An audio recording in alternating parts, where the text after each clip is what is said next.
po.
Honorable members, let's pray. Almighty God, who in your wisdom and goodness has appointed the offices of leaders and county assemblies for the welfare of society and the just government of the people, we beseech you to behold with your abundant favor as your servants whom you have been pleased to call to performance of important trusts in this republic. Let your blessings descend upon us here, assembled, and grant that we shall treat and consider all matters that shall come under our deliberation in so just and faithful and a manner as to promote your honor and glory and to advance the peace, prosperity, and welfare of our county and of those whose interests you have committed to our charge. Amen.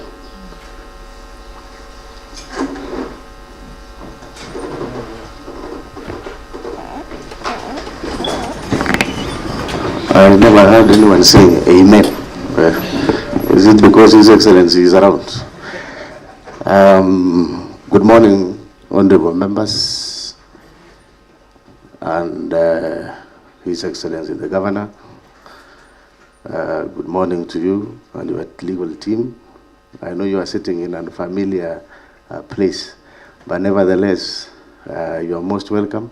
I can see that they have squeezed you. I hope you are safe. And I have seen my friend Katwa Kigan, he's around. Nevertheless, so honorable members, we are going to proceed with the order of business of the day. Order number 1, administration of oath. Next order. Order number 2, communication from the chair.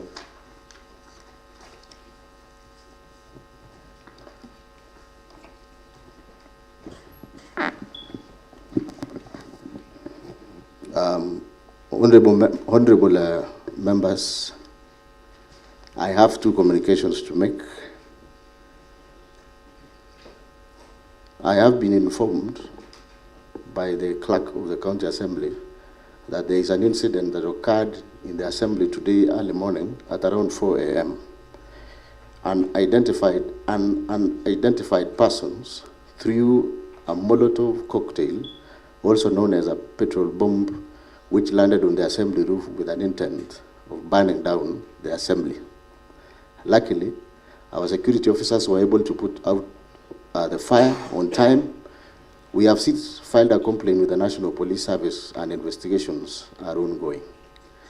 Honorable members, I urge the Directorate of Investigations to speed up investigations so that the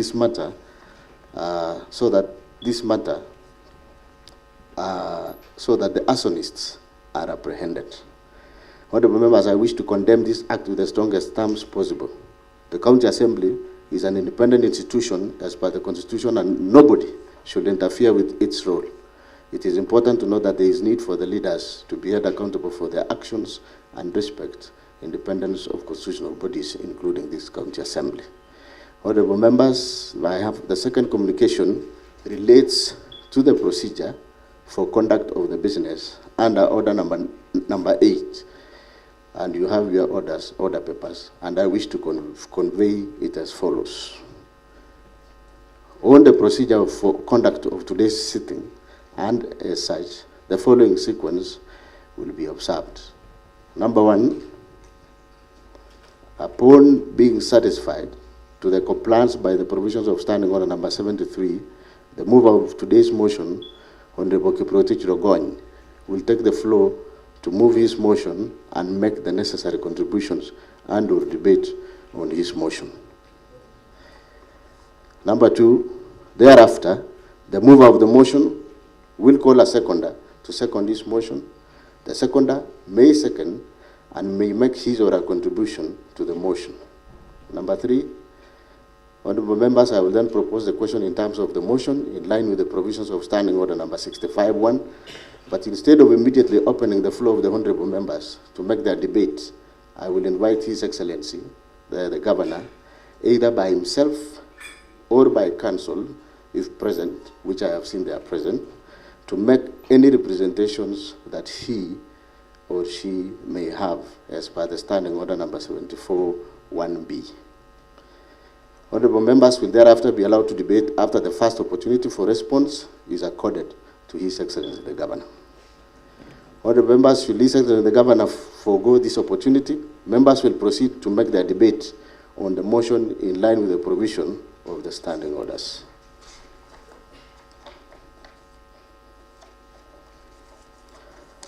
Number 5, thereafter, His Excellency the Governor will again be accorded the opportunity to respond to the debate of the honorable members in line with the provisions of the standing orders number 75.3 before the mover of the motion is called upon to reply. Number 6, the mover will then be called upon to reply, and thereafter I'll put a question in terms of the motion in line with provisions of standing order number 75.3. Honorable members, number 7, however, this being a motion that requires a threshold of 2/3 of members, honorable members will take a vote as will be guided by the standing orders, and thereafter I will announce the results of the vote. This House is accordingly guided.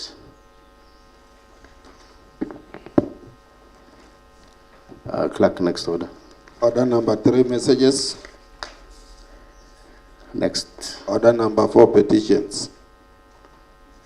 Next order. Order number 5, papers. Next. Order number 6, notices of motion. Next order. Order number 7, questions and statements. Next. Order number 8, special motion, proposed removal from office of the Governor for Kericho County, Honorable Dr. Erick Mutai by impeachment.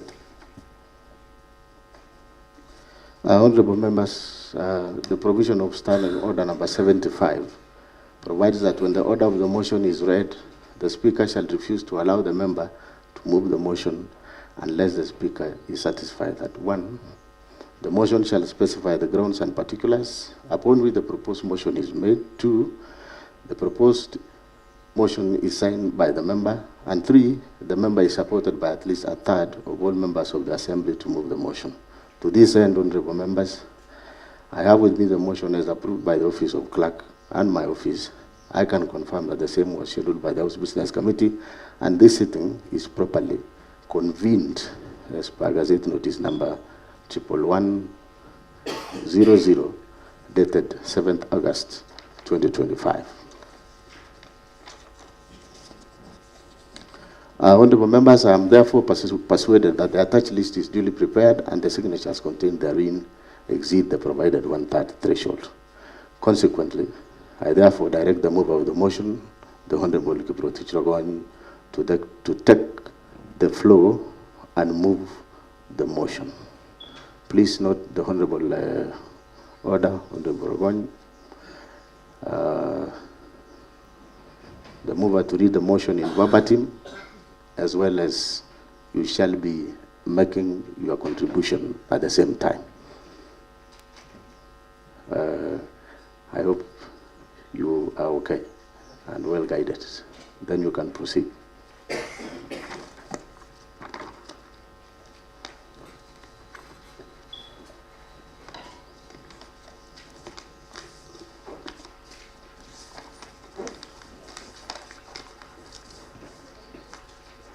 Thank you, Mr. Speaker. Mr. Speaker, I'm guided by your directive. Mr. Speaker, I rise to move a motion being the proposed removal from office of the Governor for Kericho County, Honorable Dr. Erick Mutai by impeachment. Honorable Speaker, I beg, with the support of the members of the County Assembly of Kericho, that is the County Assembly, whose names, signatures I have annexed here too as Annexure 1, to move the motion for impeachment of His Excellency Honorable Erick Mutai, the Governor of Kericho County, for... Order, Honorable Kericho. Just as a reminder, because of the magnitude or the weight of this matter, I'm being reminded by the Honorable Leader of Majority that members, if you don't have a hard copy, you can, of course, access the motion via the usual application that we normally use. I'm told it has already been forwarded to honorable members. So please keenly follow from that platform. Sorry, Honorable Rohan, you can now continue. Thank you, Speaker. Thank you, Mr. Speaker, for the communication. Let me begin. Honorable Speaker, sir, I beg, with the support of the members of the County Assembly of Kericho, the County Assembly, whose names and signatures I have annexed hereto as Annexure 1, to move the motion for the impeachment of His Excellency. Yes, sir, Honorable Paul B. Is a point of information or point of order? Order, Honorable Rohan. The chair is on the mic. Order, Honorable Paul B. A point of information or point of order? Seems you are not sure. Continue, proceed, the Honorable point of order. As you, Honorable members, I don't want to, because you know His Excellency the Governor is here, and our legal experts. You know what the standing orders are saying. I don't want to remind you. If it is point of information, unless that member wants to be informed. Secondly, if it's point of order, let me just remind you, because we are starting the debate, is you quote the standing order on. Let us follow those rules. Honorable members, refer to your standing orders kindly, please, as we give to Honorable Kiprotich to proceed. Honorable Kiprotich. Mr. Speaker, and I'll request, so that you protect me from unnecessary interruptions, the member doesn't even know the standing order number under which he is raising the point of order. Mr. Speaker, I beg, with the support of the members of the County Assembly of Kericho, that is the County Assembly, whose names and signatures I have annexed hereto as Annexure 1, to move the motion for the impeachment of His Excellency Honorable Erick Mutai, the Governor of Kericho, for number 1, Roman number 1, a gross violation of the Constitution of Kenya; Roman number 2, gross violation of various national and county laws; Roman number 3, serious reasons for believing that the Governor has committed crimes under the national law; Roman number 4, abuse of office; and Roman number 5, gross misconduct. The specific grounds of the motion are organized thematically as Roman number 1 outlined below, and Roman number 2 elaborated in the ensuing pages of this motion. Mr. Speaker, sir, the evidence in support of the motion is set out in Roman number 1, my affidavit in support of this motion, duly sworn on 5th August 2025. Roman number 2, the exhibits annexed to my affidavit in support of the motion. Roman number 3, the witness statements and affidavits to be presented at the hearing of this motion. Further, the affidavit presented herewith verifies the accuracy and reliability of the exhibits to the motion. Mr. Speaker, sir, whereas number 1, Article 2 of the Constitution of Kenya 2010, herein after the Constitution restates the supremacy of the Constitution as the supreme law of the Republic and binds persons and state organs at both levels of government. And number 2, Article 10 of the Constitution, Section 3 and 16 of the Leadership and Integrity Act 2012, and Sections 9, 10, and 12 of the Public Officer Ethics Act 2003 establish, among others, the rule of law, democracy, human dignity, courtesy, respect, social justice, inclusiveness, equality, human rights, probity, professionalism, non-discrimination, protection of the marginalized, good governance, transparency, and accountability as part of the national values and principles of governance. Number 3, Article 10, 73, and 75 of the Constitution require the state officers at all times, whether in public or private life, to behave in a manner that, inter alia, Roman number 1, brings honor to the nation and dignity of the office that a state officer holds. Roman number 2, portrays selfless service based solely on the public interest, demonstrated by honesty in execution of public duties and declaration of any personal interest that may conflict with the public interest.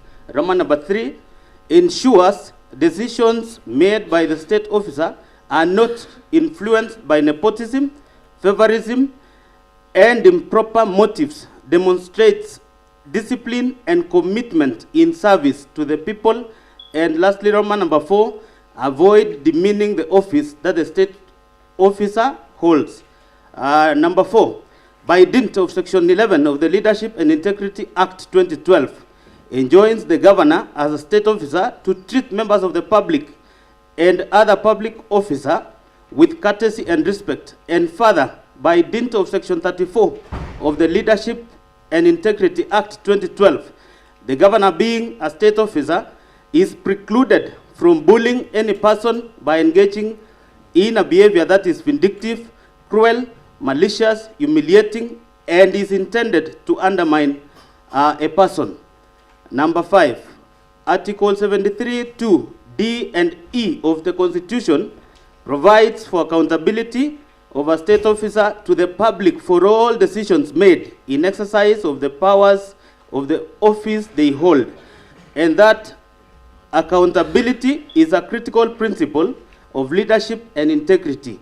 Number 6, Article 10, 232, 235, and 236 of the Constitution, and Sections 59, 59A, 60, 62, 63, 64, and 65 of the County Governments Act 2012 provides for the values and principles of public service and establish an elaborate framework for the establishment of county public officers and the recruitment, employment, and dismissal of county public officers. Number 7, Article 179(4) of the Constitution reaffirms the governor's position as the chief executive of the county. Hence, the Constitution and the law vests primary responsibility for decision-making and ensuring the well-being, efficient and prudent use of public resources for the good of the county. Number 8, Article 181 of the Constitution, Section 33 of the County Governments Act, and Standing Order number 70 and 70A of the Standing Orders of the County Assembly of Kericho provide for the impeachment of the governor on grounds of gross violation of Constitution, gross violation of other written laws, where there are serious reasons believing that the county governor has committed crimes under the national or international law, gross misconduct, and abuse of office. Number 9, Article 201, 205, and 207 of the Constitution forms a constitutional basis that guides the counties in raising and utilization of public finances. In particular, Article 207 established the County Revenue Fund and clearly stipulates that the money shall not be withdrawn from the Revenue Fund unless the Controller of Budget has approved. Number 10, Section 33 of the County Governments Act obligates the governor to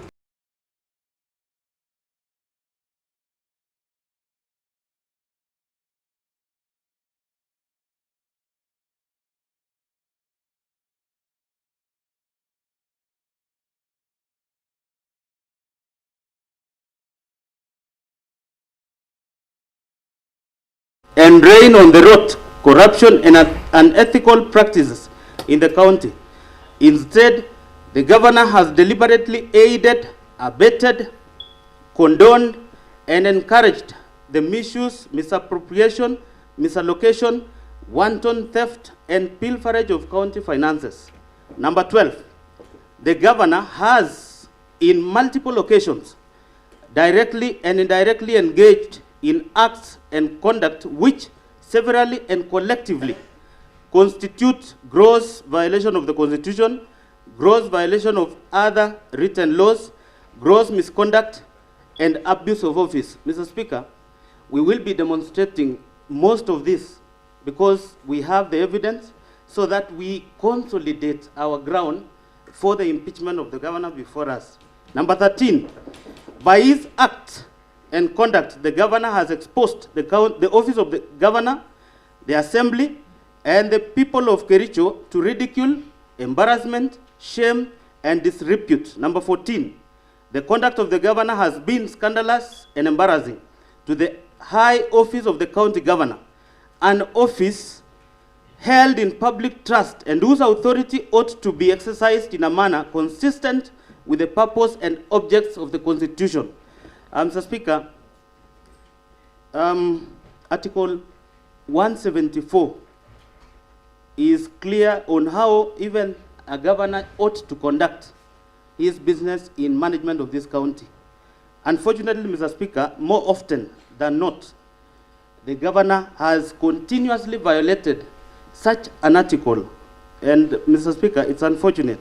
Number 15, the conduct of the governor has made it impossible for the county to be governed as it ought to be, compromised service delivery, and jeopardized the functions of both arms of government of Kericho. It has therefore become untenable for the governor to continue being in office. Number 16, the governor has seriously committed constitutional wrongs that subvert the structure of the government and undermine the integrity of the office and even the Constitution itself. The significant effects of the conduct that is undermining the integrity of the office, disregard of the constitutional duties and oath of office, arrogation of power, and abuse of the governmental process has had adverse impact on the running and the administration of the Kericho County government. And number 17, the governor's continued stay in office has and will continue to undermine effective service delivery to the detriment of the people of Kericho County, in whose the trust the governor holds the office. Mr. Speaker, sir, the Assembly resolves to impeach the governor under Article 181 of the Constitution, Section 33 of the County Governments Act, and Standing Order number 70 and 70A of the Kericho County Assembly Standing Orders on the following grounds. Ground number A, gross violation of the Constitution and other laws. Mr. Speaker, gross violation of the Constitution of the Republic of Kenya 2010, the County Governments Act 2012, the Public Procurement and Disposal and Asset Disposal Act, the Public Finance Management Act 2012, and Kericho County laws. Number 1, misappropriation and misallocation of county finances. On various occasions, since his election as a governor and subsequent assumption of office, the governor has engaged in various acts of gross violation of Article 10, 183, and 201 of the Constitution, Sections 102 and 109 of the Public Finance Management Act, Cap 412A, and the provisions of the Kericho County Rating Act number 5 of 2019 as follows. Roman number 1, fictitious payment of works, goods, and services. Mr. Speaker, between January 2025 and July 2025, the governor engaged in gross violation of Articles 10, 183, 201, 207, and 208 of the Constitution, and Sections 102, 109, and 110 of the Public Finance Management Act 2012, and Section 33F of the County Governments Act 2012. The governor aided, abetted, and or condoned the fictitious payment of goods and services and works which were neither delivered nor done, occasioning the county loss of 85 million shillings, 704,522.90 in number A, services which were not rendered and or partially done, e.g. maintenance of 15 residential houses in Kipkelion West Sub-County at a cost of 2.99 9 million. Mr. Speaker, the report by the committee, the ad hoc committee that just concluded its business, chaired by the Honorable Albert Kipkoech, were able to visit the site, Mr. Speaker. The contractor was paid very early in the year, that's around February. By the time they went to visit the site, works had not been done, partial works had been done, there is no report, the contractor has been paid fully. In this county, Mr. Speaker, you can work. Even before you start working, you're already paid. It is illegal, it is wrong. We have contractors, Mr. Speaker, who've rendered services to this county, they have never been paid. Case in point, I know of contractors whose family members are unwell, and they have never been paid for works they have already done. But here is a contractor who's not done anything, and the county government of Kericho, because by virtue of Article 179(4) and County Governments Act, Section 33F, places the governor as the authority in this county. When this happens, the governor is squarely responsible, Mr. Speaker. Number B, goods not delivered, including soybeans, maize jam, sunflower seed cake, and cotton seed cake, are alleged to have been supplied for Kenya shillings 14,980,640. And this, Mr. Speaker, even my own ward is affected. I have a cooperative society called Kosiach Tany, where in around April, some 100 bags of these materials were supplied. Even the chairman of the society was not aware. And when the committee looking into this matter, paid a visit, it is shocking. We were expecting 35 tons of these raw materials. But what was supplied, Mr. Speaker, is hardly 10 tons. They cannot explain the remaining tons. And number two, Mr. Speaker, this particular supplier was already paid in full. Mr. Speaker, this is illegal, and this is wrong, and the governor cannot in any way challenge even this. Another society called Toroch Tany in Kapsao's ward was affected. When the committee visited, the supplier even tried at night to sneak the raw materials. Mr. Speaker, this is the height of impunity, which we will never condone as an assembly. And Mr. Speaker, we are doing our work. The corruption that has gone, beyond reasonable limits in this county ought to be stopped. Mr. Speaker, there is even one society in Litain, where the Honorable Vincent Kirui comes from, called Kipagenge. I'm made to know it was closed close to 2 years ago. It's not operational. And the allegations are that the same society was supplied with this raw material. There is one, Cherobu, in Chebo in Ward. Again, even the Honorable member, Honorable Francis Terrer, was a member of this committee. And he established that we lost these raw materials.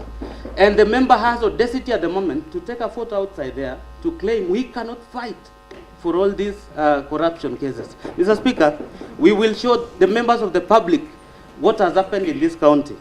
Number C, overpriced goods, including sodas, alleged to have been bought for about Kenya shillings 500 per 300 milliliters bottle, and a bale of tissue paper alleged to have been bought for Kenya shillings 2,750 per bale of 10 tissue papers, and a hand towel priced at Kenya shillings 3,600. Mr. Speaker, we watched live when the committee looked into this in these same chambers.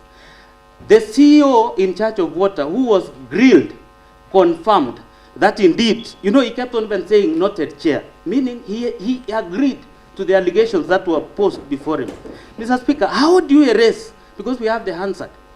Later on, they are claiming, there was an error, we didn't supply everything. The question is, when the committee requested you to supply any document relating to transaction into such things, what happened? Then you come here and tell us the soda was 100, even if it was 125 shillings, that is on the highest side. Where do you buy a soda for 100 bob in this county? Mr. Speaker, the hand towel, the first, is it the hand towel for 3,600? It's unheard of.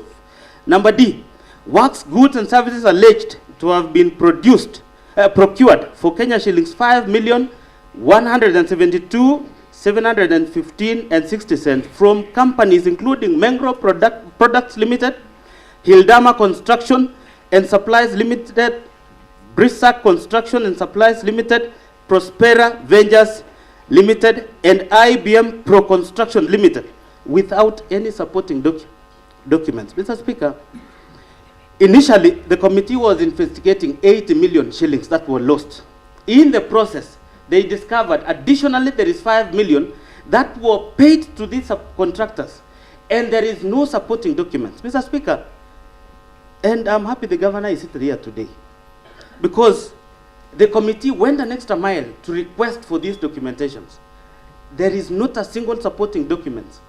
And Mr. Speaker, this is illegal because you paid for something that was never supplied or done. Mr. Speaker, losing 5 million shillings, these can build or can do a water project that will benefit more than 500 households. And we cannot, as a county, Mr. Speaker, allow this to happen. And that is why we are saying, Mr. Speaker, this time round, Your Excellency, without ill will, this one, you must answer to the charges, because at this point in time, we want to fight for the people of Kericho. Number E, payment of contractors from the retention account for the works done more than 5 years ago, some of which companies had already been paid, and therefore misappropriating county funds through double payments. Mr. Speaker, if indeed the committee through its report was able to uncover this, how on earth will you pay for a company that had already been paid the retention? In fact, Mr. Speaker, the chairman and the committee requested for the retention register because it was going to prove who had already been paid and who had not been paid. Mr. Speaker, I can give you a funny account. In my own ward, there is a road that was done, and within 2 months, the contractor had already been paid, the road is not complete, and the retention money was again being processed. It is unimaginable. Mr. Speaker, we will definitely prove so that we know who to hold. Even before we go to that officer, first of all, the governor is the chief executive of this county. And where there is a mess, we begin with the head, which is the chief executive. Number 2, some of the goods and services, works were procured without following procurement processes. No tender opening committees were formed contrary to Section 78 of the Public Procurement and Asset Disposal Act, number 2015, as read together with Regulations 25 of the Public Procurement and Asset Disposal Regulations 2020. Similarly, there were no professional opinion done on the accounting officers contrary to Section 84 of the Public Procurement and Asset Disposal Act 2015. In this case, Mr. Speaker, there was a funny scenario where a contractor was awarded works, and within 3 days, even without a professional opinion being given, the contractor had already been given an award letter, even an LSO. There was one which even made me to laugh, Mr. Speaker, where Honorable Hezron was questioning the CEO for water, where an award letter was given later when LSO had already been given out.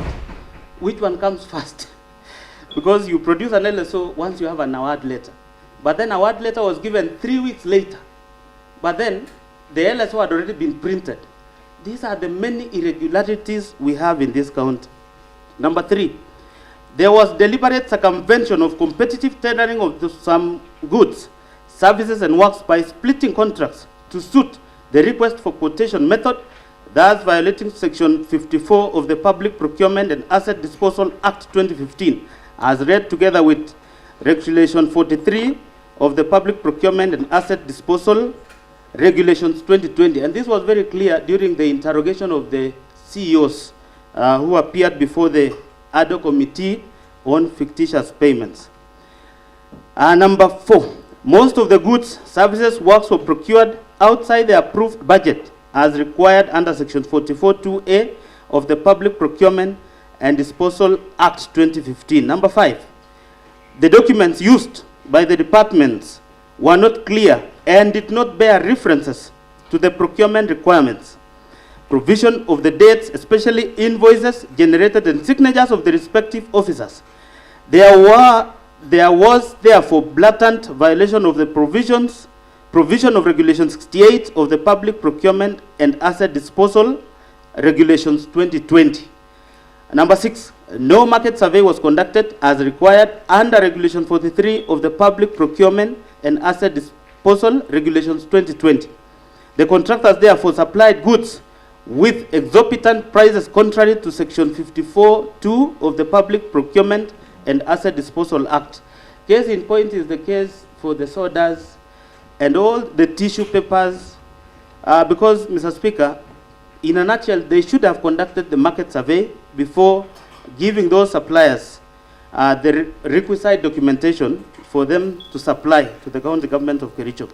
Number 7, all of the subject goods, services, and works were paid for in advance, yet the county has accumulated pending bills over the last 3 years of close to Kenya shillings 1.1 billion, which have been verified and are yet to be paid from the time the governor assumed office. And Mr. Speaker, the Controller of Budget in the report has continually, accused the county government of Kericho for failing to give a payment plan with regards to the pending bills.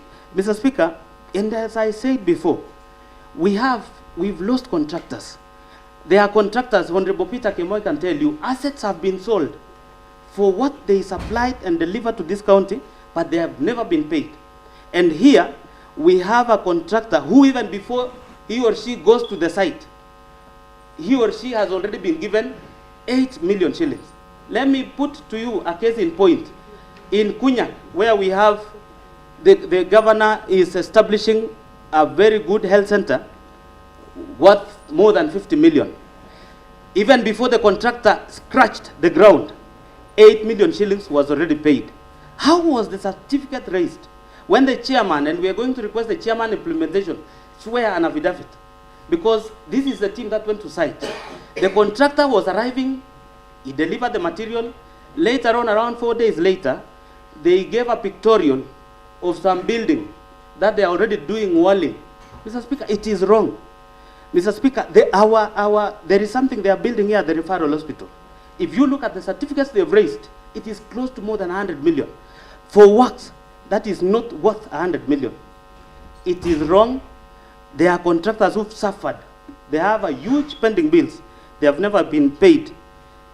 Yet, under the advice of the governor, some of these contractors are paid in advance. We do not know why. Think about this. People were supplying the raw materials to our various cooperative societies. They were paid in February. They started supplying bit by bit in the month of June. How on earth can that happen? Mr. Speaker, we've got to stamp authority and help these contractors get their fair share, and they should be rewarded for what they have done. And anybody who's not done anything should not be paid. Number 8, the report of the ad hoc committee on the alleged fictitious payment tabled before the Assembly on 5th August 2025 made pertinent and damning findings and recommendations that point to the deliberate failure to act, neglect of duty, and even conspiracy on the part of the governor. 2, with number A, the documents shared with the ad hoc committee by the departmental heads called to testify were not accompanied by E-Team's invoice.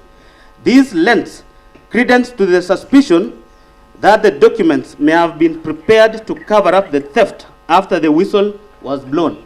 And this was evident, Mr. Speaker. I was not part of the committee, but we followed because it was a matter of county interest. You could imagine you are requesting for them to give you documents, they are not. Later on they claim we gave documents in bits. What happens for a properly documented work? If you are supposed to bring an invoice, why delay and then later on talk about the invoice was there? And Mr. Speaker, in so many, we have reports here which we've annexed as part of our evidence. In some instances, Mr. Speaker, you could inform them that we need this. They cannot give you. So that makes it that the whole thing that is being done is full of suspicion. Number B, the payments were made in advance before goods, services, and works were delivered or done. As at the date of tabling of the report, some of those goods and services and works remained undelivered to date. And that is the truth. Case in point is the raw materials meant for the various cooperative societies. If you look at the list, it was between 27 and 34 tons. But what was delivered to the various cooperative societies is hardly more than 10 tons. And I'm happy, Mr. Speaker, because the CEC in charge of agriculture was talking in one of the radio stations that most of these cooperative societies do not have stores. Then why order 35 tons of raw materials, yet you know they can only store 10 tons, and you pay for the 35 tons? How do you want us to treat you? That is staggering. That is theft in broad daylight, and you want us to defend the theft of the public resources for this county. Number C, documents that were used to process payments before bore the signatures that could not be authenticated. Subsequently, certain officers whose signatures appear in the said documents have denounced the documents. And Mr. Speaker, we are grateful for these gallant officers of this county. You know, this is a scenario where somebody uses somebody's signature, claim the payment.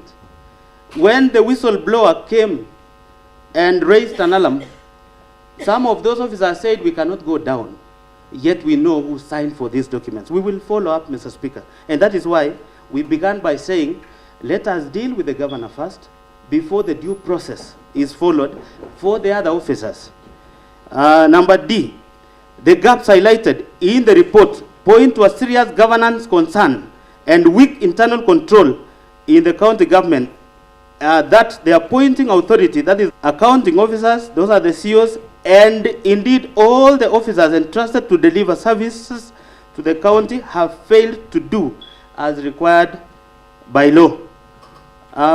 Number E, there was an intention to defraud the county and violations of the Constitution 2010 Act, the Public Procurement and Asset Disposal Act 2015.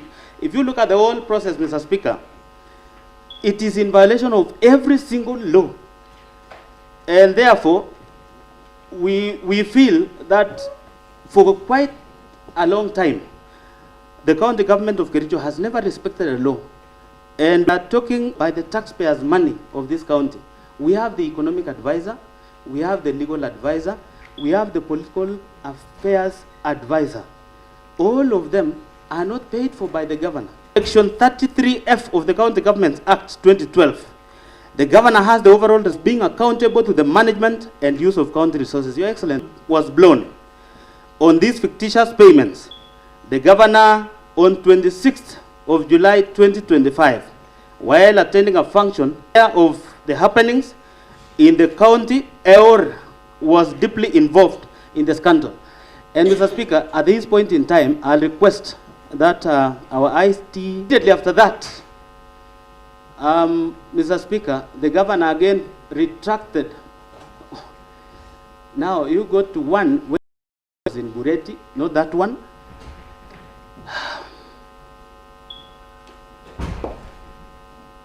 That one, I think. Check if that is the one. Yes, the sound. Order.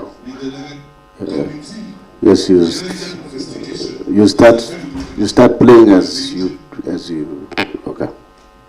Mr. Speaker, that is the clip where the governor was talking in Cheboinwad in a funeral.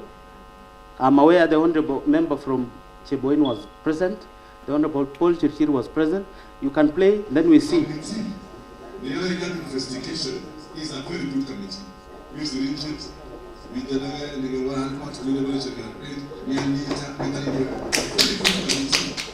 trust anyone for what and for who.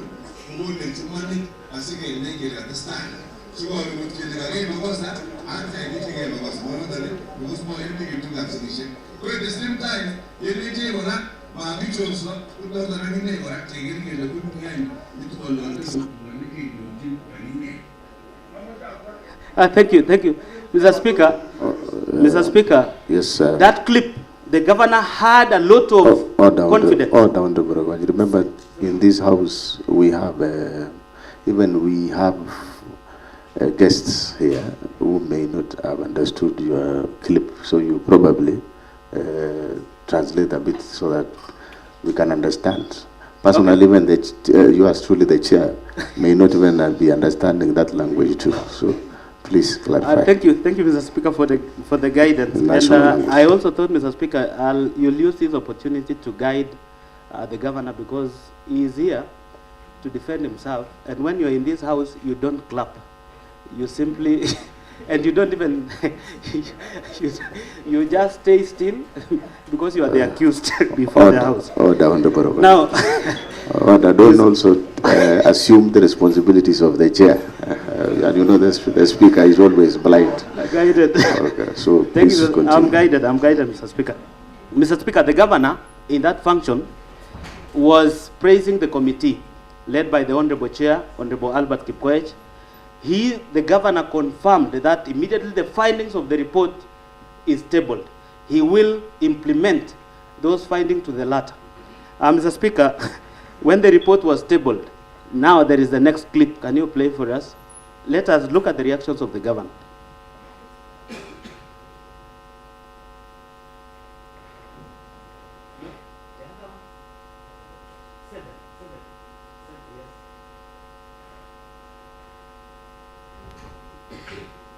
Just say again, the MCS, many of them I respect, but I want also to indicate that the number of those who were seated in the committee looking at the fictitious issue are the biggest competitors of this country. I'm going to be forwarding a list of their proxy companies to EFCC.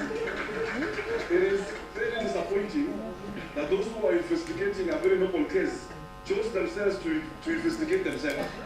It's a case of a thief appointing himself to investigate how that happened, and yet they are themselves that force our officers and the CEOs and everybody to do crazy things. And they have been twisting and blacklisting our citizens. I just want to say this.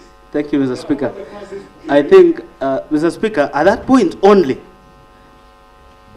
the clips that you've seen here points a man who is a master of double speak. That you can say this here, and you say the next. You know, Mr. Speaker, I expected the governor, when the findings of this report was tabled, even despite the fact that we had already raised an impeachment motion, he should have acted in good faith, because you cannot have faith in Honorable Albert Kipkoech this minute, and in the evening, you are talking bad about him. Mr. Speaker, that is why I'm saying the governor even went an extra mile. It is not in that clip. He rubbished his own deputy governor, who became the whistleblower. Mr. Speaker, we are grateful for Engineer Fred Kirui, the deputy governor of this, because without him, we would not have known what has happened in our county. Mr. Speaker, allow me to go to Roman number 2. Misappropriation of National Agricultural Value Chain Development Project, that is NAFCDP funds. Number 11, on various dates between the year 2023 and 2025, the governor has violated the provisions of Article 10, 183, 201, 207, and 208 of the Constitution, and Sections 48 and 159 of the Public Finance Management Act 2012, and Section 33F of the County Governments Act 2012, by aiding, abetting, condoning, and or overseeing the massive looting, pilferage, misappropriation, and misallocation of NAFCDP funds amounting to Kenya shillings 351 million as at 10th June 2025. Mr. Speaker, I want to inform the House that for the 2 financial years, the first financial year, the county government of Kericho got 151 million through the fund. This is a World Bank funded project. And in financial year 2024-2025, we got 200 million. That brings to a total of 351. Mr. Speaker, as at 10th of June 2025, county government of Kericho had already used 281 million, 266 million being from the kitty, and 15 million being the contribution by the county government of Kericho. So the total amount is 351. We will establish shortly how much is pending or yet to be dispersed. And Mr. Speaker, this fund was meant to build five value chains from coffee industry all the way to pyrethrum. But Mr. Speaker, I'll in the process highlight what has happened in all our 30 wards, especially with regards to the fund. Number 12, from the report of the Committee of Agriculture, Livestock and Fisheries and Cooperative Management, Tourism and Wildlife on the implementation status of National Agriculture Value Chain Development Project, NAFCDP in Kericho County, tabled in the County Assembly on 6th August 2025.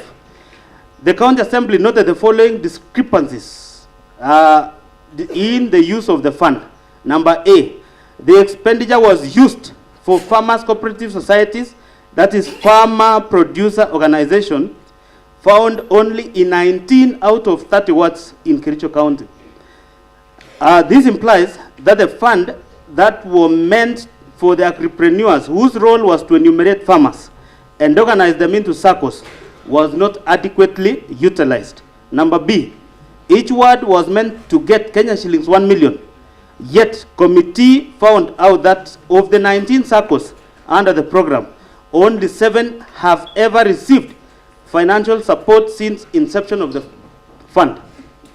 Number C, it is further indicated in the report that some circles received nominal support in kind in form of office furniture and some farm inputs, while others have never received any support. Number D, even those circles and farmer produce organization which received support in kind did not receive delivery notes when the furniture, computers and other supplies were delivered, and they cannot therefore ascertain the prices, source and therefore quality of what was supplied. Number E, the procurement of furniture and equipment under NAFCDP program was conducted centrally with minimal involvement of key stakeholders. This does not only undermine the principle of transparency in procurement, decision making, and lack of ownership, but also created room for pilferage and misappropriation of the fund.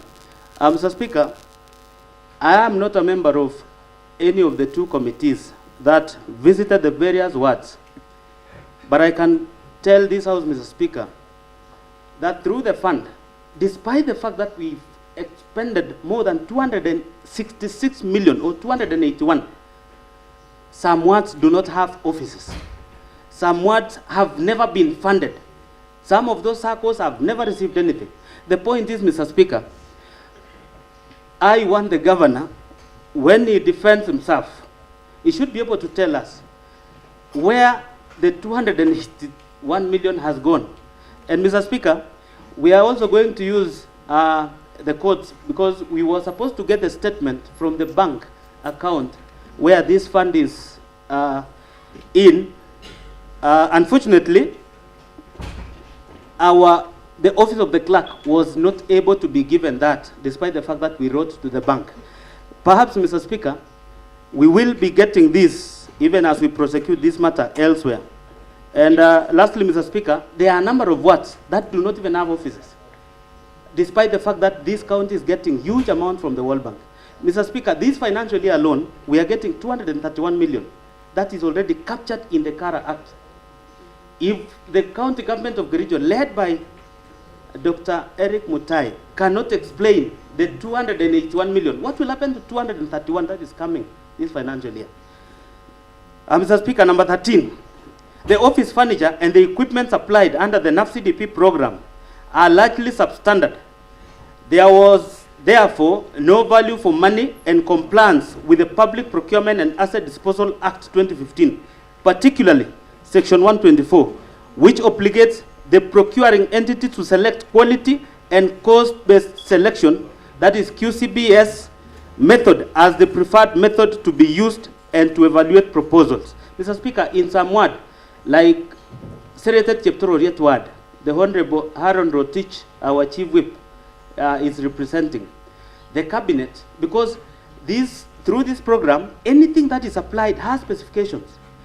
In Senator Cheptororiet, we were able to establish even the cabinet itself is broken. Now, the computers supplied to a number of these circles which have already benefited, that's around, they are not even more than 10.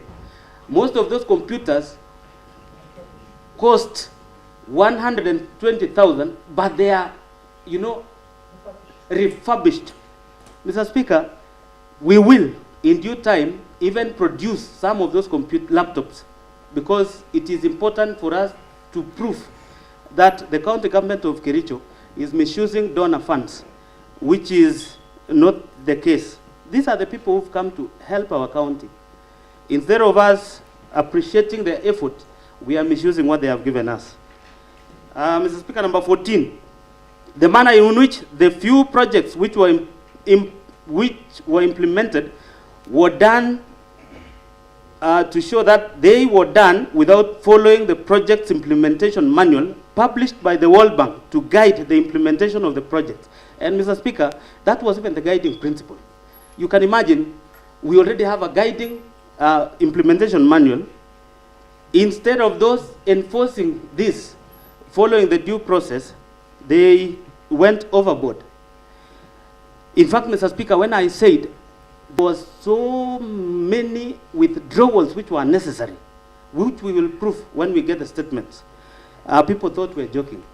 So, Mr. Speaker, the manual was disregarded. The person who is mandatory in the whole transaction is the coordinator. Then we have the project accountant. And then we have the chief officer. Those are the three signatories. Mr. Speaker, we'll soon know who has been ordering the withdrawals of this fund and for what purpose. Number 15, again, the governor shirked his overall responsibility under Article 179(4) of the Constitution and Section 33F of the County Governments Act 2012 to be accountable for the management and use of county resources. Number 16. Honorable Ragoin, so that you take your seat first. You know the governor is here as accused. And there is what we normally say, whoever alleges must prove. So I expect you, as you continue debating, you should be proving, not we will in future. So please be guided, because he's here already, so that he can answer to all those charges. Please be guided accordingly. The Honorable Kiprotich. Thank you, Mr. Speaker. I stand guided.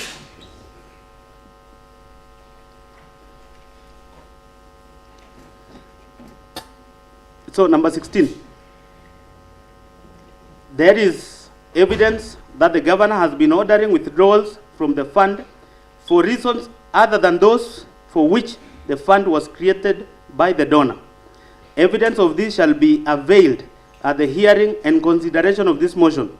The mover will as well be asking the Assembly to issue an order under Article 195(2)(b) of the Constitution and Section 27(1)(c) and 2 of the County Assembly's Powers and Privileges Act 2017, compelling the relevant banks where the fund were drawn from to furnish this House with the bank statements showing the withdrawals of the fund from 2023 to date. And that is what we did, Mr. Speaker. Unfortunately, they were not able to supply us with the statements.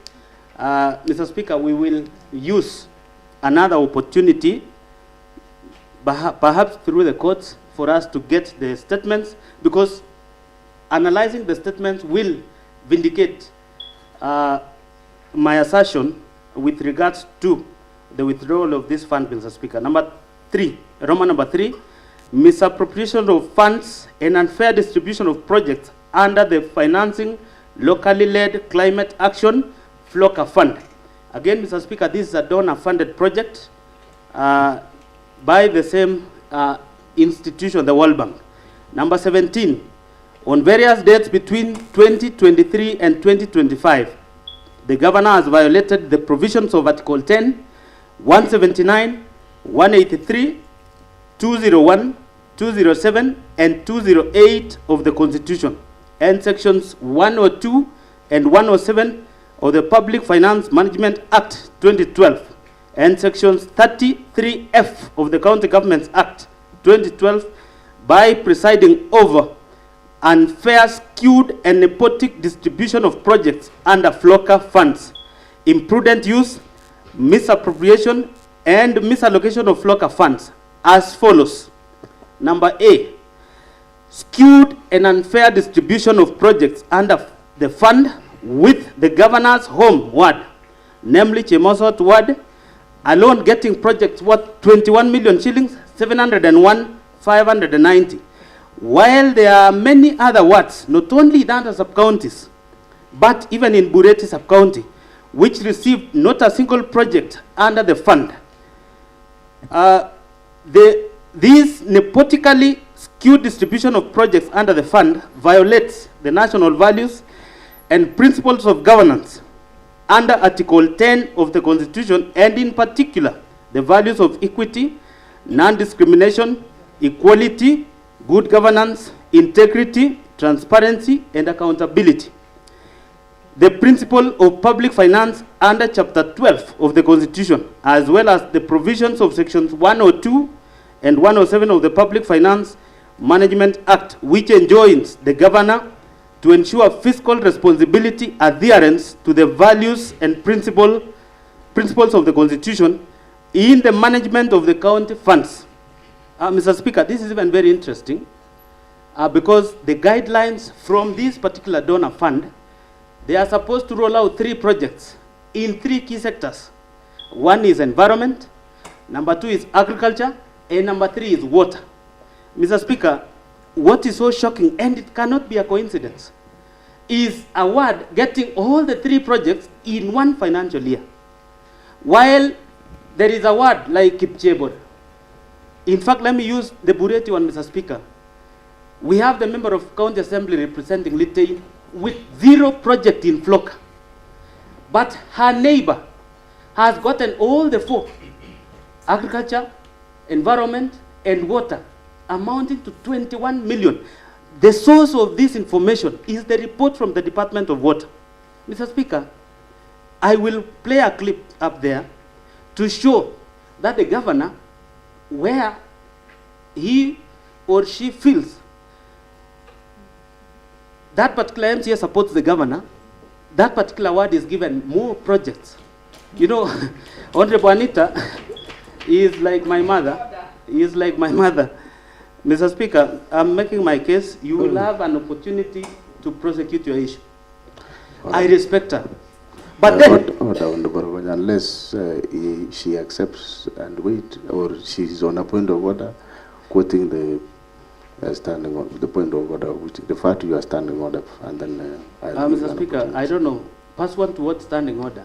Is she raising the point of order? Yes. Well, we give her an opportunity. Yes, proceed now, Honorable Anita. So you can take your seat, Honorable Rowan.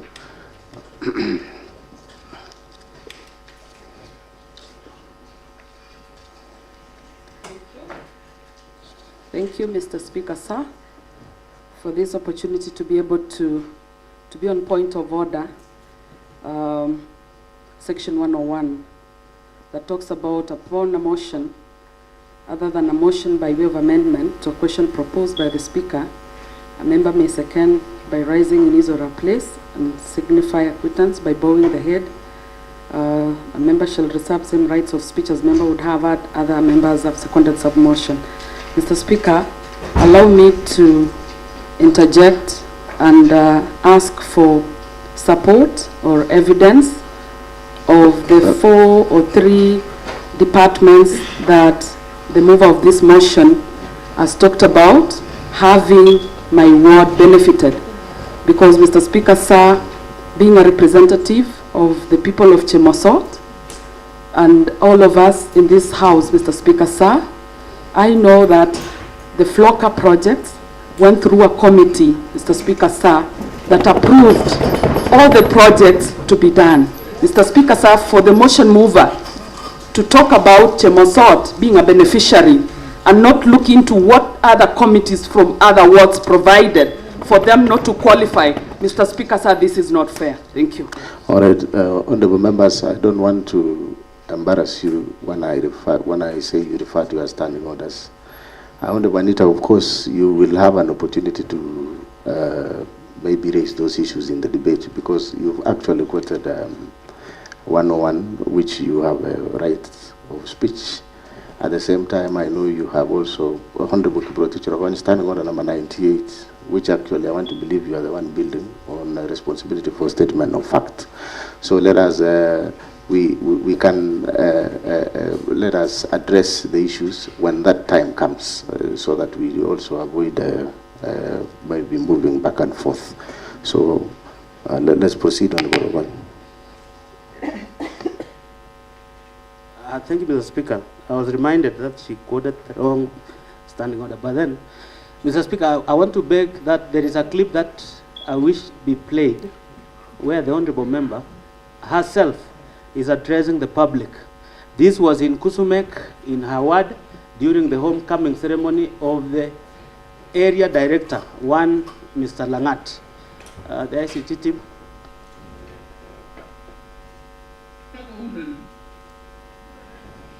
Gavana umawa Kericho ni oyan mongo una nisan lakini ngete nano agoruano kumagana ugote kugole umaga tandaline erweteta umaga bye itka o bye na nisane o bye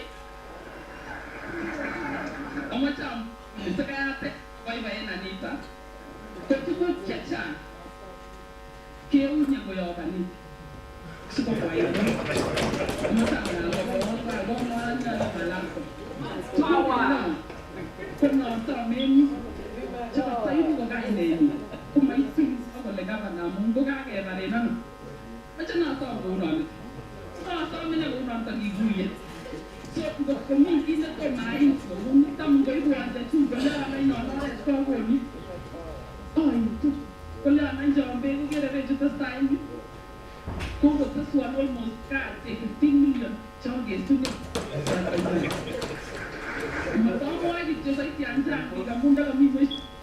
Thank you, Mr. Speaker. Mr. Speaker, if we play that clip to the end, the honorable member is already even trying to say that the neighboring member of County Assembly, that is Honorable Vincent Kirui, is suffering. Honorable Kiproti, can you just play it to the end, okay, please? Yes.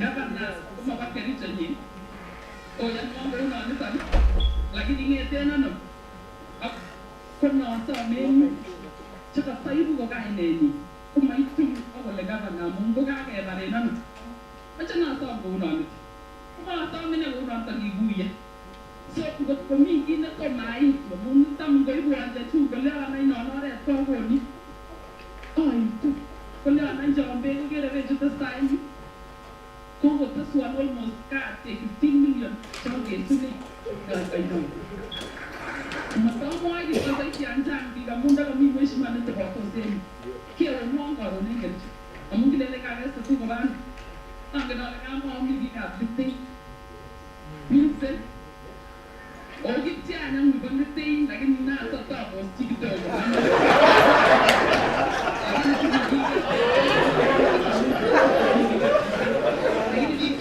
Order on the silence. Kitu na macheke mwachinge. Komi kia kana mumche kwa ya.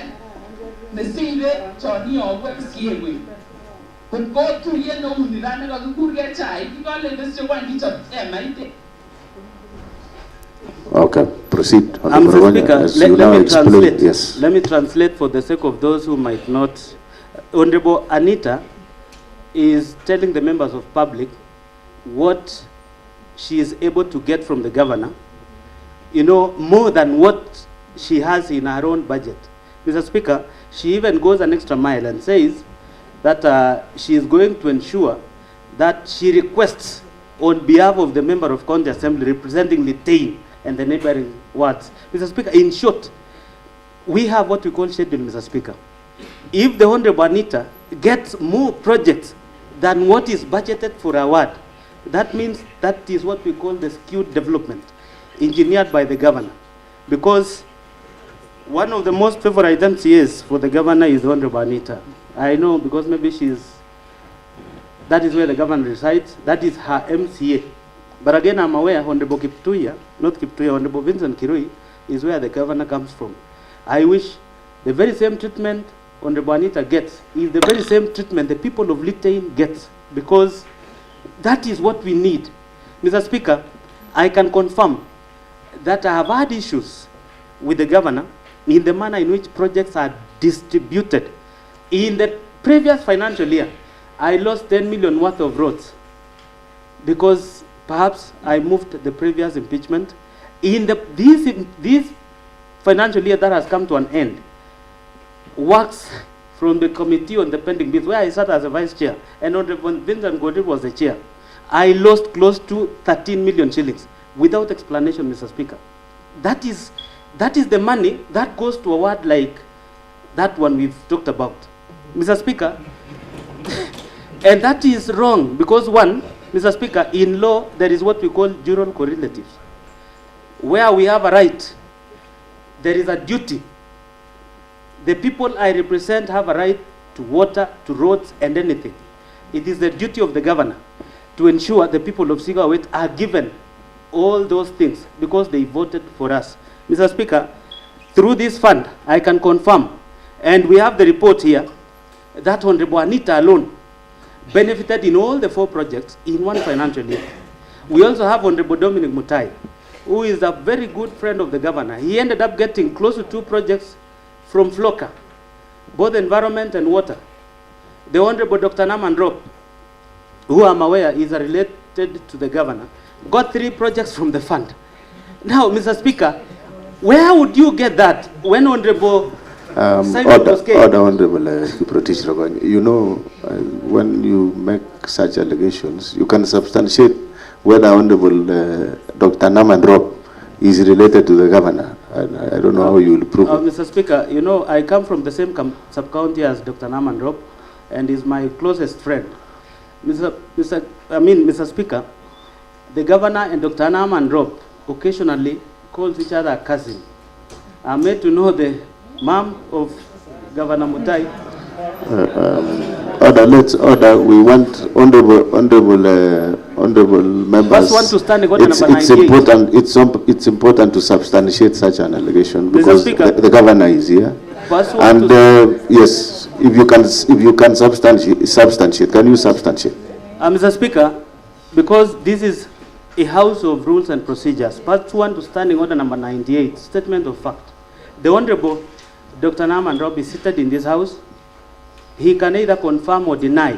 If he denies, I will withdraw and apologize. Okay. If he confirms. Honorable Order, you take your seat, Honorable. Honorable Dr. Naman Rop, there is an allegation here that you need to talk about. Please, Honorable Dr. Naman, the floor is yours. The only professor, Your Excellency, this is the only professor that we have in this house, an associate professor. Honorable Speaker, sir, I think we are digressing from the critical motion that is before the floor of the House. How I wish we give the mover of the motion to continue with the critical matters that were being discussed, and then the other peripheral matters will be discussed later on. For the guidance. Order. You either confirm, you know, those are very, as far as time orders, Honorable Dr. Naman. You don't guide the chair on how to guide the House. So you just respond to the allegations. Honorable Speaker, sir, my relationships, whether close or distant, are only meant for the family issues. Anything that is for the public question can be meant for the public. Order, Dr. Naman. It is either yes or no. You don't have to explain. Because remember, the Honorable Kiprotich Ravani, if you will not accept it, then he will need to substantiate the standing orders. So no relationship. No. All right. So Honorable Kiprotich Ravani, no relationship. So you better withdraw your remarks, and I order the Hansard to stack it off. Mr. Speaker. Yes. Mr. Speaker, I will withdraw and apologize, but there is a clip that I'll not be able to play here where the Honorable Member was addressing the members of the public. Order now, overtaken by events. Honorable, proceed with thank you, Mr. Speaker. So I was saying, in word, the ward got 3 projects from the fund. Again, that is in violation of the guidelines of the fund. The Honorable Speaker, let me just highlight some words. The Honorable Simon Koske of Kunyak got nothing from the project in the 2 subsequent financial years. We are going to the 3rd one. Mr. Speaker, the Honorable Philip Rono, MCA representing Kamashan, and who is our majority leader, got nothing. The Honorable Hezron Kipngeno, from the fund, the ward Chiljila did not get anything. The Honorable Speaker, in Bureti, Cheblanget ward, where the governor comes from, got nothing from the fund, despite the fact that we've gone through the 2 financial years. Mr. Speaker, that is why I'm saying. Order, Honorable Rowan, there is a point of order. Take your seat from the Honorable Member of Cheblanget ward.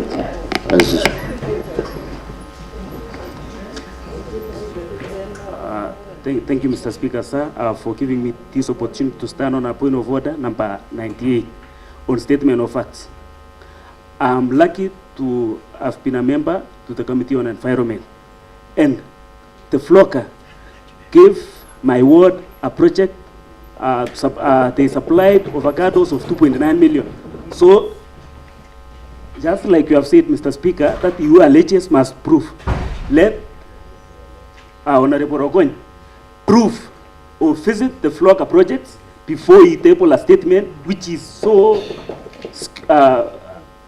not normal. I don't think what Honorable Rogoin is saying is true. And what he said now proves that everything he's going to say is pure lies. Thank you, Mr. Speaker.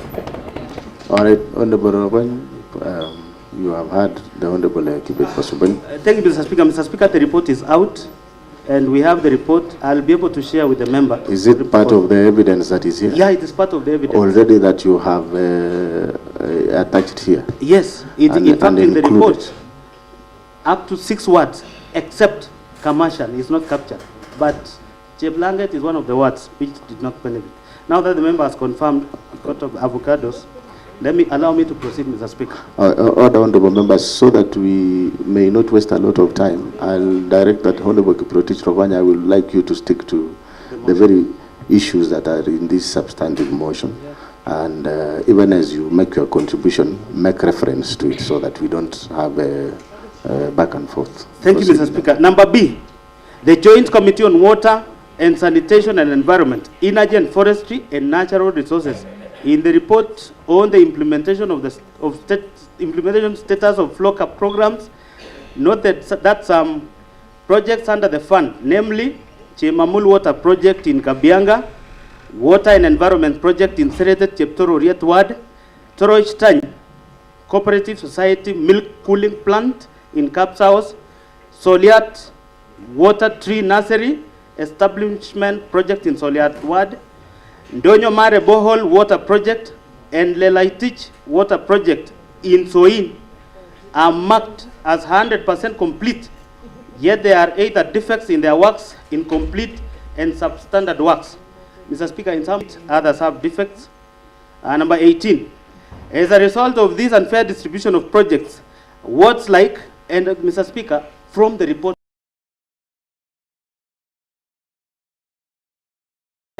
energy and forestry and natural resources. Mr. Speaker, I sit in environment and we paid a visit to a number of wards. Wards like Cheblanget, Litein, Chai, Kipchebor, Chilchila, and Kunyak did not get even a single project in all the categories under the fund, namely environment, agriculture, and water. Number 4, misappropriation of county funds under the equalizer kazi mtaani. And this one, Mr. Speaker, is very interesting because the Honorable Paul B. was the chairperson of this ad hoc committee. I sat as the vice chair. Number 19, on about gross violation of Article 10, 183, 201, 207, and 208 of the Constitution, participation, prior approval of the County Assembly and the Controller of Budget, and prior approval of the Budget and Appropriation Committee approval. Mr. Speaker, under the fund, a total of Kenya shillings 39 million were paid without proper tendering, local service orders, and for the services which were not delivered. The County Assembly's report on the ad hoc committee on Kazi Mtaani project pointed out various violations of the Constitution and the law in the rolling out and implementation of the initiative. However, the governor deliberately disregarded the report and it has hitherto not been implemented. Number 22, the deliberate failure, omission, and unwillingness to implement the report of the County Assembly on Kazi, Equalizer Kazi Mtaani initiative undermines devolution, the doctrine of separation of powers, and is therefore unethical to the values and principles of governance. Under Article 10 of the Constitution, the objects of the devolution under Article 174 of the Constitution. Mr. Speaker, as I said, this was yet a very good initiative, but it had no legislation. Mr. Speaker, there was no policy. And Mr. Speaker, it is unfortunate because I sat with the Honorable Paul B. and the committee. People, Mr. Speaker, were given jobs. There was not a single documentation. Mr. Speaker, in Kericho County, that is the Kericho municipality, 9 companies were given the tenders without a single documentation. In Litein municipality, it was supposed to cover the 2 municipalities. 6 companies were given the works. Mr. Speaker, for Litein one, from the report, because we have the report here, the then acting municipal manager, one Isaac Basuben, and the board attempted to do some documentations, but of course, not a single LSO was generated, but all those contractors were paid. In fact, there was a funny case, Mr. Speaker, where a contractor who was given a job to do in Brook was claiming a pending bill of close to 2.7 million shillings. When we inquired from her, because we had to call them to ascertain their works, the lady could not even tell where she was given a place to work. Mr. Speaker, the program was supposed to run for 6 months. The county government of Kericho, led by the governor, through the 2 municipalities, allowed the program to run for close to a year, drawing all the development funds meant for the 2 municipalities in the first financial year and the subsequent financial year. And Mr. Speaker, we will prove when we called on the staff led by the former CEC, who is now an employee in this assembly, one Wakili Brian Langat. They were unable even to tell us who got a document. How will you pay for will you pay a contractor without even an LSO? Mr. Speaker, to date, it has never been resolved. And this one, Your Excellency, will actually pin you down because one, we did a report, not a single money was recovered from those fictitious payments that were made to the various contractors. Let me give you the last shocking revelation. Mr. Speaker, there was a contractor who appeared, the only contractor who appeared before this committee. He had 2 companies. One was pre-qualified and the other one was not pre-qualified. But then the fellow was paid for both. In Litein, there was a contractor with 2 companies and he was paid for works. And then lastly, the funny scenario, Mr. Speaker, a contractor who was given a job in Kapsaos, Kapsoit, and Kapsuser. gave a list of laborers who were working in Cap's house. The same list was taken to Kapsoit, and the same list was taken to Kapsuze. How on earth is that possible? How will you take somebody who works in Cap's house to go to Kapsoit, and then finally to go to...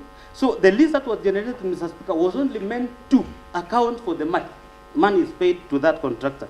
Mr. Speaker, we lost 39 million shillings, and I'm happy because the report will vindicate the committee that sat to investigate the entire ordeal. Number 5, Roman number 5, misappropriation of funds under the strategic intervention projects, that is the SIPs.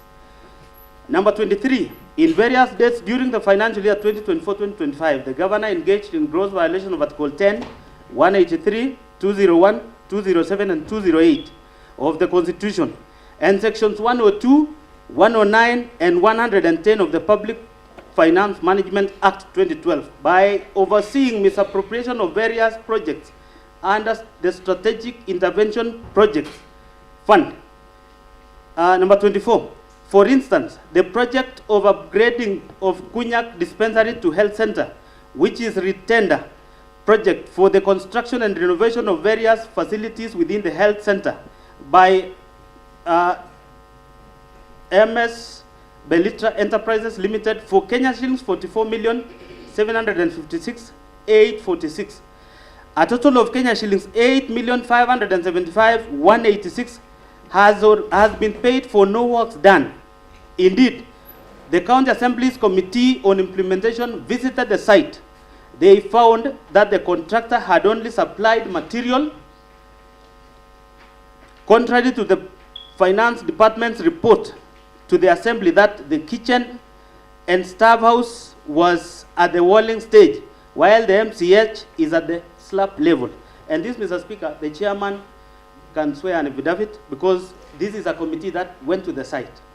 And the contractor that evening was rushing to the site because he had already been discovered to have been paid without beginning the works. Number 6, Roman number 6, other violations of the Constitution and the law. The present and former Chief Executive Committee members and the chief officers have variously reported coercion by the governor to make financial allocations for governor's own use from the funds allocated to their respective departments, and which funds they were required to remit through the governor's personal assistance. Mr. Speaker, the CECs who are fired, and Mr. Speaker, the governor holds a record in this county, having fired 10 county executive members since he was elected, and 5 chief officers since he was sworn into office in 2022. Mr. Speaker, some of which were even done without the due process. Mr. Speaker, one of the county executive members, Honorable Erick Mutai, and we have the affidavit, we have even including the M-Pesa statements. You will be able to see that in so many occasions, he was able to send money to the governor himself and to his aides, Rennie, and the other gentleman. Mr. Speaker, this confirms that the governor has, in so many occasions, forced his own employees to remit some of those monies through the PS and some of his staff. Number 26, violation of Article 201 A, D, and E of the Constitution of Kenya 2010 on principles of public finance management, and Article 226 as read with Article 227 of the Constitution by presiding over glaring irregularities evidenced by number A, irregular award of contracts and evasion of accountability; B, willful interfering in the procurement process and the award of tenders; number C, skewed tender awards to various contractors at inflated rate and in collusion with fraudulent contractors and suppliers; number D, irregular implementation and unfair distribution of various programs in the county; and number E, intentionally and negligently presiding over massive theft of county public funds as evidenced by the Auditor General's report for the preceding financial years, which have raised red flags over various projects. And Mr. Speaker, some of these we've proven earlier on in a number of those other grounds. Number 27, on 15th August 2023, the governor compensated the victims of Londiani accident from the County Emergency Fund to cover up for the funds raised by the public and misappropriated by a committee. How the funds publicly raised for the victims had been expended. Mr. Speaker, the violation is using the county money to pay for the victims of Londiani accident, despite the fact that there was a fundraiser that had been conducted to support the victims and to pay for the hospital bills. Evidence of the governor's engagement, connivance, and complicity in the aforementioned acts of misappropriation, misallocation, and illegal drawings of the county revenue and county finances is to be found in, number 1, the report of the ad hoc committee on the alleged fictitious payments, which we have the report, that is KCA exhibit number 1. We have it here, Mr. Speaker. This one.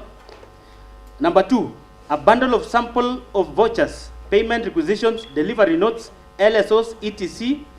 The payments are made. That is KCA exhibit number 2, which is also here. Then we have number 3, Roman number 3, Joint Committee Report of the County Assembly on Implementation Status of National Agriculture Value Chain Development Project, NAFCDP, in Kericho County. Kericho County Assembly exhibit number 3. The report is here, Mr. Speaker.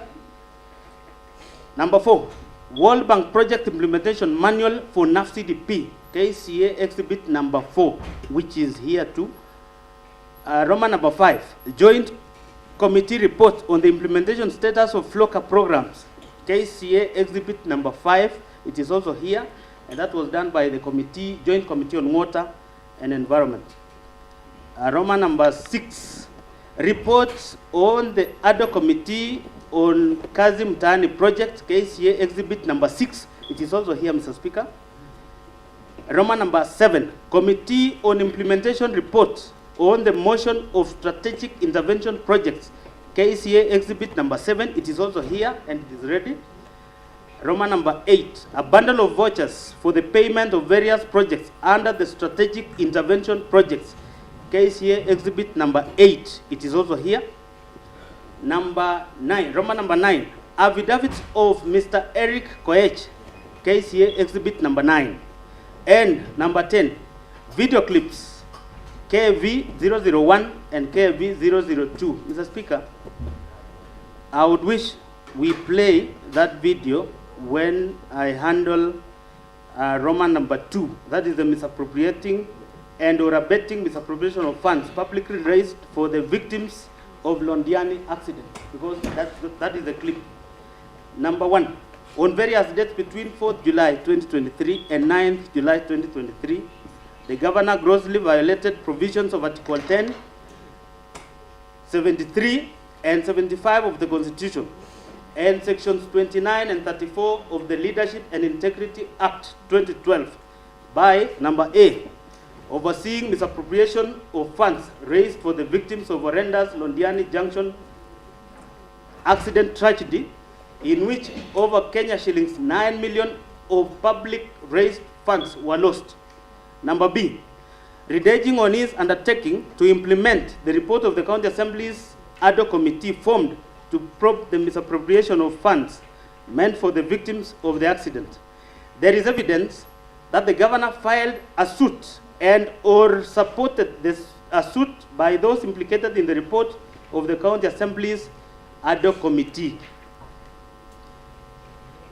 So, committee in Kericho, ELCR code petition number E006 of 2023. That is Dr. Wesley Bor and 5 others versus the governor, the county government of Kericho, and others. And Kericho ELCR petition number E014 of 2023. That is Victor Tum and others versus the Kericho, the governor, Kericho County government, and others. Number C, being personally and directly complicit in the flawed award of direct tenders for the service providers during the fundraiser and requiem mass of the victims of the accident. Number D, the county governor has in this regard committed numerous and various acts in the course of his duties that are contrary to and in violation of the Constitution and laws of Kenya. These include, number 1, the authenticity of various payments made cannot be confirmed. The fact that the exact amount of money expended from the sum collected during the fundraiser points to impropriety and suggests a clear fraud on those whom the funds ought to have benefited. Roman number 2, a total of Kenya shillings 13,682,660 was collected at the fundraiser. A sum of Kenya shillings 423,000 was purportedly expended as pastors' facilitation, transport fund, field preparation, lunches and refreshments, printing, publishing, and radio announcements. Other payments that were approved from the fund were the Kericho County Referral Hospital, Kenya shillings 2,037,524, Londiani Hospital, Kenya shillings 1,534,190, Supertrix Limited, Kenya shillings 2,945,000, Supershine Limited, Kenya shillings 411,000, Race Hotel, Kenya shillings 100,000, County Commissioners Fuel, Kenya shillings 300,000, etc. Number 3, that when Kenyans from all walks of life voluntarily made contributions to aid the victims of the tragedy, it was never intended or anticipated that the funds would be misappropriated with the blessings of the governor, who had a higher calling to ensure the money is accounted for to the last coin, and whom the people bestowed their trust. Roman number 4, the governor issued contradictory statements insofar as the use of the fund is concerned. The contradictory statements point to his being complicit in the manner. Roman number 5, while the governor is on record indicating that the medical bills for all the victims would be waived and taken care of by the county government, it is not clear why had the money to be paid out from the fund collected to various public hospitals against the express and unequivocal representations of the governor. Mr. Speaker, we have the clips, and before even we play those clips, this was the most unfortunate incident that happened in July. Mr. Speaker, I know you come from Kipkelion East, and quite a number of times you pass by Londiani Junction. Mr. Speaker, look at those people who, conduct their businesses there. Those selling maize, those selling some food produces, the border fellows around that center. Mr. Speaker, these are the people who are trying to make the least out of what they sell. Think of those selling maize, choma, Mr. Speaker. The much that particular person can make out of that is 10 shillings per maize cob, or I don't know what we call that, the Mahindi choma. But then, Mr. Speaker, when the accident came, these are the people who could not afford even the medical bills. Mr. Speaker, the fundraiser was hurriedly done, and the members of the public gave their monies in kind. First of all, Mr. Speaker, immediately the accident happened, the former deputy president landed in the site. And I think other senior officials in this government, they even gave an amount in advance. Rigathi Gachagua himself gave Kenya shillings 2 million the same day. Mr. Speaker, it is unheard of for the county government, led by the governor, Dr. Erick Mutai, to misuse those monies that were meant to benefit the victims of that accident. I want to play the videos, Mr. Speaker, beginning with when the whistleblower came on board. That is one engineer, Fred Kirui, raised the issue of misuse of those funds. Mr. Speaker, you formed another committee that was chaired by one Honorable Moses Rotich, the MCA representing, and it came as a result of a statement from the Honorable Vincent Korir. Mr. Speaker, when you formed the other committee, the governor called a press conference right in front of his office. And Mr. Speaker, the governor committed that he was going to act on the report. I want you to play that video shortly. Circulating around the newspapers that money was lost in the process. Some other families have not received the money. I've been able to reach out to the committee which was concerned, and out of it be able to understand what exactly transpired. Because just like any other person. Mr. Speaker, that is when the governor came out, immediately formed the other committee after the statement was raised.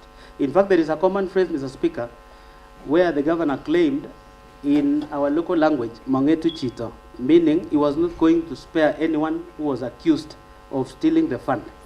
Mr. Speaker, I want you to play the next clip when now the report of the committee that was looking into the fictitious payments from the kitty. And we will have two clips.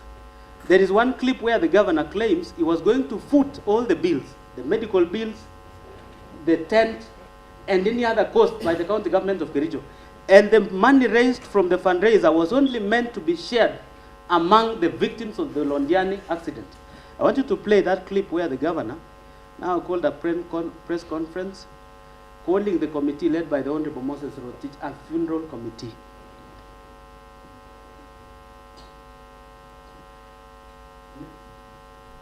I must admit that having looked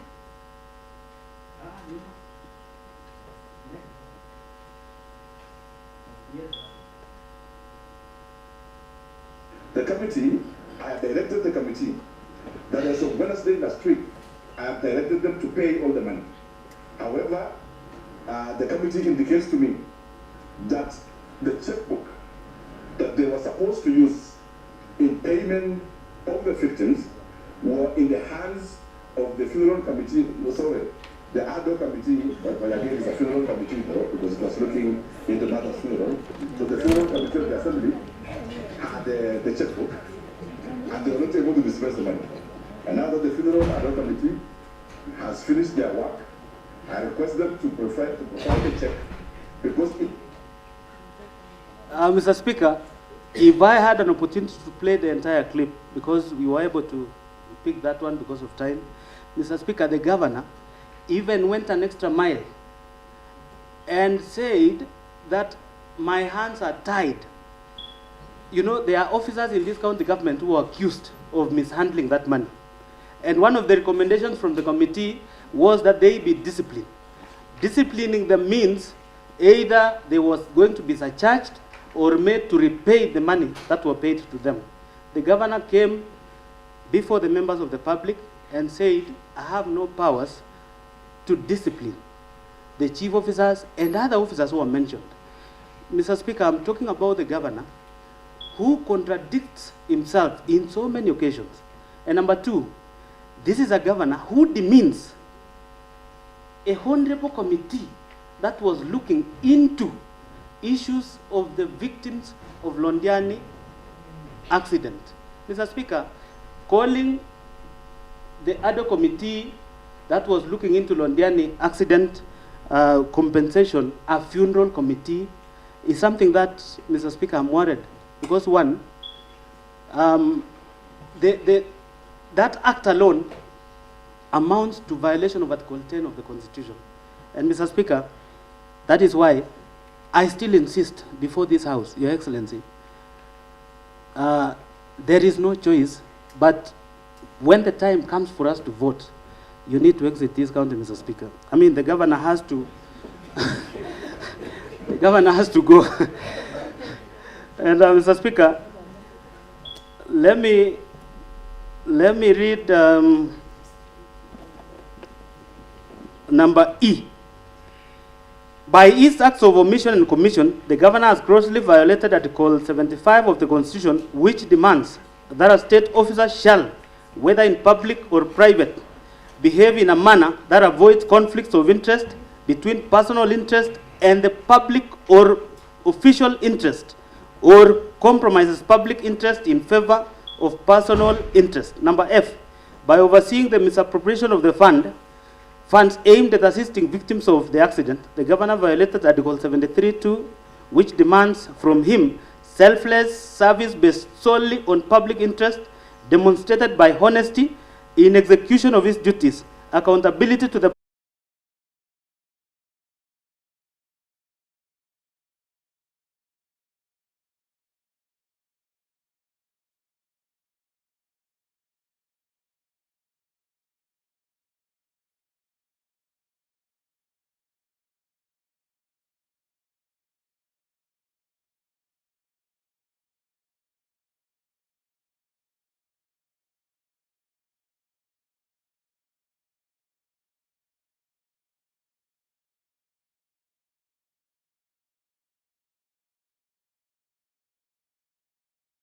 A, Roman 2 and 3 of the Constitution, which demands that he at all times demonstrate respect to the people and brings honor and dignity to the office he holds.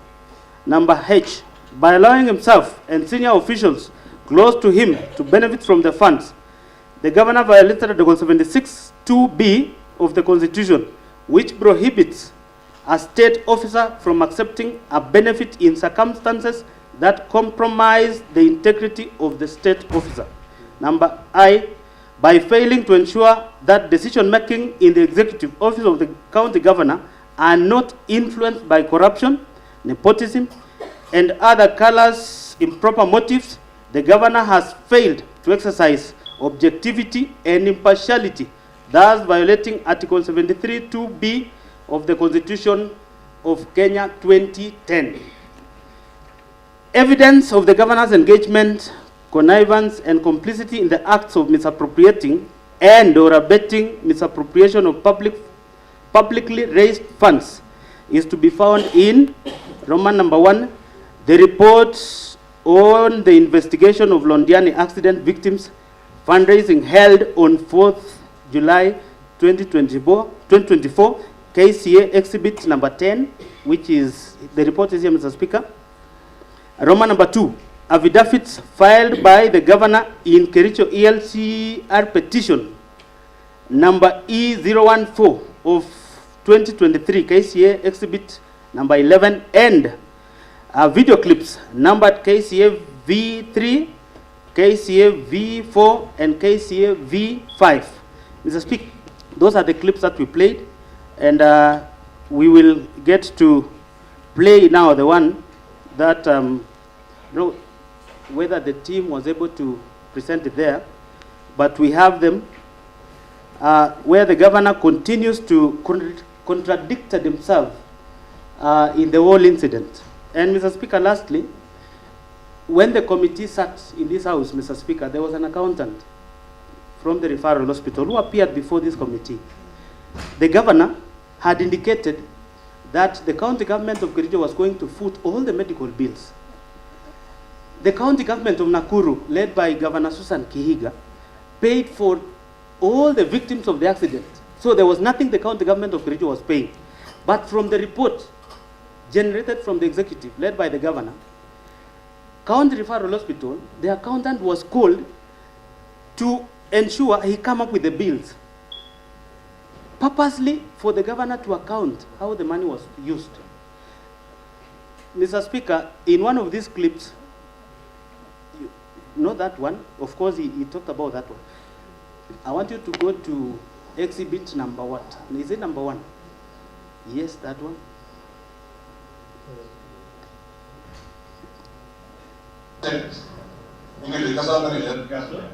Sorry?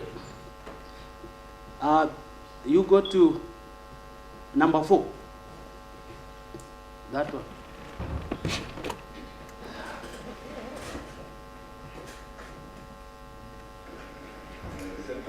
That one.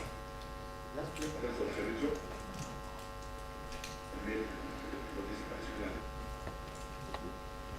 First of all,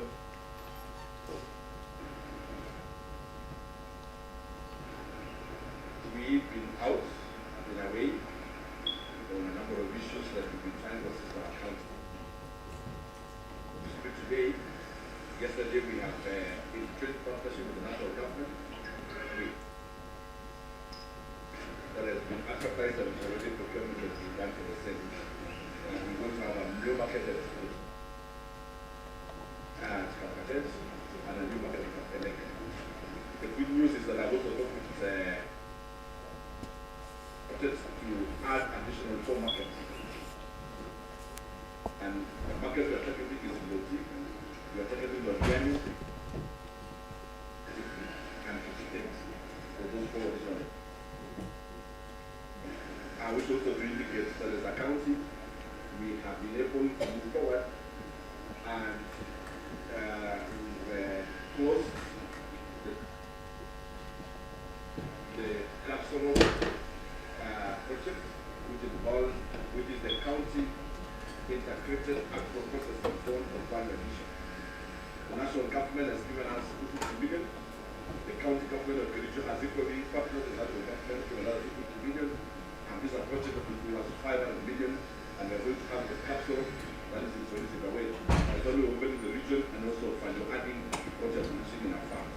We're looking forward to do value addition in our potatoes, our sweet potatoes, our milk. Let's be patient. It's almost getting to where we want. Further to that, we've already signed a contract, and we are still deliberating with the MCAs and the community so that the remaining material, which is around 7 million for its completion, together with equipment and private investors, we're looking forward to be able to run and complete the project so that we can add our Pentecost rate and then expand the total and surrounding community. We are here because as a country, we had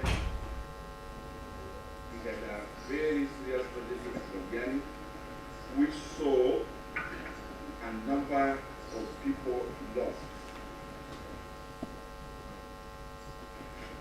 When we were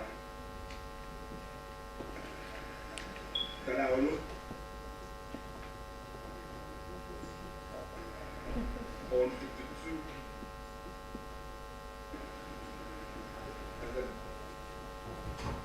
went round the clock, reached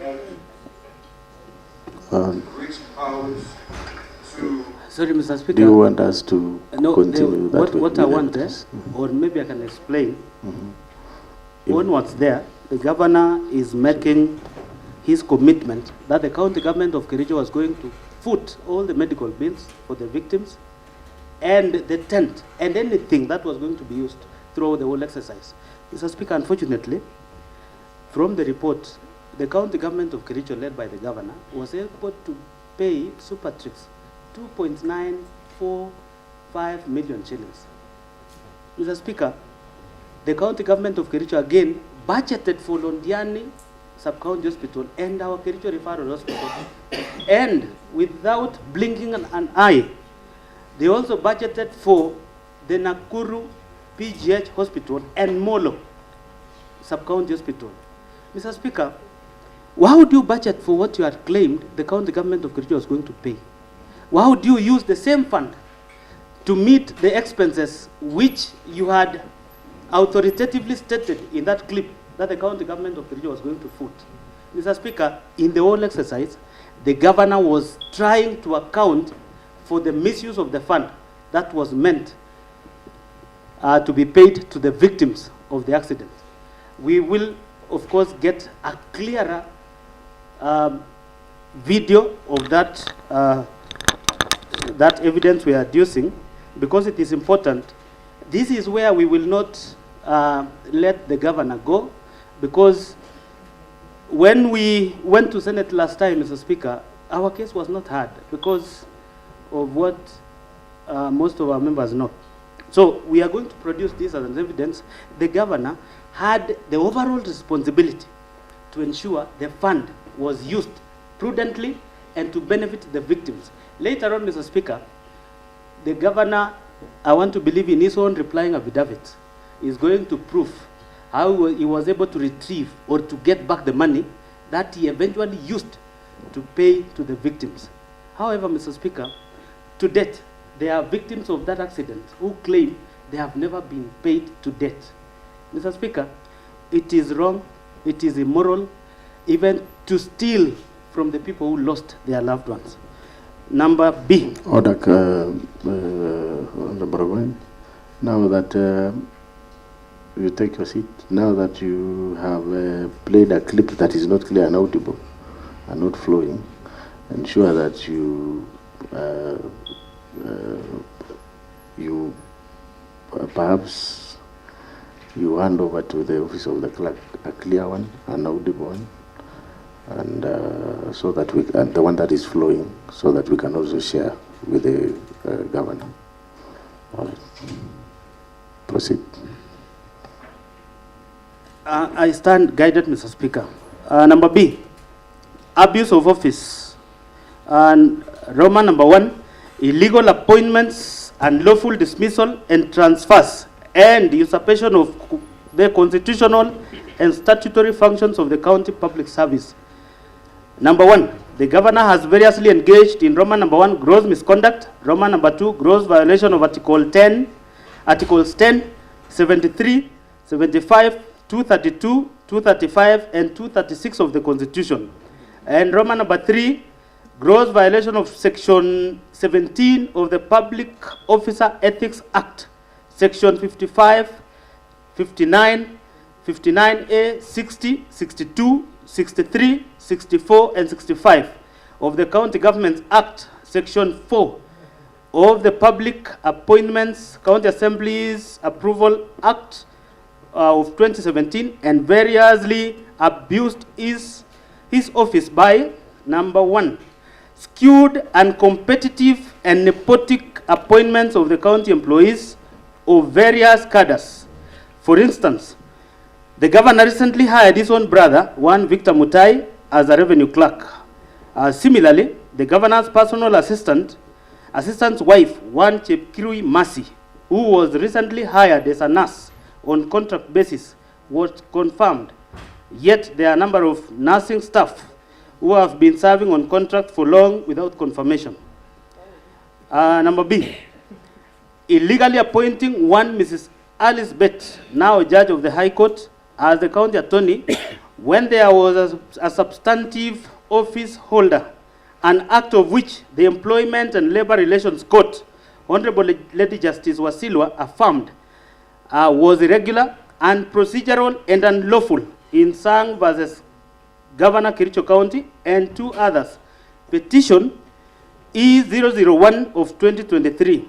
In that case, the governor was found by the court to be in gross violation of Articles 73 and 232 of the Constitution. His actions found to be illegal and unconstitutional, and ordered to pay costs of Kenya shillings 2 million and costs personally. The governor has therefore been already adjudged to be in gross violation of the law and all the Assembly and the Senate. And this is very interesting, Mr. Speaker, because 1, the governor was taken through the justice system and the judge ruled that the governor violated Article 73 and 232 of the Constitution. And that means, Mr. Speaker, if the governor has been found to have violated the Constitution, you know, the governor stands adjudged. In this instance, Mr. Speaker, the governor even doesn't need to be brought to this house to be impeached. If a resident in this county was able to bring a petition, definitely the governor would cease holding office. Because 1, why would you hire somebody when there is an office holder? And the petitioner successfully petitioned through the courts, and the governor was ruled to have violated the law. Him even being ordered to pay Kenya shillings 2 million personally was enough proof by the courts that the governor was found to have abused office. Number C, causing the advertisement of the positions of doctors, nurses, early childhood education ECD teachers, just to endear himself politically when he knew the county government did not have capacity to hire. The applicants were subsequently not shortlisted, or the alleged vacancies fill up. And this is what came up, I think, around 2023. We have the advert, Mr. Speaker, where so many positions were advertised, and they were never filled. It is only recently when the health workers were successfully recruited, but then the other cadres in education and all the other positions have never been filled up. Revenue clerks, the other day, Mr. Speaker, we appropriated as a house, and of course in consultation with the executive, and we were able to hire 30 revenue clerks. Mr. Speaker, the other positions that were advertised were never filled to date. The replacement of ECD teachers has never been done, despite the fact that the governor, through his authority in writing to the County Public Service Board for advertisement, they did that. People applied, they were never shortlisted or interviewed. Of course, Mr. Speaker, that is wrong. Number D, illegally deploying health staff via notice dated 22nd July 2024 without any justification, authority, and involvement of County Public Service Board, thus creating crisis in the health sector. And this was very interesting, Mr. Speaker, because one, the governor instructed the then county secretary for a number of transfers, which were reversed when the Committee on Health, led by the Honorable Erick B., intervened. Of course, Mr. Speaker, the duty pursuant to County Governments Act, Section 69 and 72 of the County Governments Act, vests the authority to the various chief officers within the department to do the transfers. And 72 is for the county secretary to do the transfers across the departments. In that case, Mr. Speaker, the then county secretary did transfers arbitrarily. It was chaotic. The staff were lost, a number of them lost morale. Had it not been for the Committee on Health to intervene, perhaps, Mr. Speaker, service delivery was going to be hampered in this county. Number E, since his assumption of office, the governor has dismissed a total of 10 county executive members, 6 chief officers, 2 chiefs of staff, among other senior county staff, without any cause or reason, thus exposing the county to protracted litigation and the risk of huge compensation in damages. The governor has perpetuated this firing spree not for any reason, but as a show of might, power, and authority. And that is where the abuse lies. Mr. Speaker, the worst one was last year in December, where the county executive members, 6 of them, were fired via a Facebook post by the governor. In fact, the governor quoted Section 40 of the County Governments Act. And that particular section has already been repealed by the Senate. Mr. Speaker, using a law that is non-existent to fire county executive members is something that we need to worry about. And you know, Mr. Speaker, we have a number of staff who've lost their jobs without any cause. Mr. Speaker, I know of CECs who are very young as the governor. Some of them are going through problems now. Their families are broken. The governor has never considered even a single thought about such employees. Mr. Speaker, why would the governor just wake up one morning, dismiss the CECs?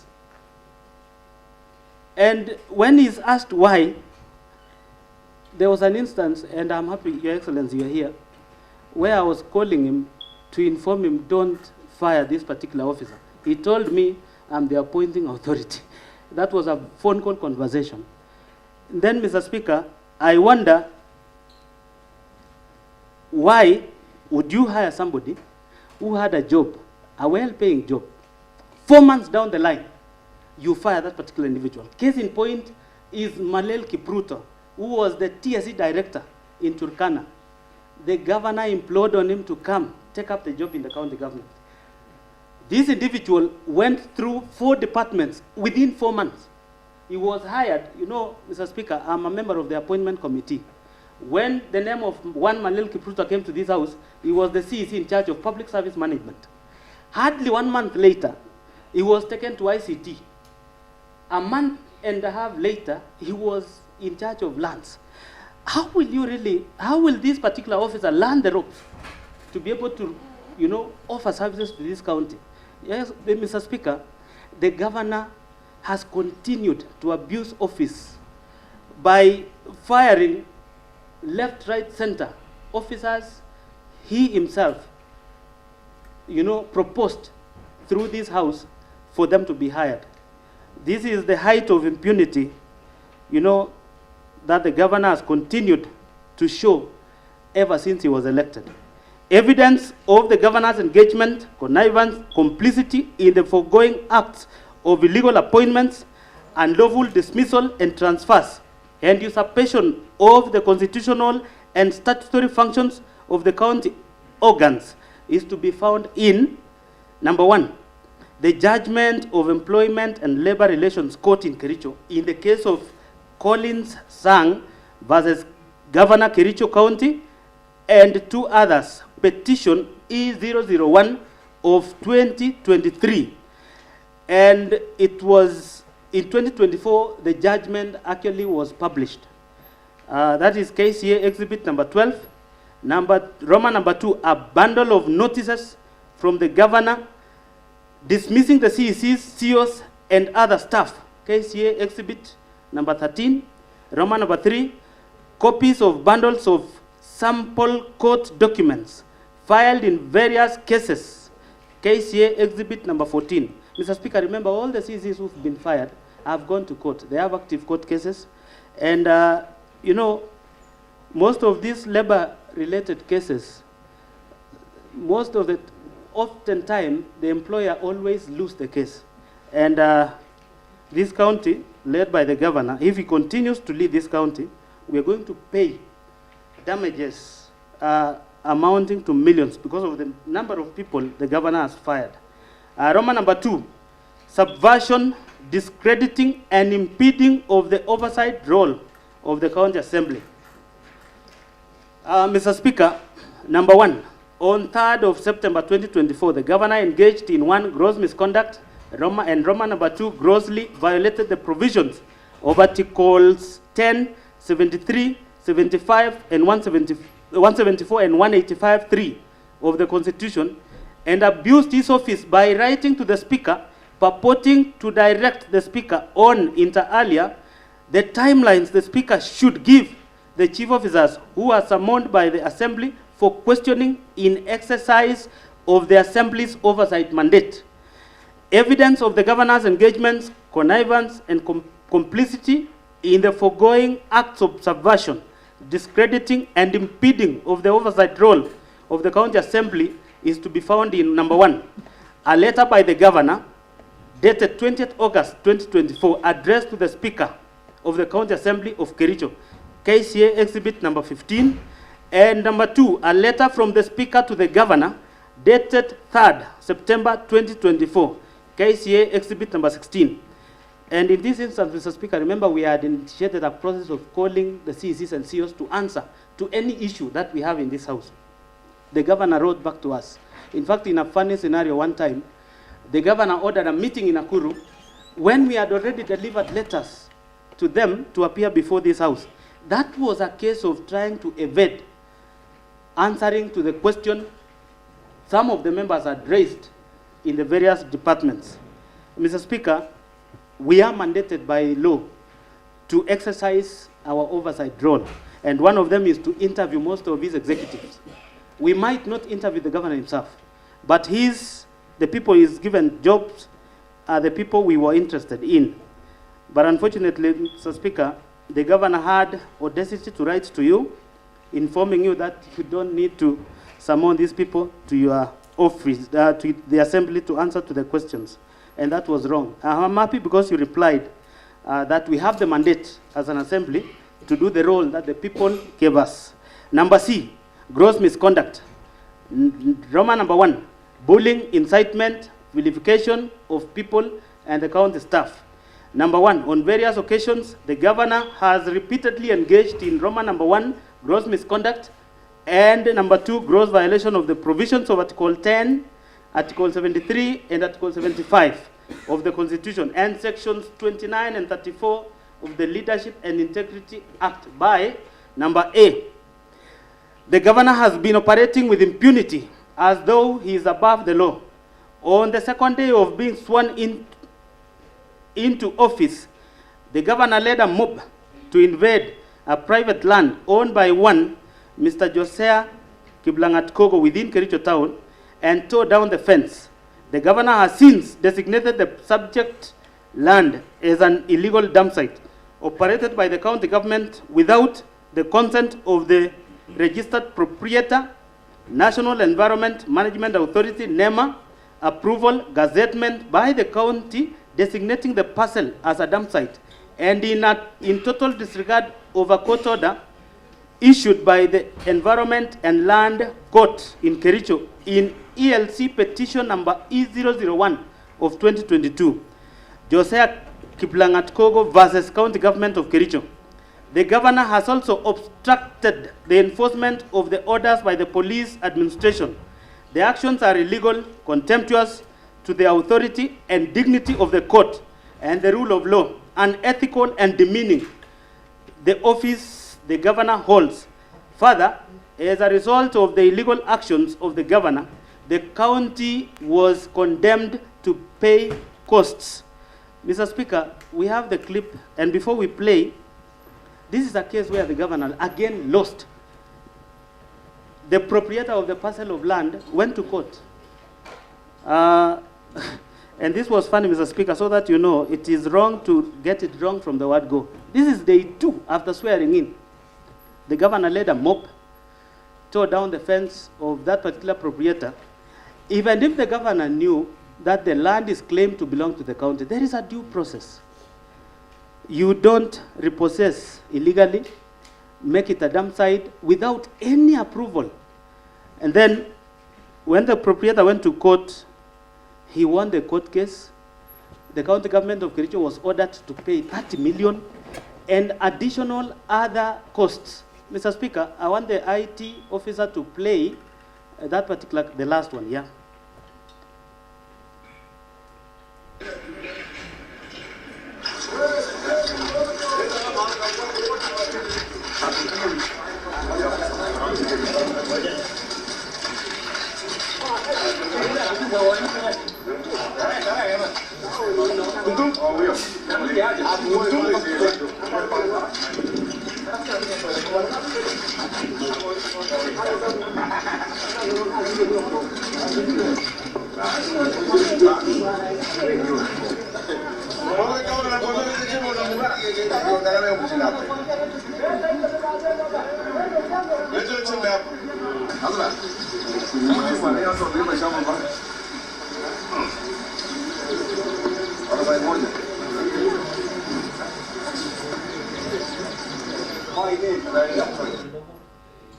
Mr. Speaker, you can clearly see the governor. In fact, he was shouting at one of the people who must have been working elsewhere around the land, forcefully instructing him or her to bring that djembe. I don't know what he was going to do with the djembe. But then, Mr. Speaker, you can see clearly the governor was even already misusing the powers given to him by the people of Kericho. When Governor Susan Kihiga was visiting Nakuru PGH to look at the state of the hospital, I saw one Governor Sakaja. He went to Pumwani Hospital to see the mothers who were giving birth and who had already given birth. Our governor, number 1, was acting in bad faith. Already, even the actions by the governor is in contravention of Chapter 6. I mean, that is, the integrity of the governor is already in question in day 2 when he was elected. Tell me, Mr. Speaker, why this governor should continue holding office, even with the judgment rendered by the courts that he was in violation of the Constitution, that he forcefully entered into somebody's land, made it a dump site without any approval, Mr. Speaker. And that is why I'm here to say, members, giving him an opportunity, I do not know how this county will be run even until 2027. Number B, none of the dismissed CECs, CEOs, chiefs of staff, and other senior county staff were given fair administrative action, due process, hearing, thus violating the provisions of Articles 41, 47, Article 51 of the Constitution. Mr. Speaker, remember, even if you were to fire a CEC or a CEO, then you should be able to have accusations. I've seen CECs in other counties go to court and win the cases. I do not know for Kericho, because case in point, Mr. Speaker, is the December 23rd one, where the governor just updated a Facebook post, and days later, he came up with letters of dismissal. The grounds to date is not known, but we will then prove, because they are our witnesses now. Mr. Speaker, in the case of Erick Mutai and the other three, the governor actually messed up with their reputation. I want to bring to your attention, Mr. Speaker, Engineer Erick Mutai is a village boy who went to school, Kahaki Bay, Kapkeburu Primary, Kahaki Bay, as a day scholar, scored an A- from that small school, went to Kenyatta University, get the best grade. He worked, before even joining us, he had worked for Water Trust Fund. This is a young man who had ambitions. Now, firing him with a phrase of incompetence rendered the life of that young man useless. Mr. Speaker, this is a governor who wants to be given chance. Yet, whenever he has authority, he has never given chance to anybody who works for him. And that is why, Mr. Speaker, his continued to run the affairs of this county is untenable. And I want to beseech members, when the time comes, let us act, with a lot of feelings to the many who've gone through the hard times through the leadership of this governor. Number C, the governor has persistently intimidated, molested, harassed county officers who do not sing to his tune, leaving officers jittery and creating an atmosphere of fear, uncertainty, and despondency in the county, and thus creating toxic work environment. This violates the principal provisions of Section 11 and 13 of the Leadership and Integrity Act. Number D, the governor has persistently used divisive and unbecoming language, which undermines the office he holds, contrary to Section 8 of the Leadership and Integrity Act 2012. Number E, the acts of the governor enumerated above have collectively brought dishonor and disrepute into the office of the governor in violation of Chapter 6 of the Constitution and the Leadership and Integrity Act 2012. Evidence of the governor's engagement, connivance, and complicity in the preceding acts of incitement, vilification of people and staff is to be found in number 1, affidavit of Josiah Blangatkogo, sworn on 23rd September 2023 in support of the notice, KCA exhibit number 17. Aroma number 2, judgment of ELC petition number E001 of 2022, Josiah Kiplangat-Kogo versus the county government of Kericho. Number 9, we have the video clips. And Mr. Speaker, you've been able to see one.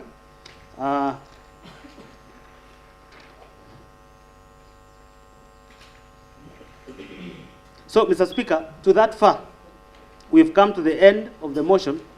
And before I call on the seconder of the motion, Mr. Speaker, I want to tell the governor who is before us, pursuant to standing orders of this county assembly and Article 51 of the Constitution, fair hearing. Mr. Speaker, it is important that the governor knows that on various dates ever since he was elected, his actions has brought us this far. Mr. Speaker, there is a clip there that we will get a clear one, where the governor admitted while they were installing the new managing director of Kewasco, where he admitted in public and in camera that in Londiani's case, funds were lost. I'm waiting to see his replying affidavit because it's confirmed in series. And you know, he claimed I was still younger. Now that I've now known how to run the county. This is somebody who's confirmed his own wrongdoings. I want to urge the members, let us vote with conscience. We will save this county, and the county of government of Kericho will vindicate our actions in future and for the generations to come. To this, Mr. Speaker, I beg to move the motion. And the second of the motion is Honorable Vincent Korir, the MCA representing Londiani Ward. Thank you, Mr. Speaker. All right, thank you. The Honorable Protester Honorable, before Honorable Vincent Korir takes to the floor, is the Deputy Speaker first panelist, Honorable Philip. Yes, you can come over. As the Honorable Vincent Korir, as you will take the floor, you second the motion.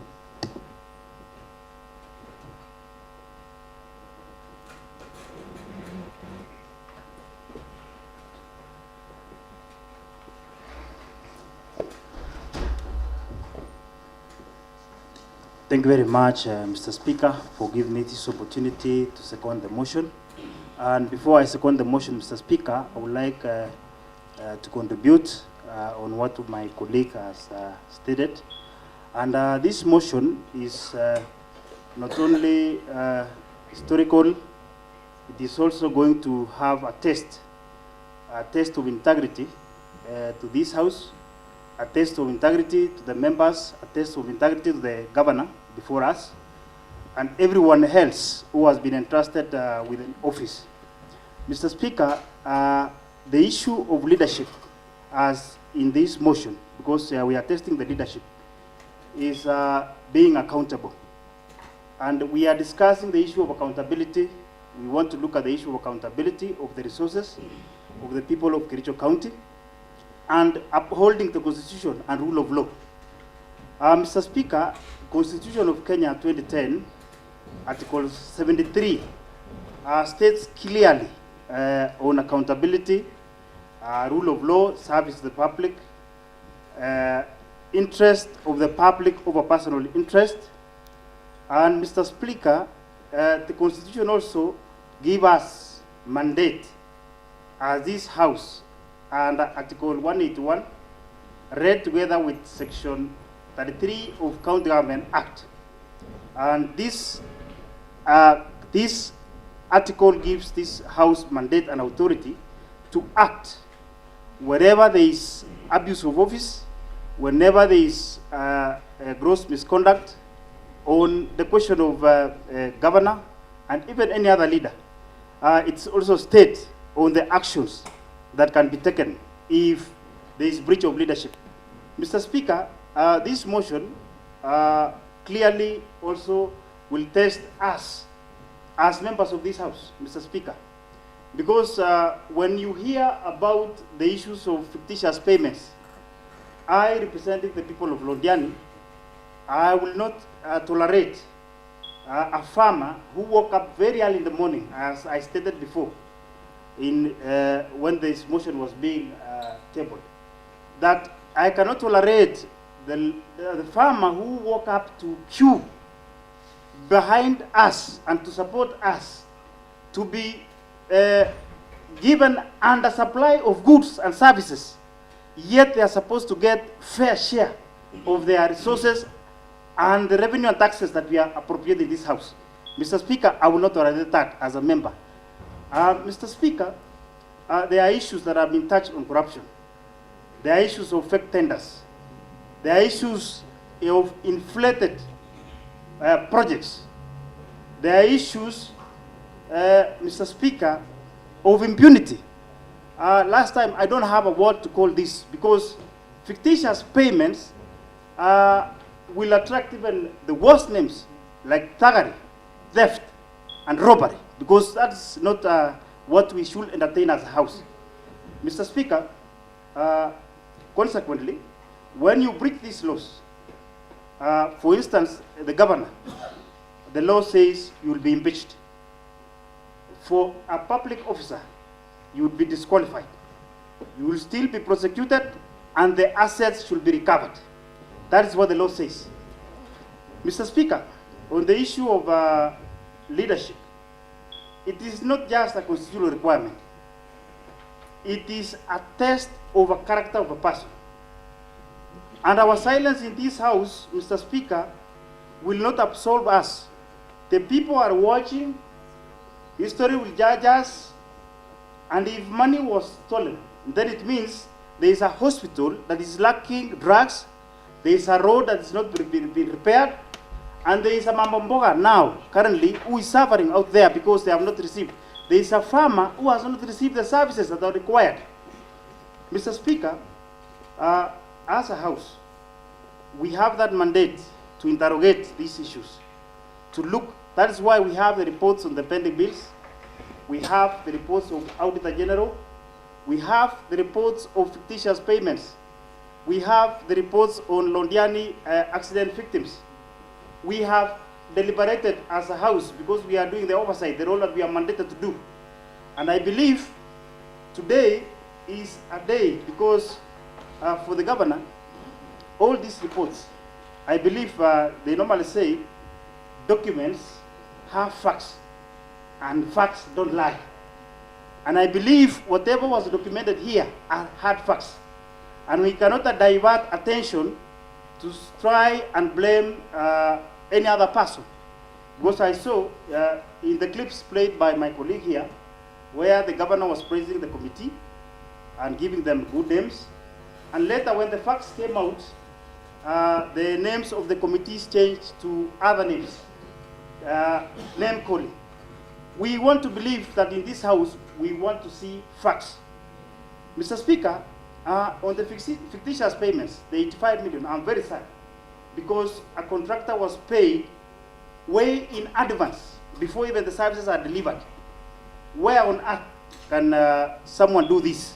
When we have genuine contractors who have done excellent job and they have never been paid for a very long period of time, they are still waiting to be paid.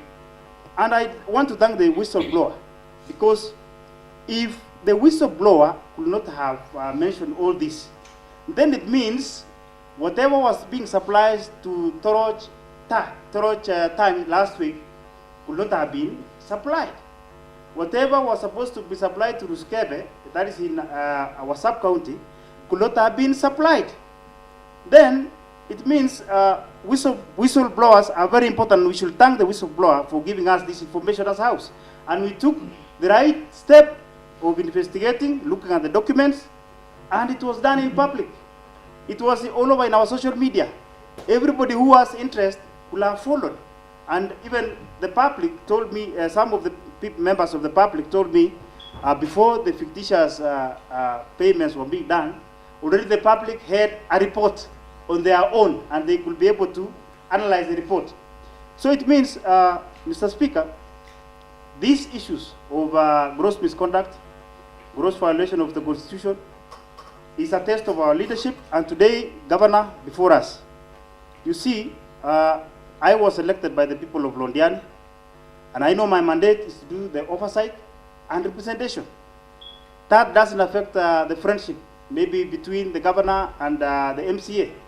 But we have to put you in check and balance. And it is our role. It is not anything to do with politics. It is not anything to do with personal differences. But I'm doing my mandate as the area member of County Assembly from Londiani. And I'm representing that Mambomboga or that person who queued before to elect us. Honorable members, it is not that we are the best in leadership. There are others who are supposed to be elected, but people trusted us. They given us trust to elect us to represent them. And that is the mandate that I'm going to discharge. Honorable Governor, Your Excellency, the issues mentioned, I'll leave alone the issue of all those stories. Let's pick one point of the housing in Kericho, where a contractor, when there was a whistleblower was done, a contractor rushed at night. If it was not for the members of the public, then the contractor could have rushed there to do some job, so that it can appear that work was going on. Yet there was nothing going on. Money already was paid long way ago. Honorable members, it is our duty, and we are being watched. Not only in our county, we are being watched across the country. And it is our duty, if we fail today to send Excellency Governor Mutai home, then we are giving a leeway to the governors to assume that if they have some political support or small support, then it is their way to continue with corruption. We will never allow that. Mr. Speaker, when you talk of the issue of dismissed 10 CECs, 6 CEOs, 2 chiefs of staff, then my question is it coincidence? It cannot be coincidence, Mr. Speaker, sir. This alone. And I want to actually speak to the governor that when there are rats in your store, and the rats are raiding your maize that you have harvested for your children, you don't call people to come and burn the store, plus the maize and the rats. You kill the rat, and you remain with the store and the maize. Mr. Speaker, you see, there are doctrines. There is a doctrine of leadership, where a leader, if you are the head of or in authority, you are held liable for whatever your staff are doing. That is doctrine of leadership. If I'm a manager and there is a supervisor who has done repeatedly some issues, for example, stealing, then it means I'm the problem. And it's me who's supposed to step down or resign or be sacked. So to you, Your Excellency Governor, on the issue of Londiani accident, this is so touching to me because this is in the area where I come from. I managed to witness whatever happened during that day, that time. And actually, I don't want to describe the events that took place. But the saddest of all is when the fundraising was done, I was part and parcel, we contributed, and eventually, the money was lost. To me, that money was supposed to be helping those victims who had already died, some were injured. And to my surprise, there was also a whistleblower during that time. And true to the reality, the money was lost and it was misused when there is a family who are waiting to buy their victim. And you see, the members of the public could not do a fundraising since they knew that already there was a fundraising held nationally. And it took time for that family. I remember I was in the ad hoc committee. We went through the committee, we looked at the details, and shocking enough, the promises that were made by the governor to waive the bills was never realized. In the real sense, that money was used in different way. If you can look at the details, I remember those people who are in the committee. If you can go into the details, then it is shocking because some of the final details could not even match. Some of the expenditures could not tally. The officers who are called here to come and answer the questions, some could even cry and even they wanted to be seen in camera because there were issues that were being done behind the camera. Mr. Speaker, in this house, as the assembly, we must act. And the action is today. And any member who is here should be convinced beyond doubt, because this report has facts. Mr. Speaker, the issue of Kazi Mutaani, I remember in May 2024, there were some 5 companies that were mentioned adversely in Kazi Mutai program. I'm a member of Lands Committee. As a committee member, we looked at the reports, and truly, you could find that there are so many irregularities that happened in this program, the Kazi Mutai programs. Some of the people who were recruited were never even paid. Some of the companies were not pre-qualified.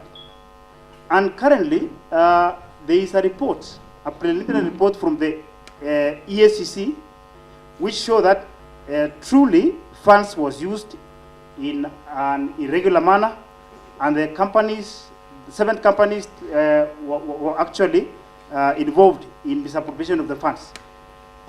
This is a loss of funds. Mr. Speaker, sir, we are called to serve the people. We are serving the Constitution and God. Mr. Speaker, as I submit, as I second, Mr. Speaker, I would like to urge this House that today, having convened today to debate on this motion, I would like to urge honorable members that with your conviction, with the facts before us, that we do the necessary and vote to remove the governor of Kericho County from office so that we can continue to uphold leadership and integrity as required. Mr. Speaker, I don't want to continue much, but I would like to say that I am standing with the people and I'm standing for justice. I second, Mr. Speaker. Thank you very much. All right, thank you, the Honorable Vincent Korir. Honorable members, now the motion have been moved and seconded. I now propose a question pursuant to the provisions of Standing Order number 65-1, which is, you will bear with me, I'll have to read the motion verbatim, but I'll be very fast.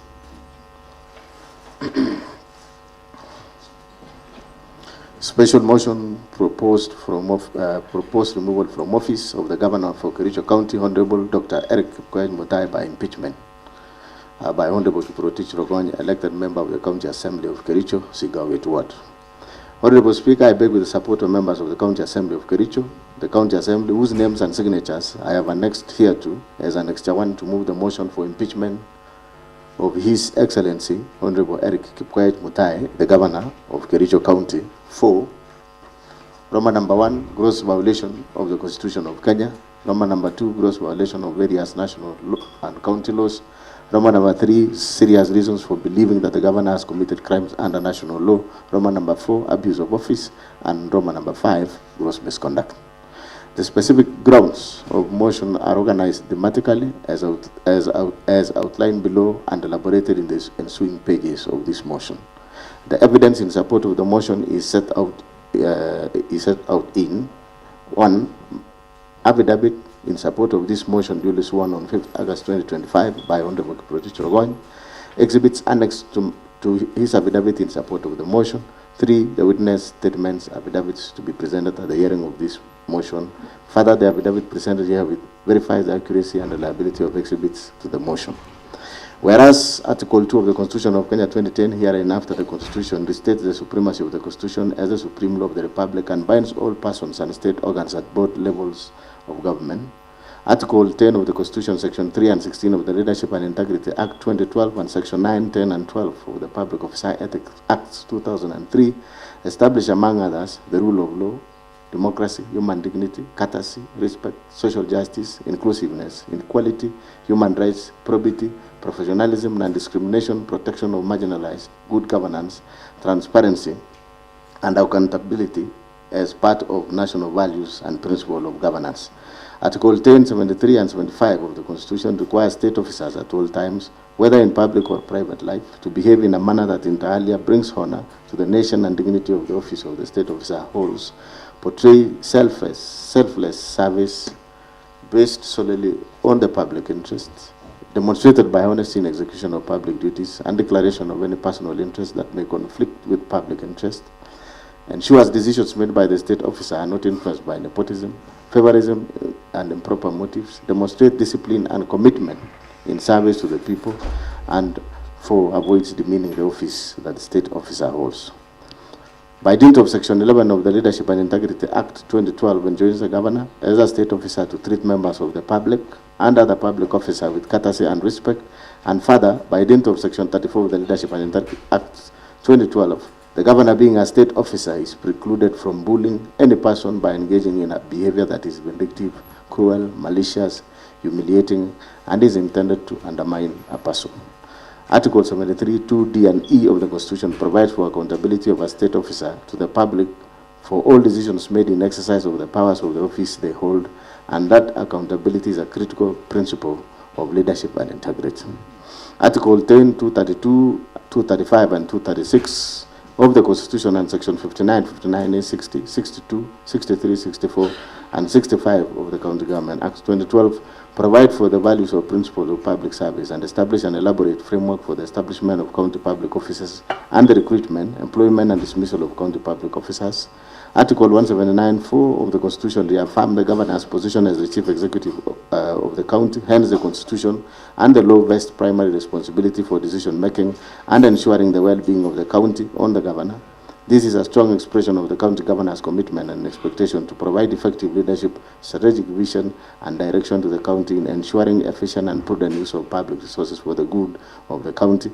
Number 8, Article 181 of the Constitution, Section 33 of the County Government Act, and Standing Order Number 70 and 70A of Standing Orders of the County Assembly of Kericho provides for the impeachment of the governor on grounds of gross violation of Constitution, gross violation of other written laws, where there are serious reasons for believing that the county governor has committed a crime under national or international law, gross misconduct, and abuse of office. Number 9, Articles 201, 205, and 207 of the Constitution forms a constitutional basis that guide the counties in raising and utilization of public finances.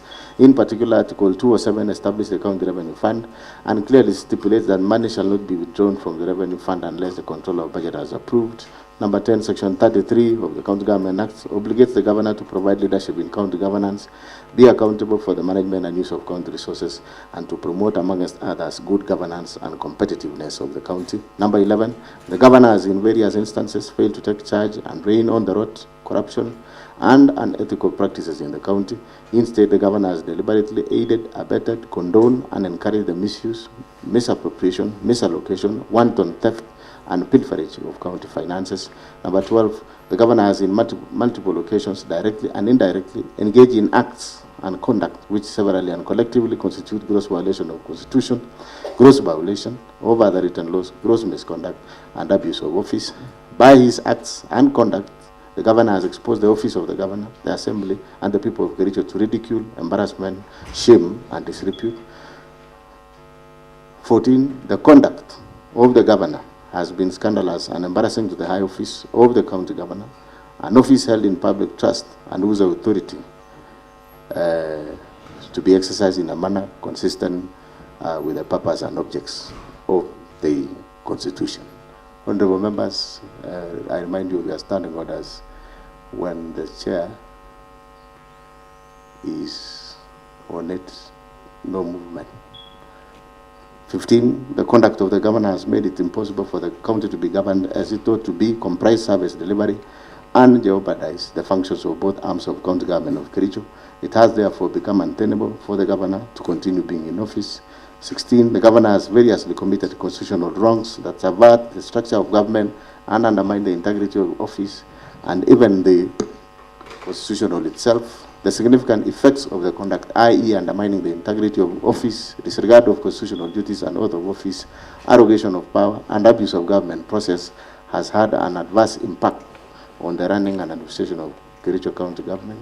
And number 17, the governor has continued to stay in office, has and will continue to undermine effective service delivery to the detriment of the people of Kericho County, in whose trust the governor holds the office.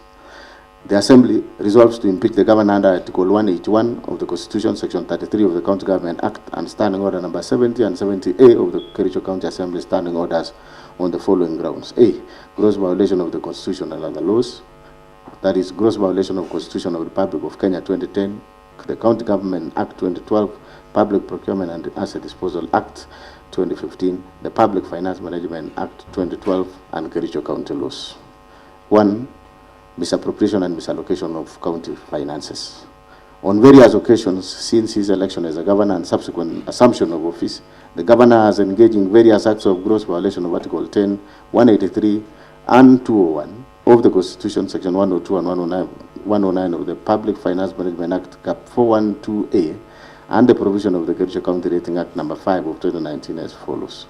Roman 1, fictitious payment of works, goods, and services. Between January 2025 and July 2025, the governor engaged in gross violations of Articles 10, 183, 201, 207, and 208 of the Constitution, and Sections 102, 109, and 110 of the Public Finance Management Act 2012, and Section 33F of the County Government Act 2012. The governor aided, abetted, and/or condoned the fictitious payment of goods, services, and works which were neither delivered nor done, occasioning the county loss of Kenya shillings 85,704,522.90 in A, services which were not rendered and or partially done, e.g. maintenance of 15 residential houses in Kericho and West Sub-County at a cost of 2,999,000.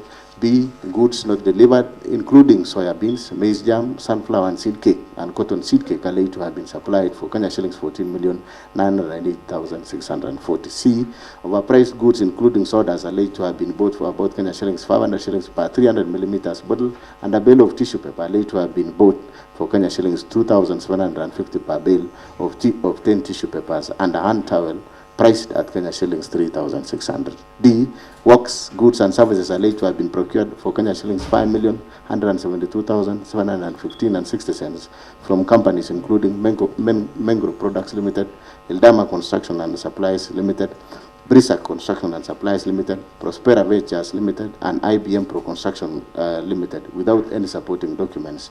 And E, payment of contractors from the retention account for the works done more than 5 years ago, some of which companies had already been paid, and therefore misappropriating county funds through double payments.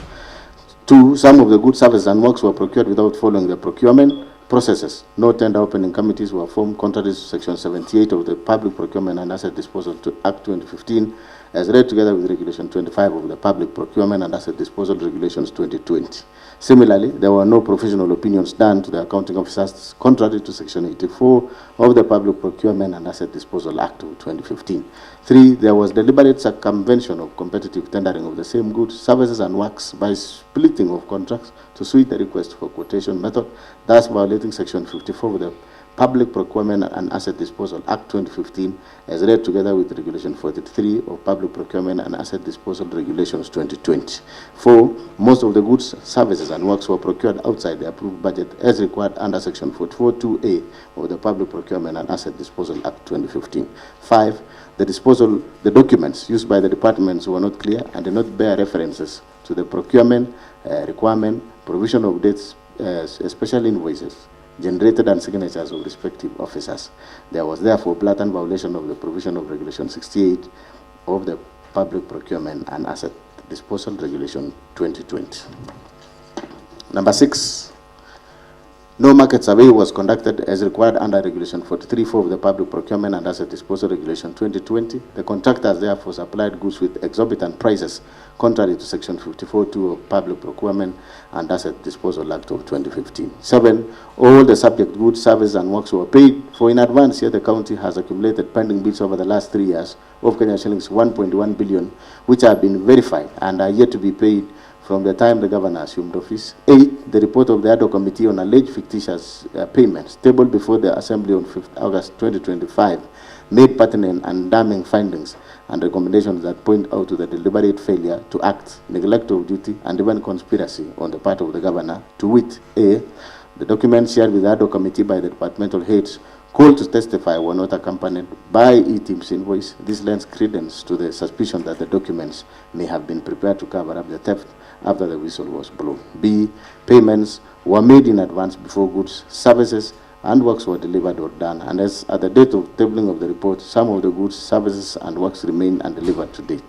C, documents that were used to process payments bore the signatures that could not be authenticated. Subsequently, certain officers whose signatures appear in the said documents have denounced the documents. D, The gaps highlighted in the report point to serious governance concern and weak internal controls in Kericho County that the appointing authority, i.e. the governor, policymakers, accounting officers, and indeed all the officers entrusted to deliver services to the county have failed to do so as required by the law. There was an intention to defraud the county and violation of the Constitution 2010, Public Finance Management Act 2012, County Government Act 2012, Leadership and Integrity Act, the Powers and Privileges County Assemblies Act, the Public Procurement and Asset Disposal Act 2015. Under Article 179 of the Constitution and Section 33F of the County Government Act 2012, the governor has the overall responsibility of being accountable for the management and use of county resources. 10, it is a matter of public notoriety that when the whistle was blown on these fictitious payments, the governor on 26 July 2025, while attending a function at Kamalok village in Cheboin Ward, rubbished the claims and called for stern action against the whistleblower. This shows someone who is either unaware of the happenings in the county or was deeply involved in the scandal.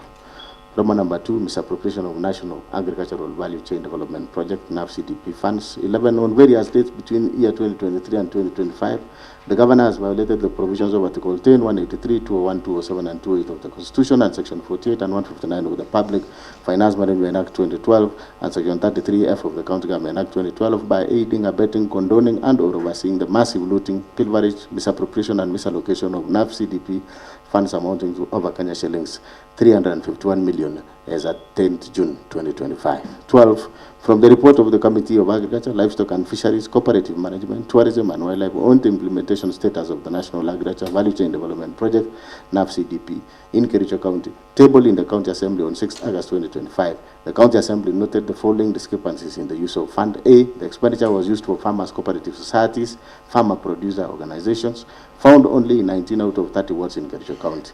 This implies that the funds were meant for agripreneurs, whose role was to enumerate farmers and organize them into circles, was not adequately utilized. B, each ward circle was meant to get Kenya shillings 1 million, yet the committee found out that of the 19 circles under the program, only 7 have ever received financial support since the inception of the fund. C, it is further indicated in the report that some SACCO received nominal support in kind or form of office furniture and some farm inputs, while others have never received any support. D, even though SACCOs and farmer producer organizations which received support in kind did not receive delivery notes when the furniture, computers, and other supplies were delivered, and they cannot therefore ascertain the prices, source, and therefore quality of what was supplied. E, procurement of furniture and equipment under NAV-CDP program was conducted centrally with minimal involvement of key stakeholders. This does not only undermine the principle of transparency in procurement, decision-making, and lack of ownership, but also created room for pilferage and misappropriation of the fund. 13, the office furniture and equipment supplied under the NAV-CDP program are largely of substandard quality. There was therefore no value for money and compliance with Public Procurement and Asset Disposal Act 2015, particularly Section 124, which obligates the procuring entity to select quality and cost-based selection QCBS method as the preferred method to be used to evaluate proposals. 14, the manner in which the few projects which were implemented were done show that they were done without following the project implementation manual published by the World Bank to guide the implementation of the projects. 15, again, the governor shirked all his overall responsibility under Article 179(4) of the Constitution and Section 33F of the County Government Act 2012 to bear accountable for the management and use of county resources. 16, there is evidence that the governor has been ordering withdrawals from the fund for reasons other those for which the fund was created by the donor. Evidence of this shall be availed at the hearing and consideration of the motion. Mover will be asked the Assembly to issue another Article 195(2)(b) of the Constitution and Section 27(1)(c) and 2 of the County Assemblies and Powers Privileges Act 2027, compelling the relevant banks where the funds were drawn to furnish this House with a bank statement showing the withdrawals of the funds from 2023 to date. Number 3, misappropriation of funds and an unfair distribution of projects funds under financing locally led climate action FLOCA fund. 17, on various dates between the year 2023 and 2025, governor has violated the provisions of Article 10, 179, 183, 201, 207, and 208 of the Constitution, and Section 102 and 107 of the Public Finance Management Act 2012, and Section 33F of the County Government Act 2012 by presiding over unfair, skewed, and nepotic distribution of projects under FLOCA funds, imprudent use, misappropriation, and misallocation of FLOCA fund as follows. A, skewed and unfair distribution of projects under the fund with the governor's home ward, namely Chemosot ward, alone getting projects worth Kenya shillings 21,701,590 shillings, while there are many other wards, not only in other sub-counties, but even in Bureti sub-county, which have received not a single project under the fund. This nepotically skewed distribution of projects under the fund violates the national values and principle of governance and under Article 10 of the Constitution, and in particular, the values of equity, non-discrimination, equality, good governance, integrity, transparency, and accountability, the principle of public finance under Chapter 12 of the Constitution, as well as the provisions of Section 102 and 107 of the Public Finance Management Act, which enjoins the governor to ensure fiscal responsibility and adherence to the values and principles of the Constitution in the management of county funds. B, Joint Committee on Water and Sanitation, Environment, Energy, Forestry and Natural Resources, in the report on the implementation status of FLOCA programs, noted that some projects under the fund, namely Chemamul Water Project in Kabianga, Water and Environment Projects in Serete Cheptororiet Ward, Torrentine Cooperative Society, Milikuning Plan in Kapsaos Ward, Soliat Water Tree Nursery Establishment Project in Soliat Ward, and Donyo Mare Borehole Water Project and the Laitich Water Project in Soliat Ward are marked as 100% complete, yet there are either defects in the works, incomplete and substandard works. 18. As a result of this unfair distribution of projects, words like Cheblanget, Litein, Chai, Kipchebor, Chilchila, and Konyak did not get even a single project in all the categories under the fund, namely environment, agriculture, and water.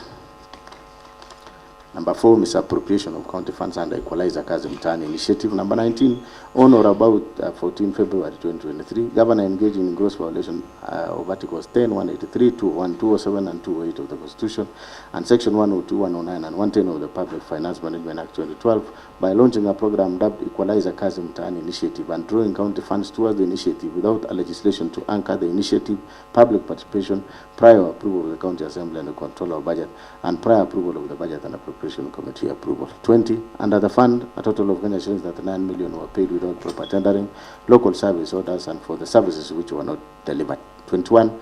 County Assembly's report on the ad hoc committee on Kazi Mtaani pointed out various violations of the Constitution and the law in the rolling out of the implementation of the initiative. However, the governor deliberately disregarded the report and it has hitherto not been implemented.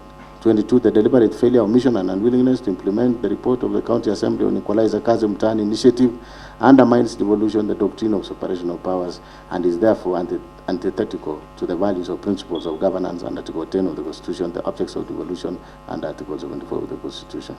Number 5, misappropriation of funds under the Strategic Intervention Projects, SIPs. 23, in various dates during the financial year 2024-2025, Governor engaged in gross violation of Article 10, 183, 201, 207, and 28 of the Constitution, and Sections 102, 109, and 110 of the Public Finance Management Act 2012 by overseeing misappropriation of various projects under the Strategic Intervention Projects Fund.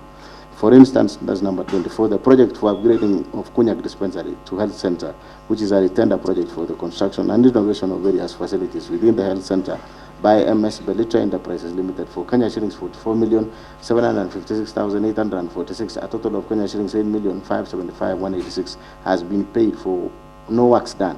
Indeed, when the County Assembly's Committee on Implementation visited the site, they found the contractor had only supplied materials, contrary to the Finance Department report to the Assembly that the kitchen and staff house was at walling stage while the MCH is at slab level. Number 6, other violations of the Constitution and the law. 25, the President and former Chief Executive, County Executive Committee members and Chief Officers have variously reported coercion by the Governor to make financial allocations for Governor's own use from the funds allocated to their respective departments, and which funds were required to remit through the Governor's personal assistance. 26, violation of Article 201 A, D, E of the Constitution of Kenya 2010 on principles of public finance management, and Article 226 as read with Article 227 of the Constitution by the presiding over glaring irregularities evidenced by A, irregular award of contracts and evasion of accountability, B, willfully interfering in the procurement processes and the award of tenders, C, skewed tender awards to various contractors at inflated rate in collusion with fraudulent contractors and suppliers, D, irregular implementation and unfair distribution of various programs in the county, and E, intentionally and negligently presiding over massive theft of county public funds as evidenced by Auditor General's report for the preceding financial years, which have raised red flags over various projects. 27. On 15th August 2023, the governor compensated the victims of Londiani accident from the county emergency fund to cover up for the funds raised by the public and misappropriated by a committee he had formed to steer the fund drive. And without cogent explanation about the funds publicly raised for the victims had been expended. Evidence of the governor's engagement, connivance, and complicity in the aforementioned acts of misappropriation, misallocation, and illegal drawings of county revenue and county finances is to be found in Roman number 1, report of ad hoc committee on alleged fictitious payments, KCA Exhibit 01. Roman number 2, a bundle of sample vouchers, payment requisitions, delivered notes, LSOCTC on the payments, KCA Exhibit number 2. And Roman number 3, joint committee reports of county assembly on implementation status of national agricultural value chain development project, NAP-CDP in Kericho, county, KCA Exhibit 03. Roman number 4, World Bank project implementation manual for NAP-CDP, KCA Exhibit number 4. 5, joint committee report on the implementation status of FLOCA programs, KCA Exhibit number 5. 6, report on the ad hoc committee on Kazi Mutani, KCA Exhibit 06. Roman number 7, committee on implementation report on the motion of strategic intervention projects, KCA Exhibit 07. A bundle of vouchers for the payment of various projects under strategic intervention projects, KCA Exhibit 08. Affidavits of Mr. Erick Mutai, KCA Exhibit 09, and video clips mark KAV 01 and KAV 02. 2, misappropriation and or abetting misappropriation of the funds publicly raised for the victims of Londiani accidents. 1, on various days between 4 July 2023 and 9 July 2023, the governor grossly violated the provisions of Article 10, 73, and 75 of the Constitution and Section 29 and 34 of the Leadership and Integrity Act 2012. A, by A, overseeing misappropriation of funds raised for the victims of horrendous Londiani Junction accident tragedy, in which over Kenya shillings 9 million of public raised funds were lost. B, reneging on his undertaking to implement the report of the County Assembly's ad hoc committee formed to probe the misappropriation of funds meant for the victims of the accident.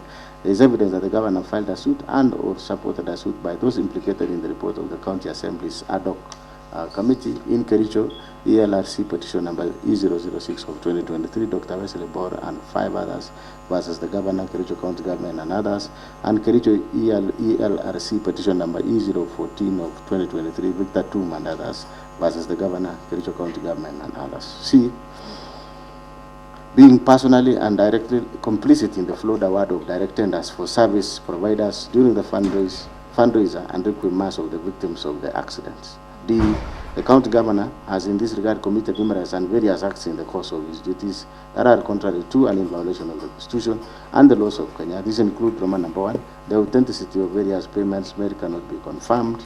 The fact that the exact amount of money expended from the sum collected during the fundraiser points to impropriety and suggests a clear fraud on those whom the funds ought to have been benefited.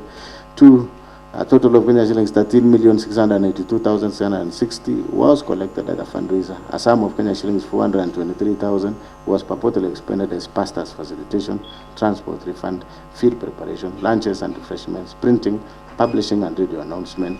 Other payments that were approved from the fund were Kericho County Referral Hospital 2,037,524, Londiani Hospital Kenya shillings 1,534,190, Supertix Limited Kenya shillings 2,945,000, Supershine Limited Kenya shillings 411,000, Raise Hotel Kenya shillings 100,000, County Commissioners Fuel Kenya shillings 300,000.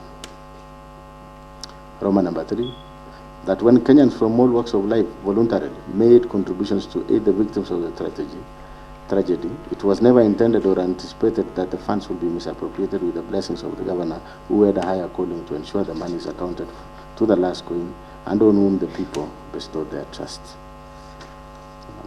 Roman number 4, the governor issued contradictory statements insofar as the use of the funds is concerned. The contradictory statements point out his complicity in the matter. 5, while the governor is on record indicating that the medical bills for all the victims will be waived and taken care of by the county government, it is not clear why money had not been paid out from the fund collected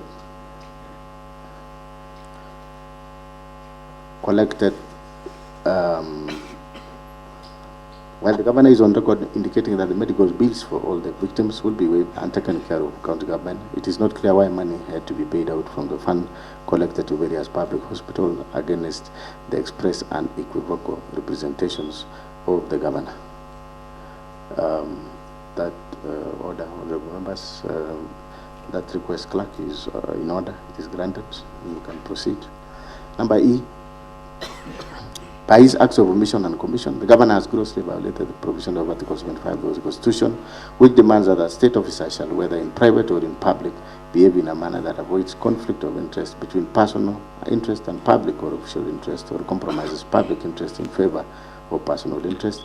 F. By overseeing the misappropriation of funds aimed at assisting the victims of the accident, the governor violated Article 73(2), which demand from him selfless service based solely on public interest, demonstrated by honesty in execution of his duties, accountability to the public for decisions and actions, and discipline and commitment in service.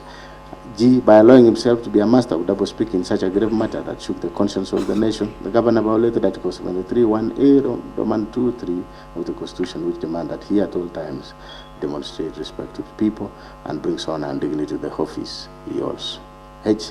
By allowing himself and senior officials to close to him to benefit from the funds, the governor violated Article 76(2)(b) of the Constitution, which prohibits a state officer from accepting a benefit in circumstances that compromise the integrity of the state officer. I. By failing to ensure that decision-making in executive office of the county governor are not influenced by corruption, nepotism, and other callous and improper motives, the governor has failed to exercise objectivity and impartiality, thus violating Article 73(2)(b) of the Constitution 2010.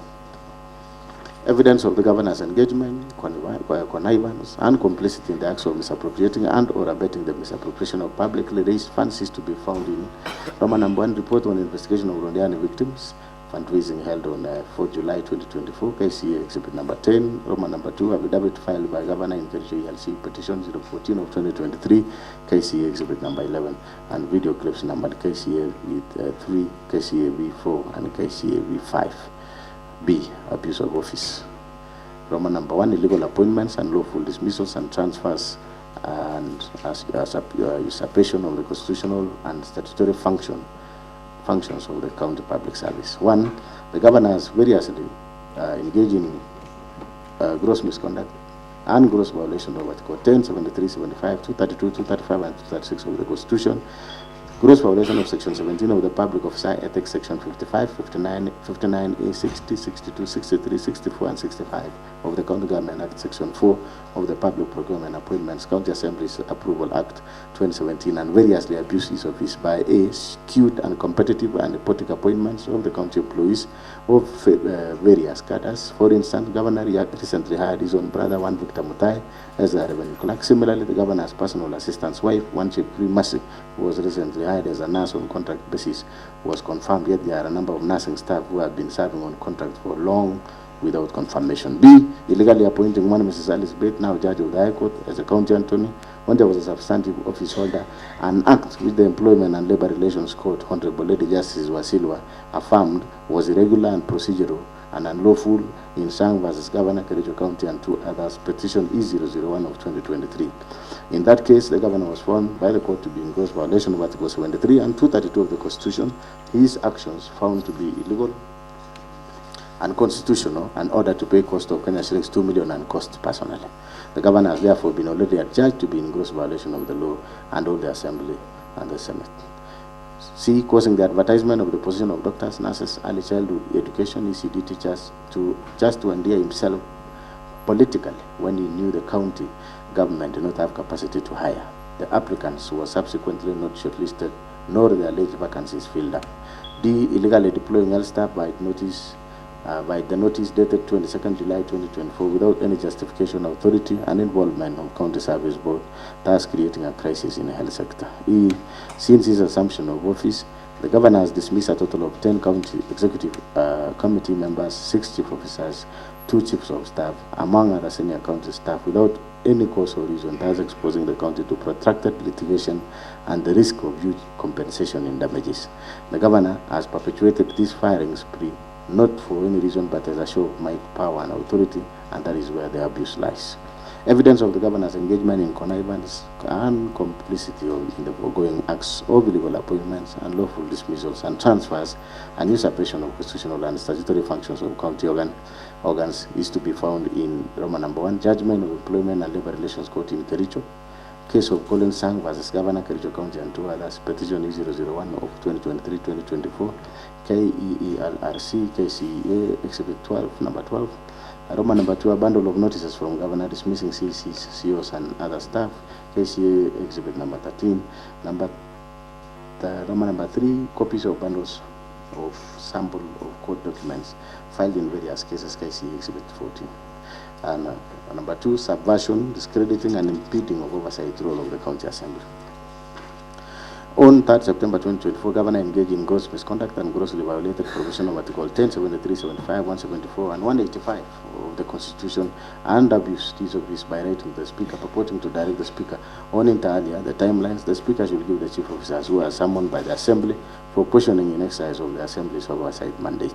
Evidence of the Governor's engagement, connivance, and complicity in the foregoing acts of subversion, discrediting, and impeding of the oversight role of the County Assembly is to be found in Roman number 1, a letter by the Governor dated 20th August addressed to the Speaker, to the County Assembly of Kericho, KCA, Exhibit number 15, and a letter from the Speaker to the Governor dated 3rd September 2024, KCA, Exhibit number 16. C. Gross misconduct. Roman number 1, bullying, incitement, vilification of people and county staff. 1. On various occasions, the Governor has repeatedly engaged in gross misconduct and gross violation of the provision of Article 10, 73, and 75 of the Constitution and Section 29 and 34 of the Leadership and Integrity Act. By A, the Governor has been operating with impunity as though he is above the law.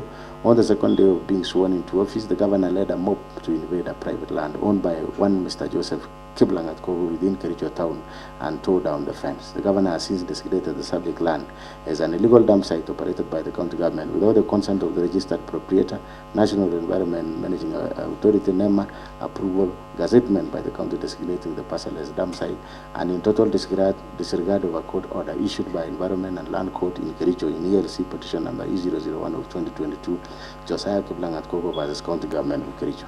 The Governor has also obstructed the enforcement of the orders by the police administration. The actions are illegal, contemptuous to the authority and dignity of the court and the rule of law, unethical, and demeaning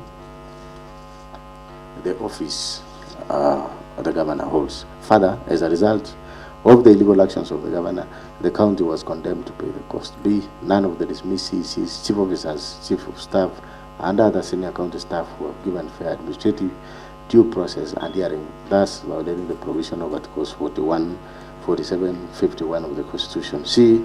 The Governor has persistently intimidated, molested, harassed county officers who do not sing to his tune, leaving officers jittery and creating an atmosphere of fear, uncertainty, and despondency in the county, and thus creating a toxic environment, work environment. This violates the provision of Section 11 and 13 of the Leadership and Integrity Act of 2012. D. The Governor has persistently used divisive language, divisive and unbecoming language, which undermines the office he holds, contrary to Section 8 of the Leadership and Integrity Act 2012. E. The acts of the Governor enumerated above have all collectively brought dishonor and disrepute in the office of the Governor in violation of Chapter 6 of the Constitution and the Leadership and Integrity Act of 2012. Evidence of Governor's engagement, connivance, and complicity in the preceding acts of incitement, vilification of people and staff is to be found in Roman number 1, Affidavit of Joseph Kiblangat Kogo, sworn on 23rd September 2023 in support of notice KCA Exhibit number 17, and 2, Judgment of ELC in ELC petition number 001 of 2022, Josiah Kiblangat Kogo versus County Government of Kericho, KCA Exhibit number 18, as well as the video clips. Thank you, honorable members, for your patience.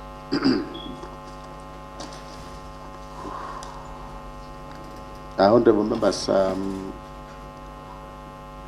before we begin to debate, honorable members, before we begin to the debate on the motion that is now before this House, it is a fundamental principle in law that an accused person has the right to be heard and to face the accuser on the allegations before them. Indeed, this is the essence of Article 47 and 50 of our Constitution. To this end, I will now invite His Excellency the Governor of Kericho County, whether by himself or by council, to take the floor and make his submissions to the grounds and particulars of the motion before this Honorable Assembly for a period not exceeding 2 hours. We have 2 hours, but this is how we are going to use our 2 hours, Your Excellency and your team. 1.5 hours and now, and then I will open the floor for honorable members to contribute, and then I will give you 30 minutes to probably to respond to the issues that have been raised by the honorable members of this assembly. So, Honorable Governor, please note that, so that as we can see, I don't know what is our time now. What is the time now?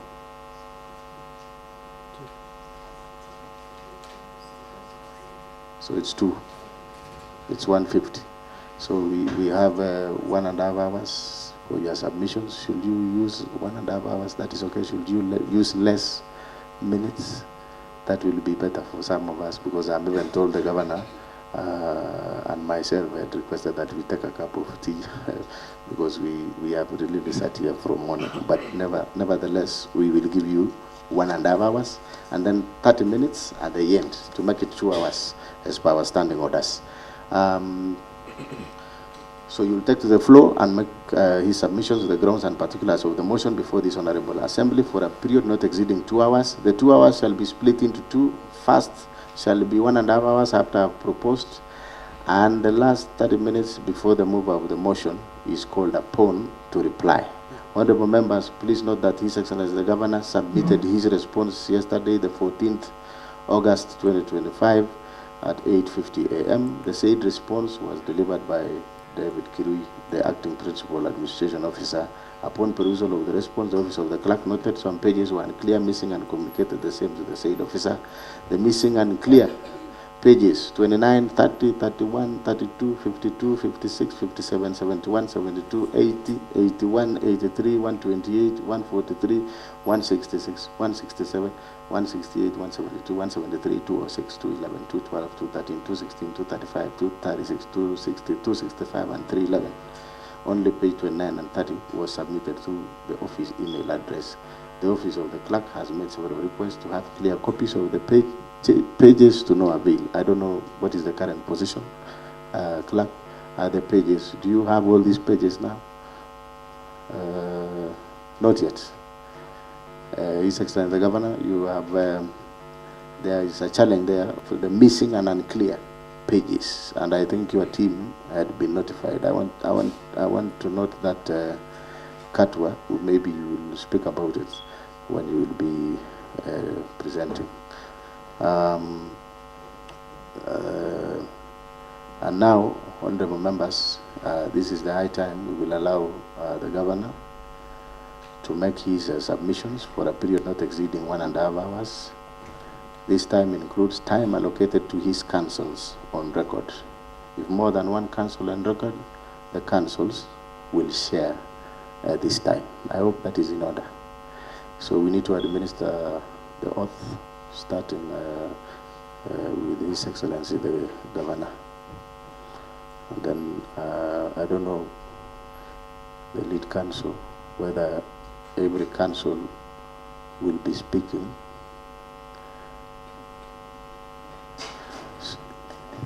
So Governor first. Governor first.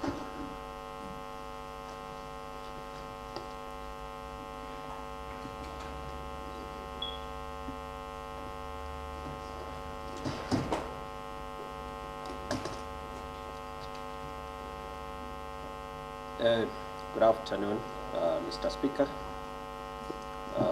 His Excellency the Governor. Order, just a bit. Order.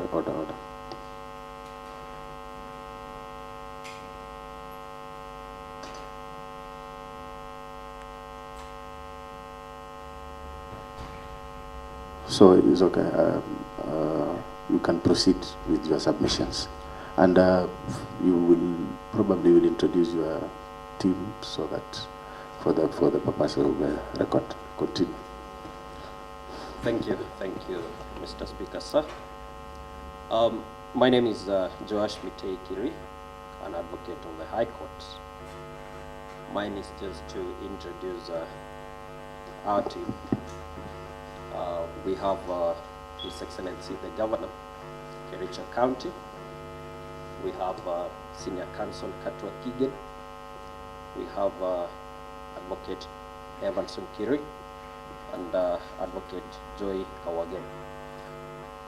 With that, I would wish to welcome Senior Counsel Kato.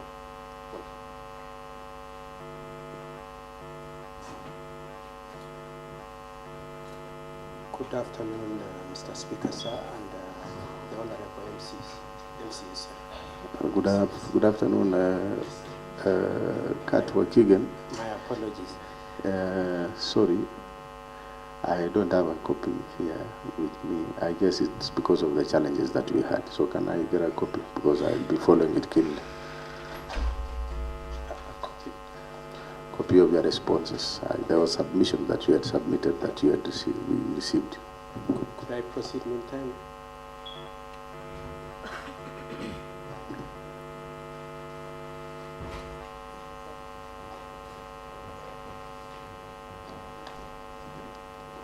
If you can be kind enough, I have a copy if you have more than two, so that as we wait for the others, copies to be provided. The one actually, yes, the one with the written submission from the governor. Yes, why can I have just a copy? And then I'll use it and then I'll give it back. Yeah, sure.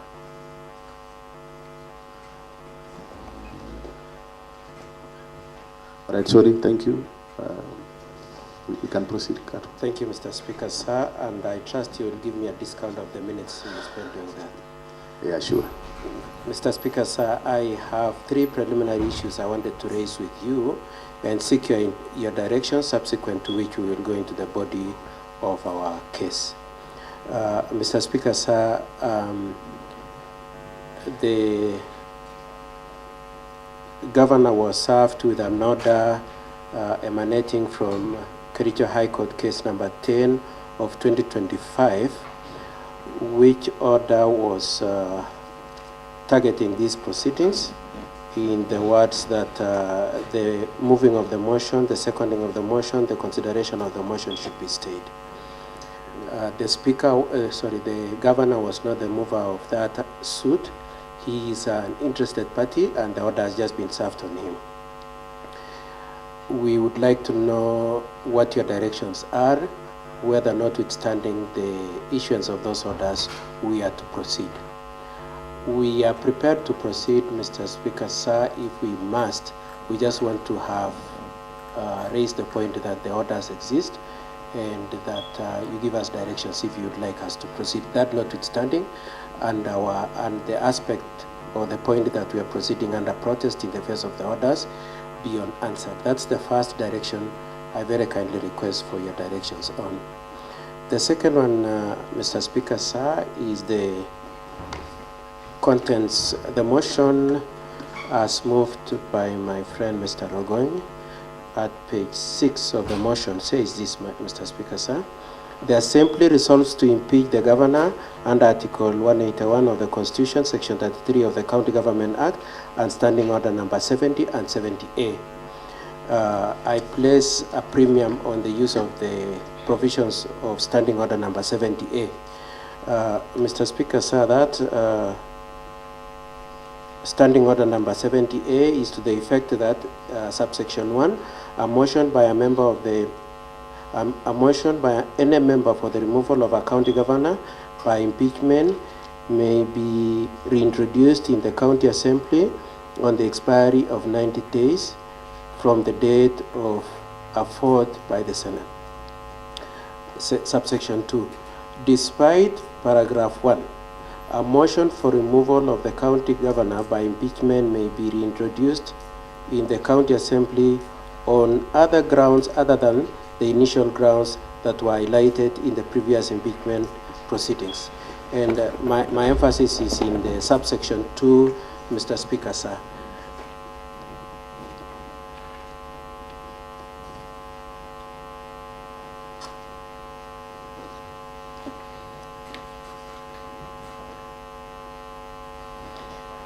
So Mr. Speaker, sir, I was making reference to Standing Order 70A subsection 2, which says that none of the things, and I just want to put emphasis on the words used by your standing orders, that were highlighted. It's not a question of whether they were determined, whether they were considered. It's just grounds that were highlighted in the previous impeachment. Mr. Speaker, sir, half or slightly more than half of the issues moved by Honorable Rogony, in terms of both the subject matter and the annexures in support, were issues that were dealt with by this Assembly in the impeachment proceedings of September 2024. They are namely Kasim Tani initiative, exactly the same contentions, exactly the same annexures. The other one is the issue of Londiani accident, the same issues, the same annexures. The other issue is the issue of the staff, the alleged unlawful dismissals, transfers, and related issues. And the same affidavit is being used in these proceedings in support of that. And lastly is the issue of the alleged subversion of the county assembly. Those 5 issues, Mr. Speaker, sir, were directly in issue in the previous impeachment proceedings, were directly grounds that were highlighted in previous impeachment proceedings. And Mr. Speaker, sir, I would like your directions on whether you are calling on us, notwithstanding the provisions of that standing order, to have to respond to that, or we should assume that being faithful to the standing orders, you do not require of us to have to respond to that. The last issue I seek your directions on, Mr. Speaker, sir, is that your standing order number 96 requires that you should not engage in discussions of matters that are sub judice, being that they are matters that are in court. Particularly standing order number 96(1) and 96(2), which are to the effect that, subject to paragraph 5, no member shall refer to any particular matter which is sub judice or which by the operation of any written law is secret. So we are not talking about it being secret, we are limited to the issue of being sub judice. Then subparagraph 2, a matter shall be considered to be sub judice when it refers to an active criminal or civil proceedings in court. Mr. Speaker, sir, when Mr. Rogony was moving the motion, at a certain point he very explicitly said, yeah, these cases are in court. And I have particular reference to the contents of the motion, page 16, page 19, page 20, page 21, and page 22, which not only includes the cases, but also refers to court documents. And so, Mr. Speaker, sir, I would like to know whether, notwithstanding the provisions of Standing Order number 96, you are requiring us to discuss the issues that are in court. With that, Mr. Speaker, sir, just so that it's clear, I will request the Honorable Governor say something, then I will go into our defense. All right. Thank you, Mr. Speaker, sir. Thank you so much, Katwa. The Honorable Governor, you say something before I... Mr. Speaker, sir, we were requesting for your directions before Mr. Governor. Yes. Okay, order. Kindly. All right. Yes, thank you. Thank you, Katwa. The leader of majority, yes, point of order. Yes.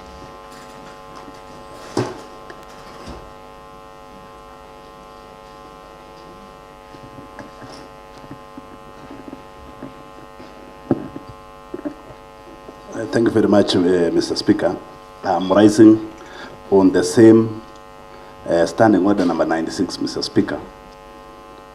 Since the senior council decided to refer to the previous matter or to the previous impeachment that was conducted in this house, Mr. Speaker, and subsequently it landed in the Senate, Mr. Speaker.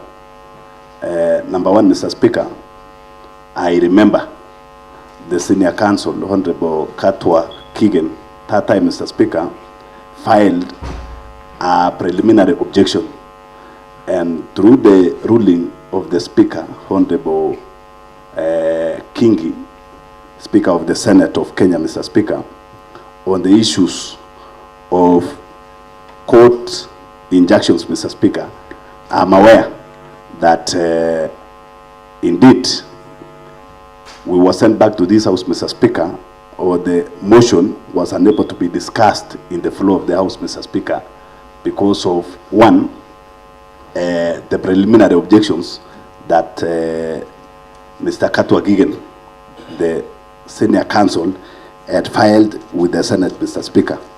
And during the ruling of the Senate Speaker, number one, Mr. Speaker, he ruled, and based on the Supreme Court rulings, Mr. Speaker, that a process of a county assembly, of a national assembly, and that of Senate, Mr. Speaker, cannot be injected. And by that, Mr. Speaker, I didn't see Senior Counsel Kigen challenging the findings and the ruling of the Supreme Court at that time. And so, before we even, I'm not trying to guide you, Mr. Speaker, on the same, but since he decided to refer to the previous matters that were in the Senate, is the one that did file the PO at that time, Mr. Speaker, and the ruling was done, and it was referred to the previous ruling of a Supreme Court, Mr. Speaker. So it was just informing the House. Thank you very much, Mr. Speaker. Okay, thank you. Leader of Majority. Okay. So, thank you so much, Katwa, Lead Counsel Katwa Kigen, on the issues that you have raised. Number one is on the matter of, you have mentioned of court order, which we are not in receipt of that court order, and therefore I am limited even to respond to it. And maybe just to guide you a bit is that we have our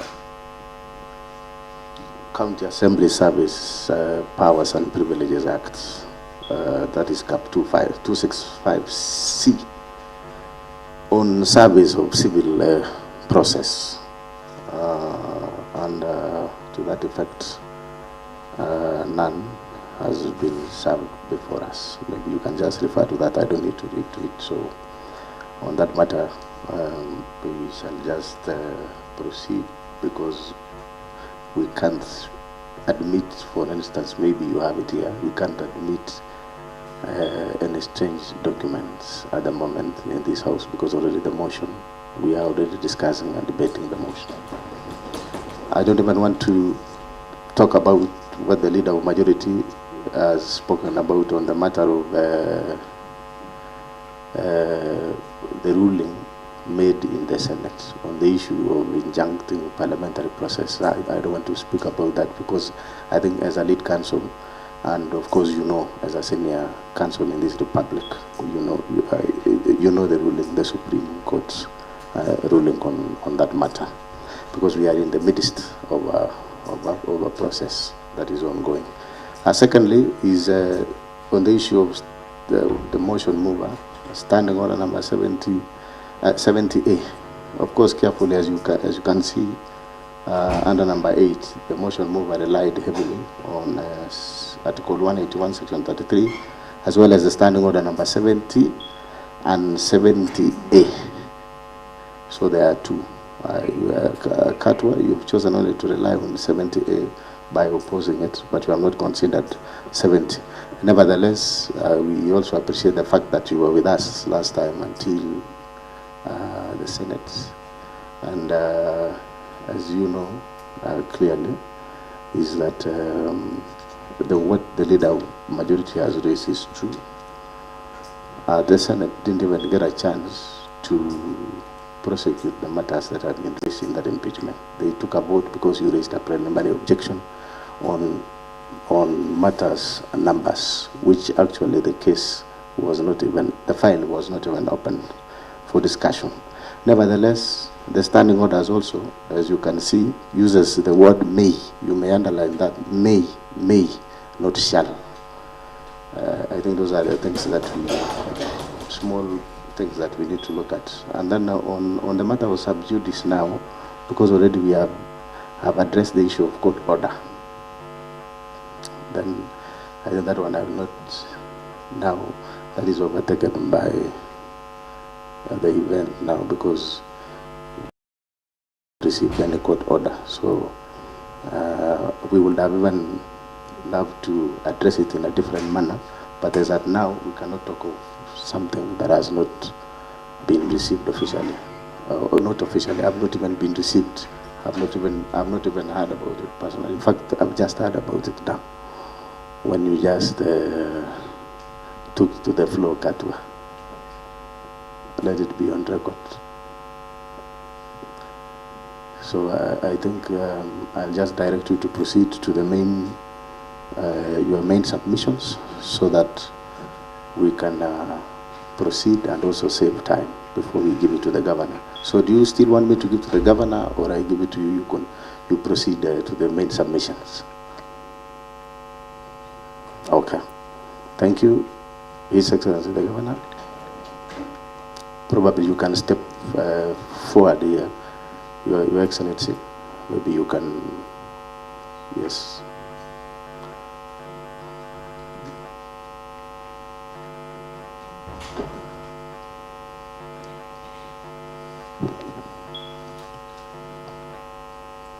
Thank you so much. Mr. Speaker, sir, and the honorable members of the Assembly. Sorry, Your Excellency, order. Reliably be informed that you need to take an oath. So please, sorry for that. Well, yes, Speaker. I was waiting for that. Sorry. Okay. Clerk, can you administer the oath?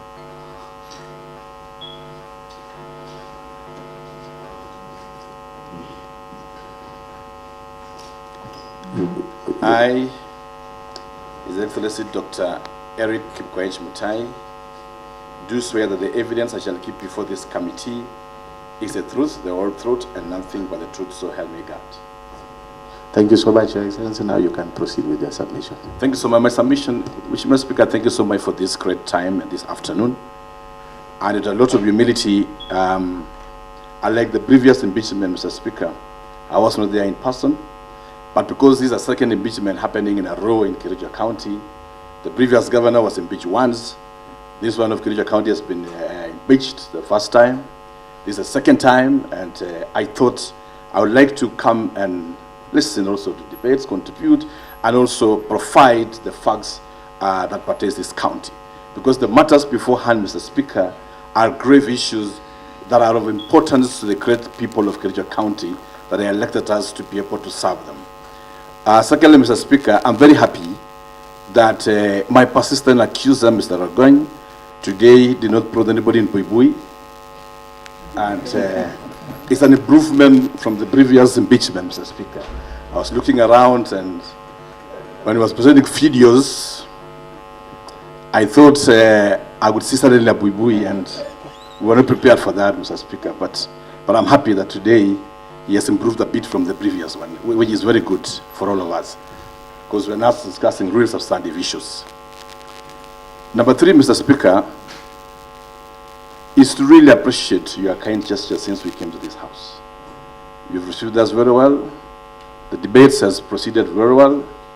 And I think this is a strength of maturity in the democracy of a nation, where we can agree, we can disagree to agree, and at the end of the day, we are able to debate on facts and even provide proper directions for the county governments that the Lord has placed us under jurisdiction. Number four, Mr. Speaker, I would just like to make some few observations that as it is and the matters before us at hand, the matters that has been raised substantially here, I received after the impeachment has been tabled. A discussion was made in this house on the ad hoc committee. Notice has been given, Mr. Speaker, and the reports were then submitted to me way after the notice of impeachment has been done, Mr. Speaker. In all human possibility, I had not even had a chance to go through the reports, Mr. Speaker, but when I was waiting for the reports to work on it, already an impeachment motion has been tabled in this great house. I say this, Mr. Speaker, not because we don't want to adduce to the fact, but just to let the people of Kericho understand that when we will get to a point of saying that the governor had not acted in the report, it is good to know that these reports came way even after the impeachment notice has been done, and it is what substantially is forming part of the grounds of the impeachment that has been made, Mr. Speaker. It is only fair in natural justice to be able to provide, like these reports would have come to me in good time, read the report, interpret it, and then come out to the public to indicate or write to this honorable assembly on the steps that the governor intends to do based on the reports. Around 28 days to be able to implement, Mr. Speaker, but the impeachment came even before the half day began, Mr. Speaker. Thirdly, Mr. Speaker, I am committed to this great assembly and the great members here and the people of Kericho to go, or having gone through the report, to do the following. Number one, to be able to act on the same report in totality within the stipulated framework that was given by this House. That is and still remains my commitment towards the given report. Mr. Speaker, to demonstrate our commitment in settling these matters, funds embezzlement is not a political question. It is criminal questions in nature. I have indicated times and above that corruption is what has taken Africa back and is what has destroyed nations. My commitment is demonstrated by the fact that EACC, DCI has taken sides of the matter. As a county government, we have already submitted the documents to EACC and the DCI, who have been sent to come and prosecute this matter within also the relevant structures which portrays what this great assembly has done. Our commitment is to fully implement, cooperate with the agencies to ensure that the same is done and justice is served by the people, is served and given to the people of Kericho. Mr. Speaker, matters have been raised on the inconsistent matter is my speech at Cheborigei, whom it says I glorify the committee which I held at very high esteem, and also seems to be providing the same direction. It is then in my view that if we listen to the entire of that clip, I did indicate it, that those who are found culpable must face the law. And it is a commitment CIE. But a governor does not have the instruments, and it relies on the report that has been given to me. Mr. Speaker, I also rose because my lead counsel will use the smallest time we have, and we promise, Speaker, we may not even take 1.5 minutes, Mr. Speaker, because I really need the tea. It's been 1 week of agony and pressure, and we will really take the tea, Mr. And my good friends will take the floor here. Some of the things they will say here may force pressure to go up. Secondly, Mr. Speaker, questions have arose on the imbalanced distributions of works in this county. My chief accuser, who is also my good friend, Honorable Rogoin, didn't report to this House as a few weeks ago he was doing a road in his ward, Mr. Speaker. I thought he was going to tell his people that he has just done a road, and so many others. I was also anticipating my chief accuser to indicate to the seconder of the motion, my good friend and my age-mate, Vincent Korir, that at this home, Londiani, Chago Road Water Project, which is going approximately 80 million, funded by Flocker, is almost 90% completion or almost done, and we are planning even for His Excellency President to come and commission, because it's one of the best in this area. My good friend, Honorable Rogoni, my chief accuser equally, says that my friend Norman, and he claims he's my relative, and I don't want to discuss the substance because we were not here to discuss relatives and cousins and brothers and sisters, but he did also mention that SAO's water project, which is in the ward of Honorable Kavlela, that Mheshimiwa Maji, Kapsa Sur water project, and bordering his own constituency, his own ward, is actually funded by the Flocker project, Mr. Speaker. And he didn't mention that he's my relative or Maji is my relative, Mheshimiwa Maji, Mr. Speaker, sir. But he was very quick to say that Norman is my relative and therefore water project is being done in his ward. But the same Kapsa Sur water project which is being done in his own ward was not very kind enough to say that this water project is going to share is done. Those are the few things I want to raise. Mr. Speaker, the honorable member, and they say that Mheshimiwa Dominic of Kabianga is my friend. Mr. Speaker, my chief accuser, in the same breath, didn't realize that at a place called Kibrenkwe, somewhere in Kedawa, Kimugul, Mr. Speaker, a key Flocker water project is being done in that area at a cost of 17 million, and it is in the ward of my good friend, which we just inspected the project today, Mheshimiwa Sigilai, Honorable Speaker. That is not your Mossad word. And I'm happy that the chief accuser didn't say that the member is my friend.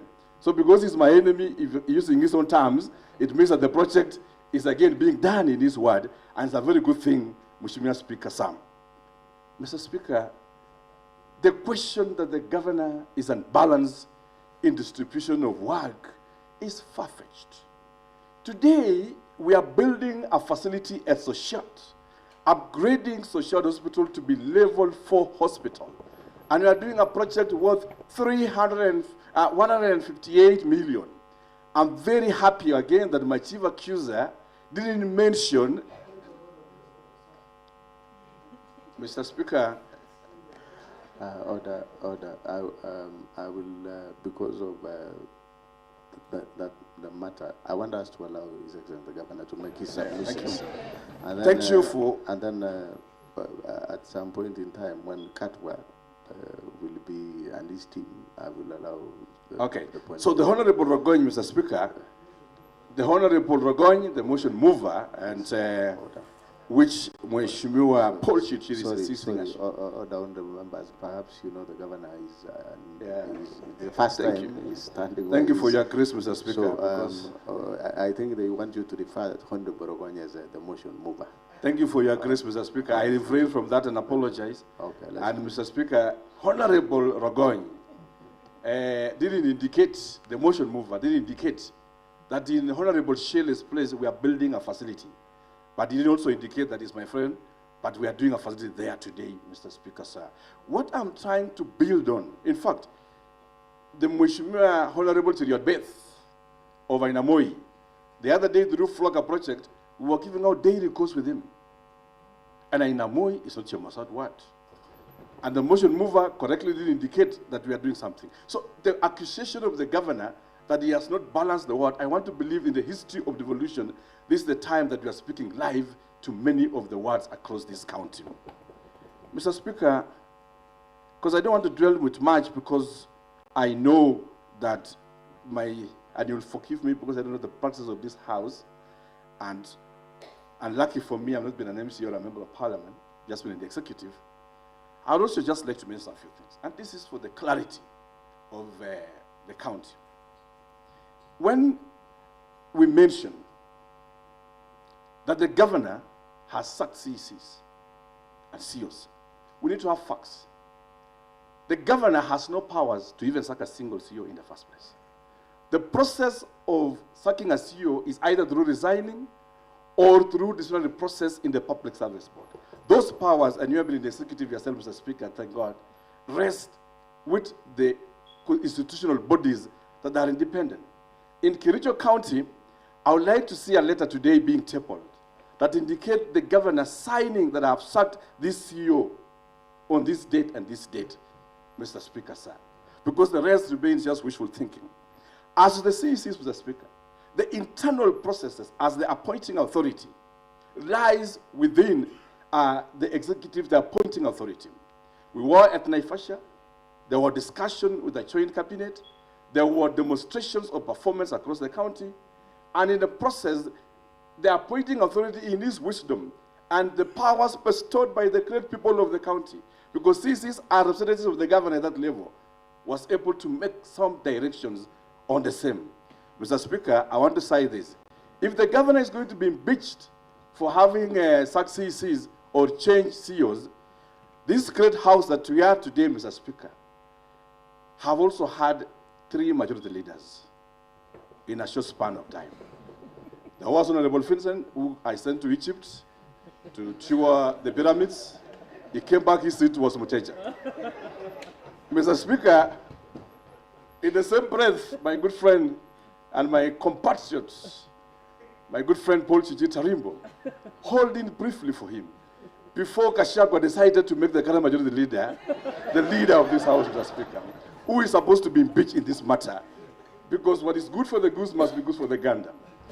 Mr. Speaker, the great house we are today, and I'm proud to be here, have had different committees at different levels, at different transition, different chairs of committees in the places. The governor has never challenged or anybody, because the powers of the house cannot be challenged by anybody. It is rested on you, Mr. Speaker, sir, and the Constitution vests powers on you and the members. The latest of those casualties is my good friend, Honorable Kimarus, Mr. Speaker, who was a chair for Rose the other day, but now is home. But who is going to be impeached now on all these things? So what I'm trying to say is that... It's okay, for the purpose of record, because we are unanswered, I guess you must have been referring to Honorable Gilbert Ngetich. All right, Mr. Speaker. Just like I said, Mr. Speaker, you be graceful to me because I'm up in this house today. So what I'm just saying is that institutions have their strengths, institutions have their powers that cannot be challenged by anybody. In this same case, the institution of the county governor's office also, the people vested powers on him on matters he says, and the public service board have also been given such other responsibilities. Mr. Speaker, sir, I saw something interesting in this motion. One very interesting thing is the governor is accused to have employed his brother and the wife of his staff. Mr. Speaker, you have been in the executive. The governor have no absolute role in the employment and recruitment and promotions of the staff of the county. The power is vested on the Public Service Board, which is a constitutional independent body. If the governor is facing an impeachment because he's accused of maybe nepotism, Mr. Speaker, then I'll ask myself the same question. The wife of my good friend, Honorable Burchir Shir, is a staff in our county facility, Mr. Speaker, sir, who is supposed to be impeached, Mr. Speaker, sir. Mr. Speaker, many members here, around, I don't want to mention names, 4 or 5, have their spouses working in the county government of Kericho. I have even confirmed them because they are noble citizens of this country who have gone to school and they deserve employment, Mr. Speaker, sir. And these things were happening when some of the members were seated in this same house as members of this house. Mr. Speaker, when I came as a governor, we confirmed them and we are working with them because they deserve jobs in this country. But Mr. Speaker, on the matter of whether the governor has employed anybody, the question rests with the Public Service Board of Kericho County, which is an independent body. In the same way, Mr. Speaker, we can't challenge that so-and-so has a relative working here, just in the same way in this assembly, that is the County Service Board. And in the County Service Board, Kenyans and people of Kericho come and apply a job. In one way or the other, there can be a coincidence that they can be relative of so-and-so. That, Mr. Speaker, is something that I think the Constitution provides for the same. Lastly, Mr. Speaker, I wish to say this. As a governor of this county, I regret that we're in this situation. There is devolution conference, a key event happening for this nation at Homa Bay. It was my sincere it could give us a chance to prepare. Mr. Speaker, we're having the last financial, or second last financial year. It has always been my desire that we resolve our issues, because impeachment is always the last resort when issues cannot be resolved. However, I wish to deny any wrongdoing. My senior counsel will come and demonstrate the hype stories of sodas, the hype stories of tissue papers, which was choreographed, planned to wipe public emotions. He will come and demonstrate that in a short while, Mr. Speaker, sir. And we will want to do this not for anything for posterity. For posterity, because another impeachment motion will come to this house. We would want to treat a governor based on innuendos, on malice, but we would want the same to apply, that the law stands on its here and this place. Because as it is, I haven't seen statements, Mr. Speaker, that the governor withdrew funds of NAPCDB. Mr. Speaker, you have been the CC Finance for those years in Kericho County. The governor has no role in the withdrawal of funds. It doesn't have the accounting rights at all the times. And the statements that have been made by the motion mover is that he is going to provide the financial statements in future. In future. But an impeachment is being discussed today as we wait for documents from the bank to be provided in future. Mr. Speaker, we need to be balanced in our thoughts. That where issues are, we keep fair justice where it deserves. The matter of Londiani will equally be dealt with the senior counsel, and I know we'll exhaustively discuss those details. But I wish to say, finally, that the process is ongoing. I just want to also request this great assembly that whether the impeachment becomes successful or not, because God knows the fate of everybody. We are here today, we are not there tomorrow. We are seated today as Waishimiwa of Kericho County, elected by the people. We will not be there forever. People have been in this house, they have gone. And I quote Senior Counsel James Orengo, that when my time comes to go, I'll always go with my head high, knowing that I've done great for the people of Kericho County, even with a short time. And I've done it with my heart and passionately with my heart. And I'm not guilty. And I'm not afraid. I have summoned my soul for the last 1 week and asked myself what is happening. And I know that I am not a perfect person, I'm not an angel. I make mistakes just like any other person. But out of all this, Mr. Speaker, let's do some few things for Kericho County. The Public Service Board is not in place. The names are in this great assembly. These are institutions that need to operate and run. When we make recommendations that the CEO should face the Public Service Board, or recommendations that take the CEO to the Public Service Board, the work of the governor is just to write to the Public Service Board. In the absence of a functional Public Service Board, Mr. Speaker, the same will not be realized, unless we'll be forcing again another illegality to happen so that it forms another ground for an impeachment. And looking into the energy of motion mover, having moved this for the second time, I don't know if I'll survive this. Maybe you have another energy for a third one. But it's my prayer that the Lord will lead us into green pastures. Lastly, Mr. Speaker, as we do this, I still invite the honorable members of the Kericho County Assembly of Kericho. That all is not lost. We have a county that has been given by us by the people of Kericho. We have just a year or two to finish on what our people ask us to do. It's an assignment that cannot happen in the place of rancors and disagreements. I invite the Kericho County Assembly of Kericho that there comes a time again when we can look into ourselves, hold our hands, look ourselves into our face, forgive one another, and move forward to a prosperous county. I'm ready to work with every member of the County Assembly. Whether this motion will be defeated here, whether it will go to Senate and we will come back, whether it will be defeated in the Senate or it will move and we go to courts and come back, because the whole process of these things, I still want to say I harbor no grudge to anybody, including the motion mover. I extend my hand that we are ready to work together, build this county together for the grace that the little time that God has given us.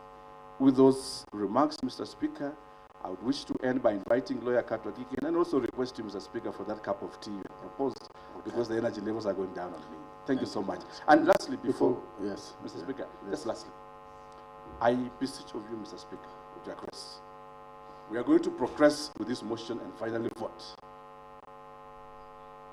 So many issues have been raised, that there is an e-system, e-procurement, and it's good to say it is in public. that there is an e-system. The standing orders provide that we can vote electronically, we can vote through acclamation, we can vote through roll call. Mr. Speaker, all I beseech your good office, if there is one string lying between me and that, is fairness. Just fairness. But when it comes to voting, let it be transparent. If we will feel at your discussion and request you, Speaker, that we do a roll call voting and people will stand up and say that my name is so-and-so, Honorable so-and-so, I want the governor to go home, I will smile, Mr. Speaker. If this one says this and this, I'll equally smile. And at the end of the day, if I may go, let me go with dignity and with fairness, because a democratic right of every individual. Thank you, Mr. Speaker, and looking forward for the cup of tea under your grace. Thank you so much. All right, thank you so much, His Excellency the Governor, for your submissions and responses. Before you proceed, I think I want to, of course, from the submissions by the Governor, because of the time that we had, I hope, Katwa, I know you were keen. I have realized that the Governor has handled a number of the allegations that have been raised by the motion mover. He has addressed them, probably. Of course, if you have something to add on it, that is in order. But if you feel that the others that he has answered sufficiently, then that is also okay. So thank you for that, Governor, and you may proceed to have your cup of tea as your council continue with the submissions, and then you will also join us. And then before I open the floor for the members to contribute, if that is in order. So proceed. Thank you very much, Mr. Speaker, sir. The Governor will sit in for just a few minutes, then we can go for the match sort for tea. I would like to start by saying that we will supply, it looks like this process might take the whole day. We will supply by 2 p.m. the pages that have been referred to. We'll make sure that by 2 p.m. on Monday they have been supplied. We request for that accommodation, and we appreciate your indulgence on that. That is okay. Thank you very much. We take on board the point that you make that you are not aware of the orders.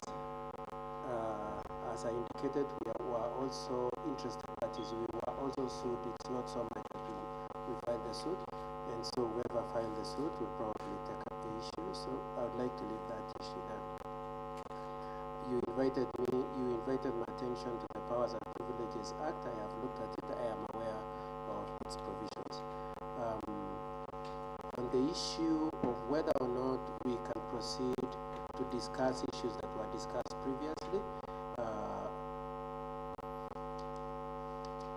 probably just one more, let me just retrace 1 minute. On the issue of the court orders, we just want to be on record, on the answer that we are proceeding under protest in the face of the fact that we have no choice, and we cannot deny ourselves the opportunity to be heard, and so notwithstanding the existence of the orders, in view of your directions, we will proceed. Now, discussing the issue of the previous impeachment grounds, Mr. Speaker, sir, I know when you made the point, it was very popular with my good friend, Honorable Okan, but you are wrong, Mr. Speaker, sir. The wording of that section is that a motion may be brought after 90 days. However, notwithstanding that, a motion for removal of a governor by impeachment may be reintroduced. So the mainness, the latitude, the discretion is in whether or not it will be brought. It is no discretion as to whether or not you can rely on the grounds that were there previously. That one you are wrong, Mr. Speaker. I was referring to subsection 2. Yes. On me. Yes. It says, motion for the removal of a governor by impeachment may be reintroduced, and that is the only place where the word "may" is used in that standing order. May be reintroduced in the county assembly on other grounds other than. So it is absolute, other than. It is exclusive. It doesn't allow for any to bring back Londiani, bring back Kasi Mitani, bring back the affidavit of Kogo and the other staff member. It doesn't allow for that, Mr. Speaker, sir. And the other important words that are used in that is that grounds that were highlighted in the previous impeachment. Now, I appreciate the point made by Honorable Okoye, that this issue was not discussed on merit. And Mr. Speaker, sir, also in giving your directions, you seem to be going back to the same point, saying that the preliminary objection had the effect of having not allowed the issue to proceed. But as pointed out to me by my colleague, Mr. Evans, highlighting is what is done in this floor, in this house. The fact of moving the motion, the fact of discussing it in this house is the aspect of highlighting, so that the moment you have exhausted the point of highlighting, you cannot bring it back. It doesn't matter what happened in the Senate. It only matters that it has been a subject that was highlighted in moving the motion. It is a subject that was highlighted in discussions on the floor, and it was debated on, and it was voted on in this assembly. For those reasons, Mr. Speaker, sir, I would like to say that with the greatest respect, the assembly would be mistaken to allow and entertain issues relating to the previous Order, Katwa. I had already actually made a ruling that we proceed, yes. Despite I only allowed you to protest a bit, but you wanted to proceed. Yes, I just wanted to have said that, yes, so that it is on record, and just in case you change your mind, Mr. Speaker, sir. Okay, proceed. Okay, thank you, Mr. Speaker, sir. Now, Mr. Speaker, sir, there is an issue that my client has very particularly said I should mention before he goes for this extremely important cup of tea of his. It is the issue of the voting, Mr. Speaker, sir. Mr. Speaker, sir, my client comes from a very uncomfortable position that the information we have is that a voting system was installed last night, specifically targeted at the handling of this process. Both the timing, the hurry, makes us very uncomfortable. We also have information, Mr. Speaker, sir, that some votes belonging to some people supporting him, that is Amos Birir, Martin, Edna, and Dominic, have already been manipulated. Yes, we want to be on record as protesting right from the one. Cut one. Okay, fine. I will still refer you back to our standing order number 98, the responsibility for statement of facts. Of course, you have mentioned that the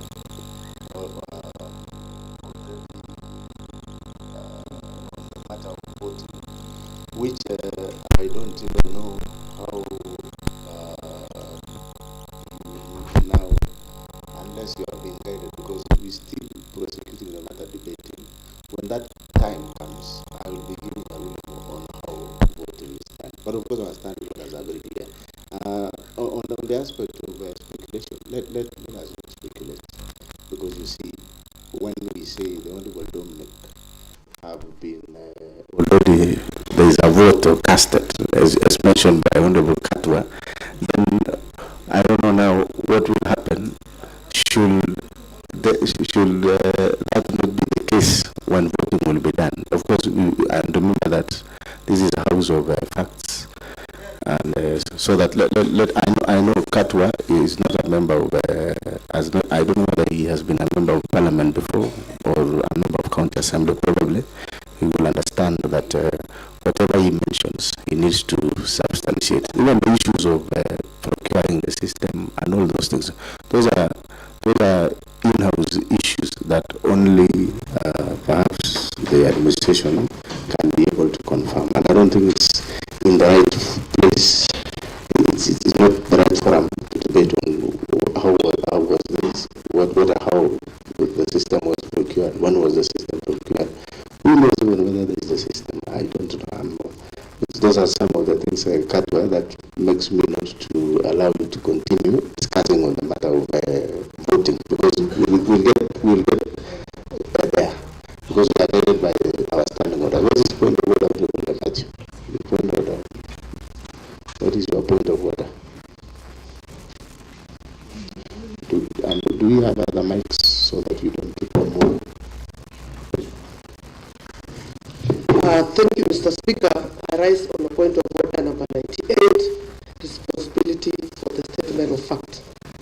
Mr. Speaker, the moment His Excellency was given an opportunity, he pleaded to you, Mr. Speaker, and the whole House that he wants fairness. Is it possible also for the Honorable Kato Kige to give us the facts that the members have voted already, Mr. Speaker? This is a matter that members of the public need to know, Mr. Speaker. Mr. Speaker, if you can just allow me, Mr. Speaker, to close over so that I can face Kato Kige, Mr. Speaker. Okay. Mr. Speaker, this is a matter that we are discussing. The resources belong to Kericho residents, Mr. Speaker. We are discussing the issue of 85 million that was paid before anything was done to those to the people of this county, Mr. Speaker. We want, and I request, Mr. Speaker, using standing order number 1, you give Kato Kige to give us out the votes who are done and by whom, Mr. Speaker. Yes, okay. Yeah, an issue that someone was paid 2.9 million, Mr. Speaker, so that to supply soil. Kato Kige, I know you might be practicing in a different field where you need to be paid so that you can do the work. But in this country, in this world, where on earth that can contractor be lending money by the government so that they can do the work? So, Mr. Speaker, we want also Kato Kige, I know that you have gone all the way to ICC, but this is a different setup that we want to know where is the 85 million. All right, honorable members, honorable legislative, there was a hand. Point of order.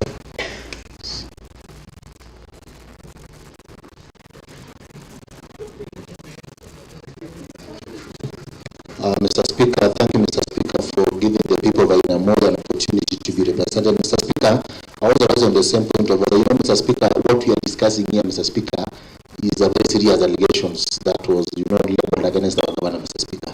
Mr. Speaker, you know, the legal counsel tries, Mr. Speaker, to pick issues from the Facebook, Mr. Speaker, and Mr. Speaker, in fact, I'm even worried, Mr. Speaker.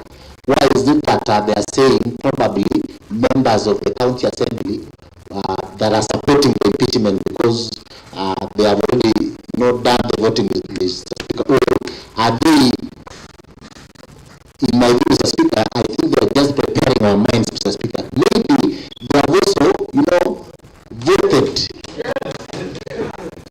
against the impeachment, Mr. Speaker. So he needs to substantiate, Mr. Speaker. And the same standing order, Mr. Speaker, 92.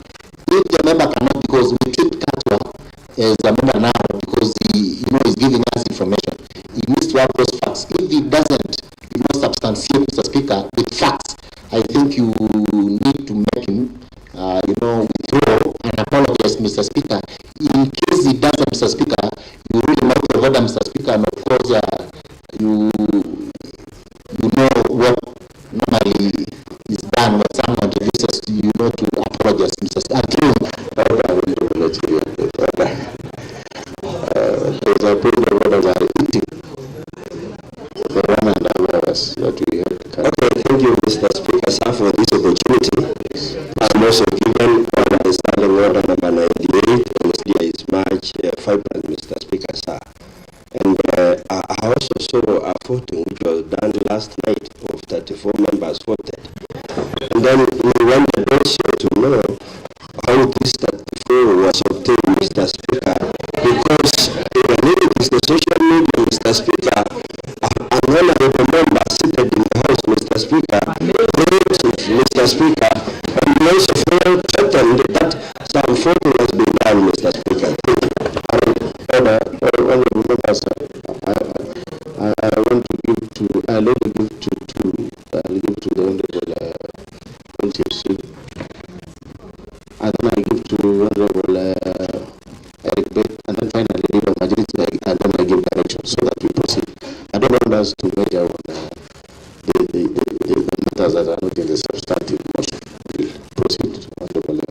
Thank you very much, Honorable Speaker, for giving me an opportunity while I wrote was sitting to discuss very, very weighty matters to do with funds, resources for the county of Kericho. Our standing order, Mr. Speaker, is very clear, expressing the responsibility for statement of fact. Mr. Speaker, sir, if a member can rise, and especially a senior member like Katwagigi, can rise before this house, we have a minister that is representing authority in this house, Mr. Speaker, sir. Mr. Speaker, sir, how can a whole senior member make very serious allegations that maybe some voting has been done? Mr. Speaker, sir, two things. It's either he substantiates with facts, or if he's unable to substantiate with facts, he apologizes. Or if he does not do that, Mr. Speaker, sir, you rule him out of order. Because, Mr. Speaker, sir, the whole country is following us. Mr. Speaker, sir, how can a whole member, a senior member, rise again and bring serious issues that voting has been done about some 34? Mr. Speaker, how do you admit into this house information? We are a house of rules and procedures. Anything that has not been processed to be admitted in this house is following, Mr. Speaker, sir. Then back, I take you back again to the statement of facts. Mr. Speaker, the Honorable Gilbert Motich, it is unable to substantiate, Mr. Speaker, his allegations of 34. Mr. Speaker, sir, you better rule him out of order. Mr. Speaker, number 3, the Honorable Governor, a whole governor, Mr. Speaker, sir, can rise and make very serious allegations that the Honorable Governor, the motion mover, is doing a road. Mr. Speaker, sir, he's answered. We are a house that does representation, legislation, and oversight. We do not implement, we do not execute anything, Mr. Speaker, sir. That is the height of displaying incompetence, Mr. Speaker, sir. And the Honorable Governor should also withdraw. I also take you back on the statement, the responsibility for statement of fact. If the governor is unable to prove or substantiate that the Honorable Lord is doing wrong in this case, then the governor should also substantiate. Tell you, Mr. Speaker, sir, the governor has made allegations, very serious allegations, that my spouse is an employee of the county. That I accept. Mr. Speaker, sir, my spouse was employed in 2010 by the national government under economic stimulus program. And she has been working, she has rose through the ranks, she's now a senior member, and she is a senior member in terms of cancer, Mr. Speaker, sir. She's a cancer specialist. So the governor, again, I quote, these are house of rules and procedures. We are guided by the standing order, the constitution, national laws. If you are unable again to substantiate, the Honorable Governor will better withdraw and apologize so that it goes on record that you are saying the truth. Thank you, Mr. Speaker, sir. We are guided and we are ready to prosecute this very serious matter. The embezzlement of 85 million, the procurement irregularities, Mr. Speaker, sir, that this county has continued to perpetuate. You may say, Mr. Speaker, sir, the Auditor General put the Auditor General's report in Kericho and number 2 that this county has been able, has carried out very serious procurement irregularities of 1.1 billion. The Auditor General is an independent institution mandated to carry out audit and give audit reports regularly. So the people of the audit report that county government of Kericho procured irregularities of 1.9 billion. Mr. Speaker, sir, has been also.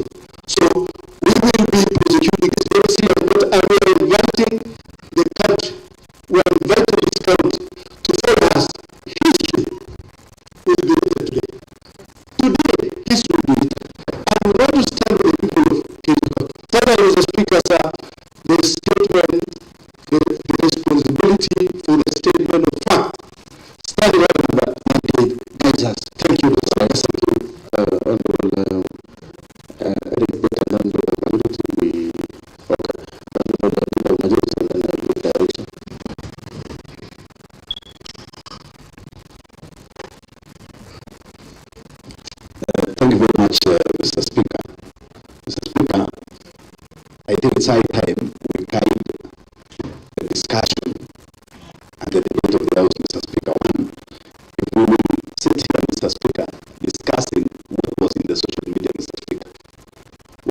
we've seen in the social media so many, Mr. Speaker, to a level. Some of my friends here, Mr. Speaker, are my friends to maybe the house of my friends in Facebook, Mr. Speaker, assigned to my friends and colleagues in the county assembly of Kericho, Mr. Speaker.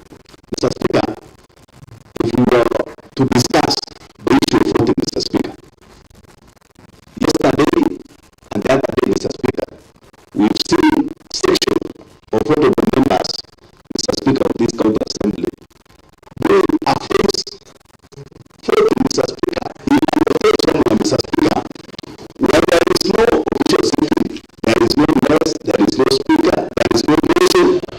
So, Mr. Speaker, if we go in that direction, Mr. Speaker, or say, I saw this in the social media, you saw this in the social media. Mr. Speaker, social media is widely used by so many people, Mr. Speaker, and therefore, it is good to know that this house is guided by one, the Constitution, number two, the standard orders, and the county government acts, Mr. Speaker. That if we can confine ourselves to those things, Mr. Speaker, let me remind each and every here, Mr. Speaker, that if you are sick, when you are told to hospital, Mr. Speaker, you will not ask or you will not prescribe medicines for your sick, Mr. Speaker. You will wait for the doctor to see you, Mr. Speaker, then prescribe the medicine that you are supposed to take, Mr. Speaker.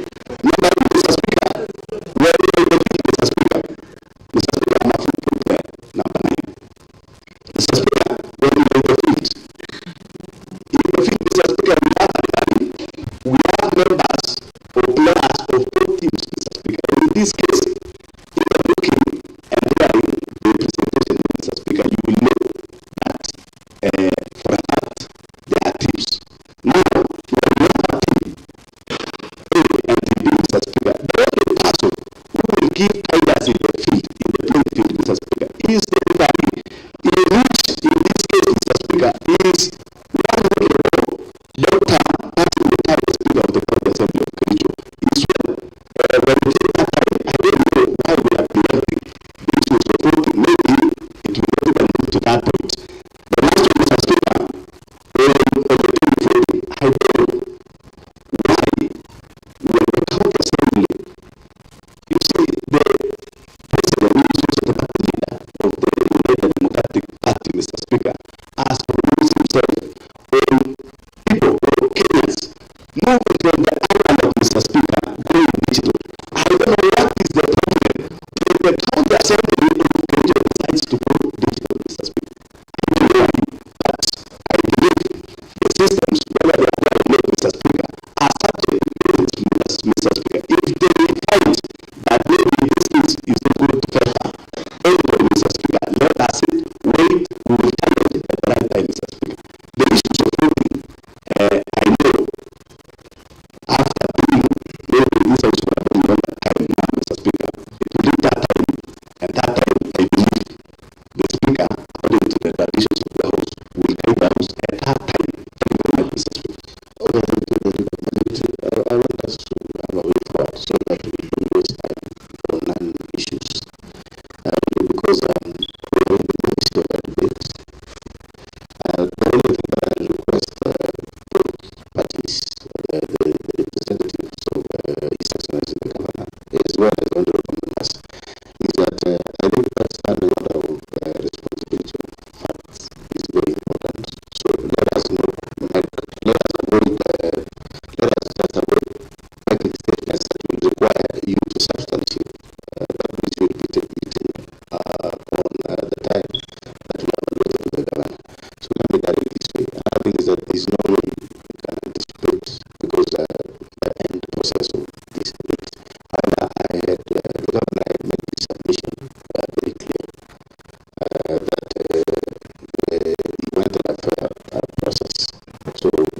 here that has been raised by the motion mover. Let's follow the view of the governor because His Excellency the governor really responded to his issues point by point. That would save us time. Yes, Mr. Speaker, sir, will you give me an opportunity to say something when we get to the yes, you say something about you substantiate the allegation that you made, and then of course if you can't substantiate you will have to withdraw, and then we close that matter on voting. We cannot discuss about voting. We are not yet there. Okay, yes, Mr. Speaker, sir, I want to withdraw, apologize and withdraw what I said. I seem to be very popular at that point. I know the most vicious people who are against me are my good friends Kericho and Matthew. Having apologized and withdrawn, Mr. Speaker, sir, I know one of the speakers has said history will be met here. I think Mr. Tarimo, Honorable Tarimo saying history will be met. I think members probably casually don't know you by your names regarding him. The time was not an official language. His name is Yes, so he said history will be met in this sitting today. I think that history might be in the sense of impeachment. And we want to say that history can only be made if the 18 votes of people who have said they are not supporting this impeachment is manipulated. Yes. Now, I would like to move on.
22, page 1 to 26, and all the supporting documents, including the documentation relating to these tissue papers, hand towels, are at page 28 to 326.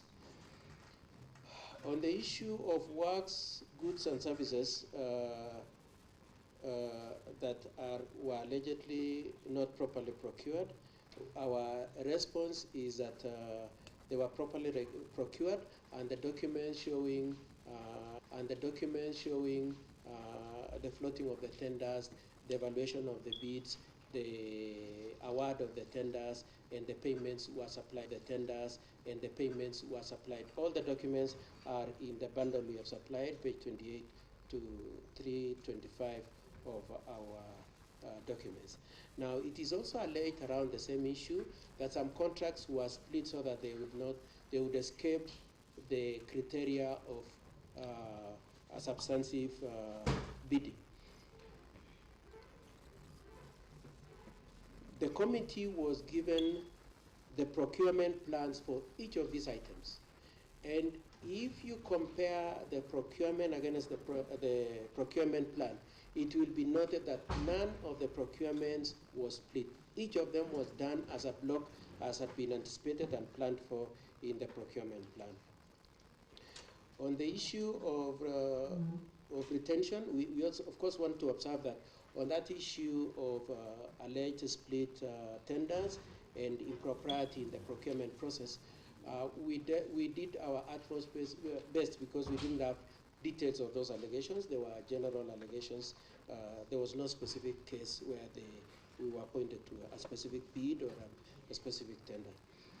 On the issue of retention, it is said that some payments were made after 5 years of works.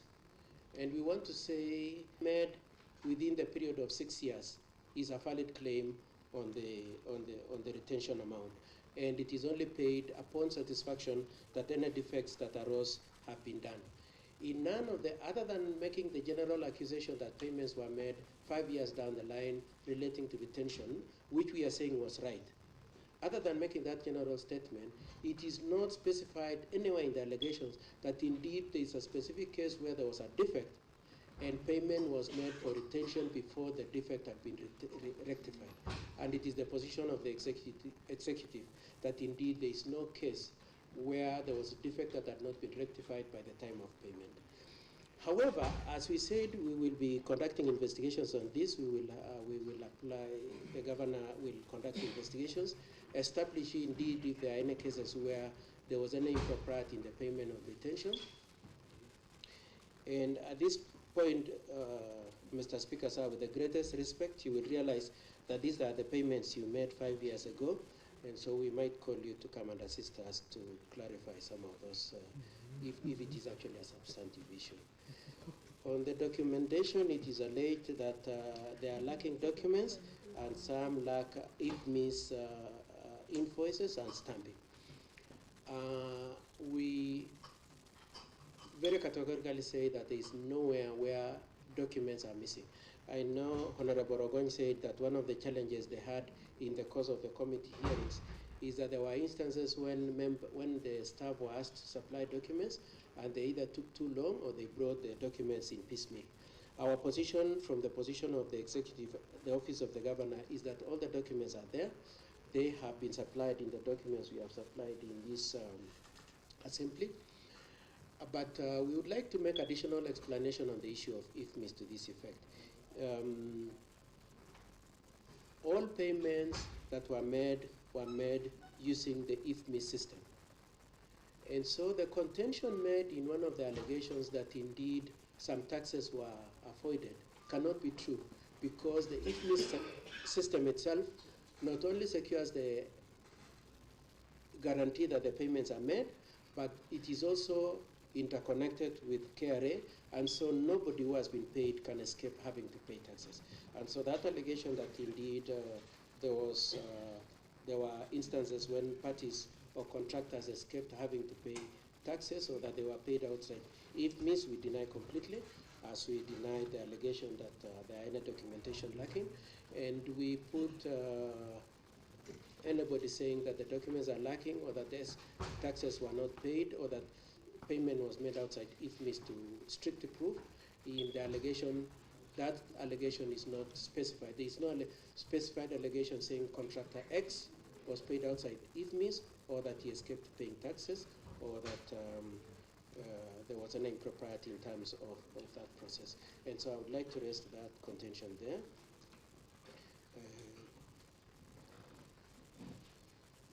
Around the same issue, Mheshimiwa Roganyi in the course of presentation says that there are cases where other people's signatures were used. There is no specific point at which it is said person X signature was used by person Y. And if we was applied with that, we would be able to answer to that. I can see Mr. Rogan seems to have an answer to that. Probably we'll take it when debating. On the issue of the employment of a brother and a wife of a staff member, His Excellency the Governor had explained, but we would like also to say as part of our defense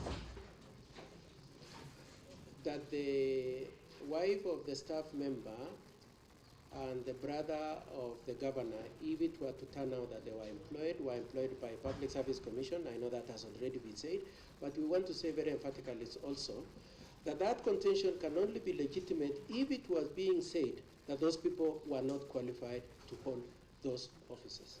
If they are qualified, they are no less entitled to have sought to be employed, and there is no wrongdoing in engaging them. And so we would like to have said that on that issue. On the issue of market survey, it is our contention that everything has been brought within the general market price. And I've already explained the issue of the tissue papers, the issue of the hand towels, the issue of the sodas. With that in place, with that explanation in place, it will, I know Honorable Rogon used it as an illustration to show how the blindness to market survey led to acquiring items way out of price. And we are saying that indeed, if you take into account the proper facts, you will realize that they were not way too far off the market. Okay.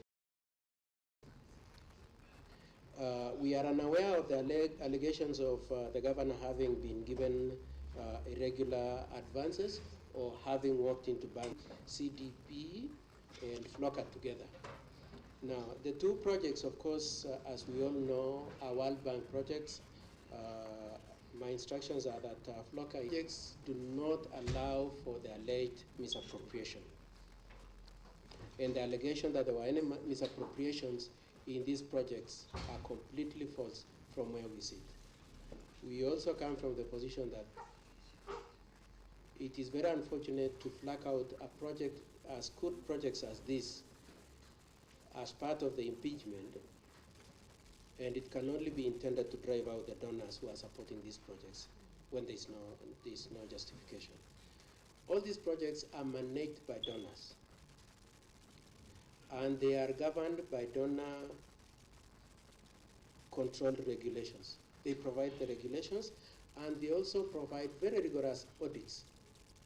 Part of the audits is to the effect that when a program target has been achieved, it is audited before the next phase is engaged in. The consequence, therefore, is that if the previous level has not been properly accounted for or has not been properly done, the next phase cannot be done.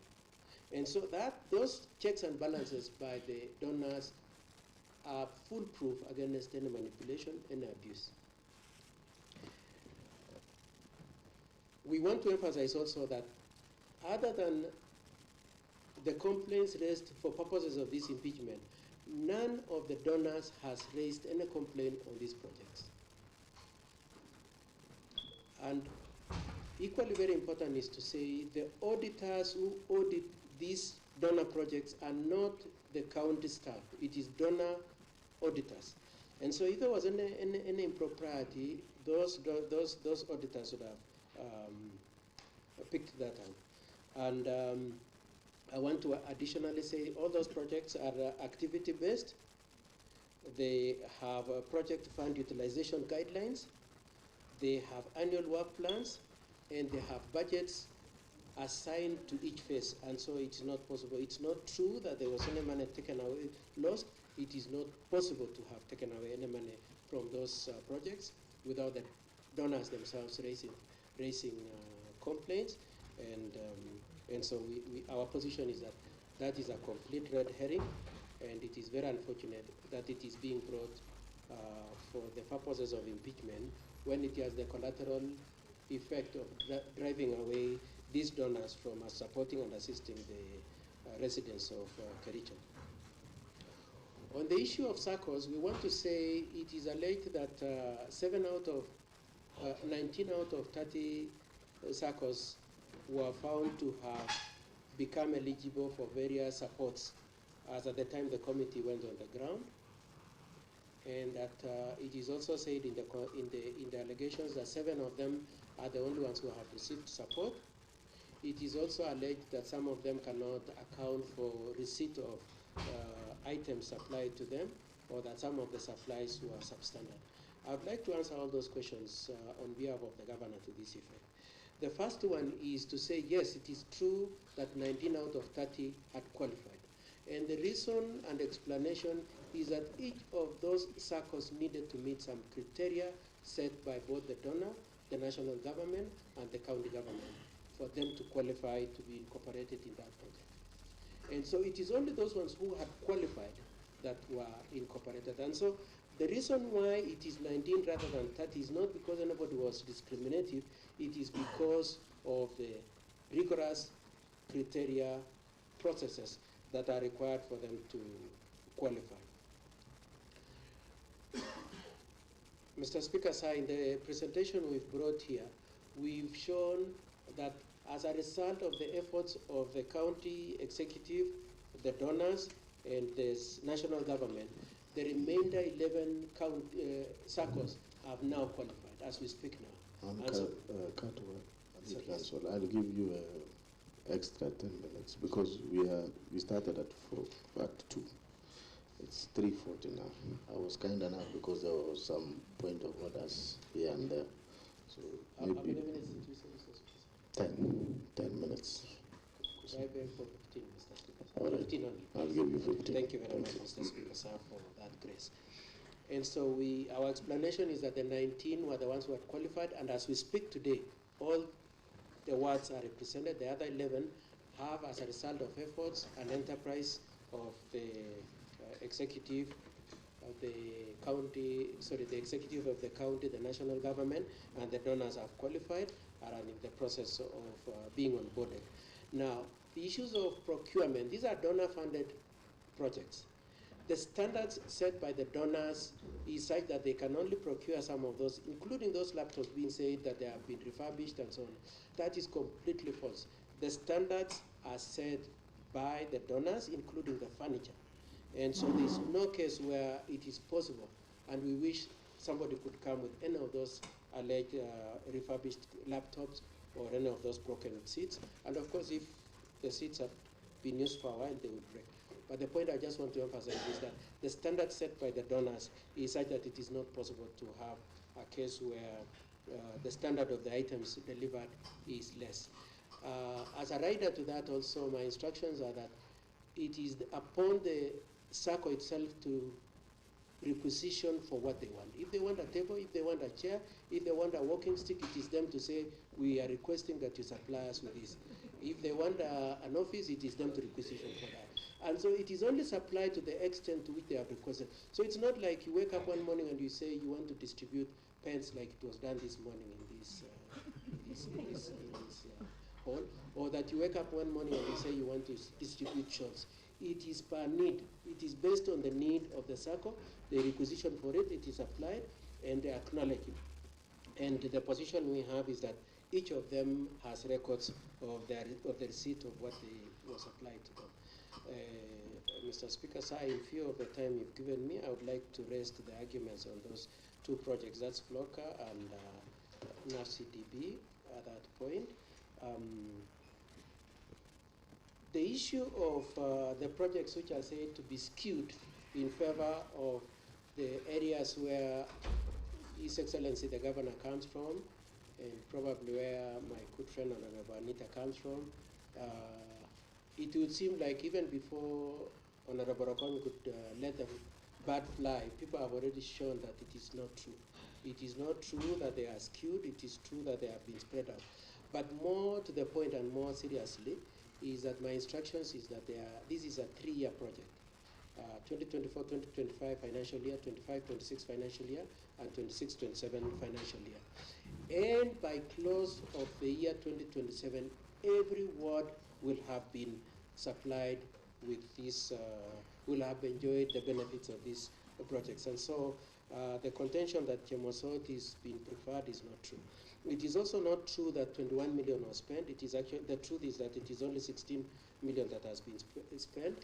The work plans for these projects is such that if it is closely looked at, some of the projects will attract more expenditure than this Chemosot that is being picked on. Some will incur more expenditure than that Chemosot.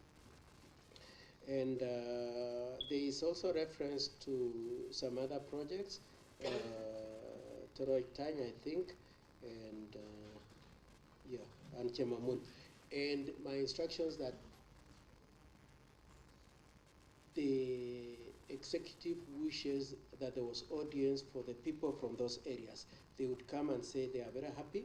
The project was completed, it was handed over to them, and they are very happy with its performance. And so to say that there is any deficiency in those projects is inaccurate. And there is no skewedness, there is no discrimination. I know His Excellency was asked to withdraw the contention about the road. The argument on the road was not meant to say that Mheshimiwa Rogony was doing the road. The point that was being made is that there is no skewedness. Projects are being run throughout the county. There is no selection of saying it is being taken to where His Excellency's former friend Matthew comes from, and another one is being denied. On the issue of strategic intervention projects, Mr. Speaker, so I just have 3 issues to cover. Strategic intervention projects. It is said, and I know Honorable Okon very specifically mentioned this, that indeed no works have been done. On this one, we are ready for any consequence. It is the instructions we have are that the position we gave the committee is the exact position on the ground, being that the kitchen staff is at the walling level and MCH is at slab level. Sorry? Yeah, no, let's allow Katwa to... Yes, but I'm glad that what Matthew is saying, he's saying it's very true what I'm saying, Mr. Speaker. Now, we would like to make the general denial that it is not true that there are weak controls at the executive, that there are inadequate policies in place, that the accounting systems are wanting, that there is either fraud or intended fraud on the part of the governor and his office, or that he has made any withdrawals, or that he has committed any coercions or irregular awards, or that he has interfered with any tender awards, or that he is making skewed tenders, or that the projects that are being run under his watch are improperly implemented, or that there is unfair distribution or theft. We deny all those allegations. We know that those allegations are not supported. Mr. Speaker, sir, my instructions are to just say that in terms of the governor's commitment to take action on these projects, on the report of the Assembly and the results of any investigations he is going to conduct, is that upon it being found that people are liable to answer to the Public Service Board being found to be culpable, it would require that they be sent to Public Service Board. And therefore, my instructions are also to request that the Assembly kindly considers approving the pending issues of the Public Service Board.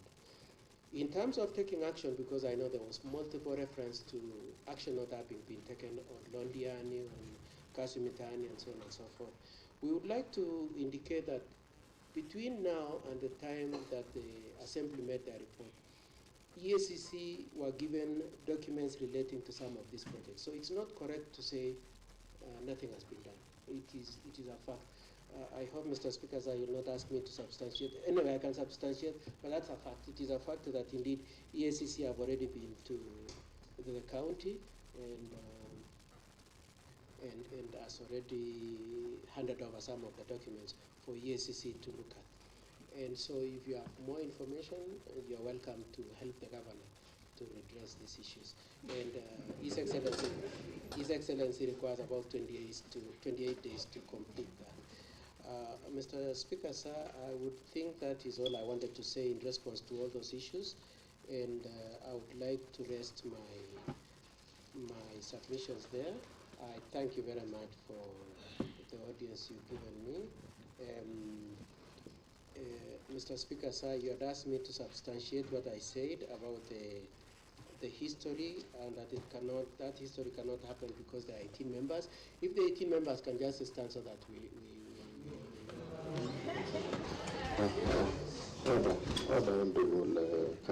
Mr. Speaker, sir. You cannot give direction. In fact, even the honorable members themselves, you know, you are out of order.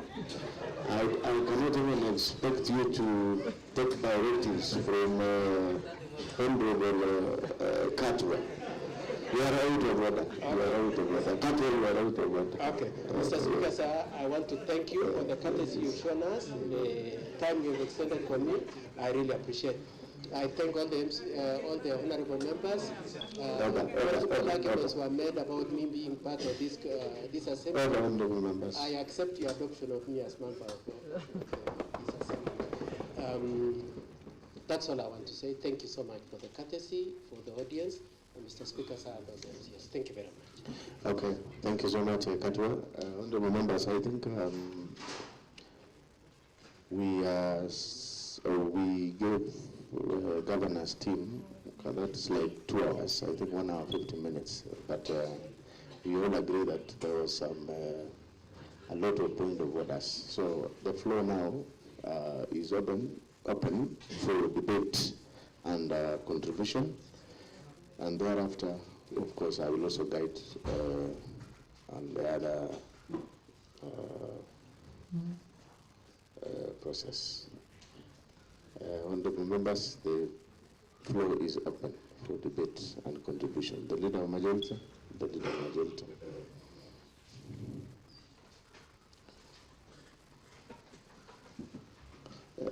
And as we contribute, let us try to confine ourselves to the substantive motion before us. Thank you very much, Mr. Speaker, for the opportunity. Let me also take this opportunity to thank the representatives of His Excellency the Governor and the Governor himself. Maybe, Mr. Speaker, before I table my submissions, maybe to support the motion, Mr. Speaker, you will allow me to inform the House, Mr. Speaker, of the current incidents that has occurred, Mr. Speaker. I think you've been seeing me going out and coming in, Mr. Speaker. It's because of some very serious emergencies, and this will concern the safety of the honorable members. Maybe before you decide, before we finish discussing this motion, it is good to take note that our Gate B, Mr. Speaker, I was called upon by the Sergeant at Arms together with the security teams that, and I read the statement, Mr. Speaker, that at around 10:50 a.m. this morning, an unfortunate incident occurred within the presence of the County Assembly of Kericho.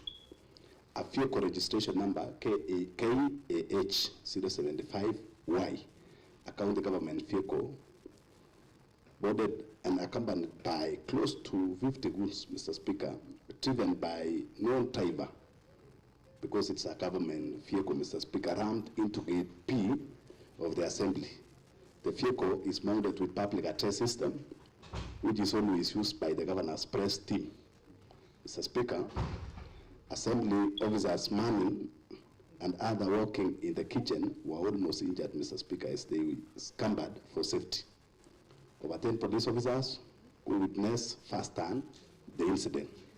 We wish to thank the National Police Service officers who acted promptly toward the attempt, which aimed at forcing their entry in the assembly and causing injury to the honorable members of the county assembly as well as the staff. We further wish to thank especially the DCI department, Mr. Speaker. They've told the vehicle that is normally used by the county executive, that vehicle, KAH, it is used for public address issues, Mr. Speaker. It has been told to the police, and the goods has been dispersed, and so far, 5 have been apprehended, and they are in the custody, Mr. Speaker. So it is good for the information of your own safety that this is a weighty matter, that you need to be very careful, even as you move out, because if you see these people trying to come, run into the gate, Mr. Speaker, we have the kitchen closer to that gate, so it is always good maybe for the honorable members and the staff of the county assembly that even immediately we finish on this, it is a security matter, Mr. Speaker. Mr. Speaker, allow me now, Mr. Speaker, maybe the concerned committees, Mr. Speaker, since it is a county government vehicle, Mr. Speaker, we know the issues of work tickets. It is signed always by the chief officers, Mr. Speaker. We have the transport officers and the activities of that vehicle, Mr. Speaker, when it comes to the issue. We need, maybe immediately after this, Mr. Speaker, we take the actions to that effect, Mr. Speaker, because it's something that touches on the lives of the people. Now, Mr. Speaker, in supporting the motion, Mr. Speaker, of today, Mr. Speaker, one, the motion mover, Mr. Speaker, has elaborated on so many things, Mr. Speaker.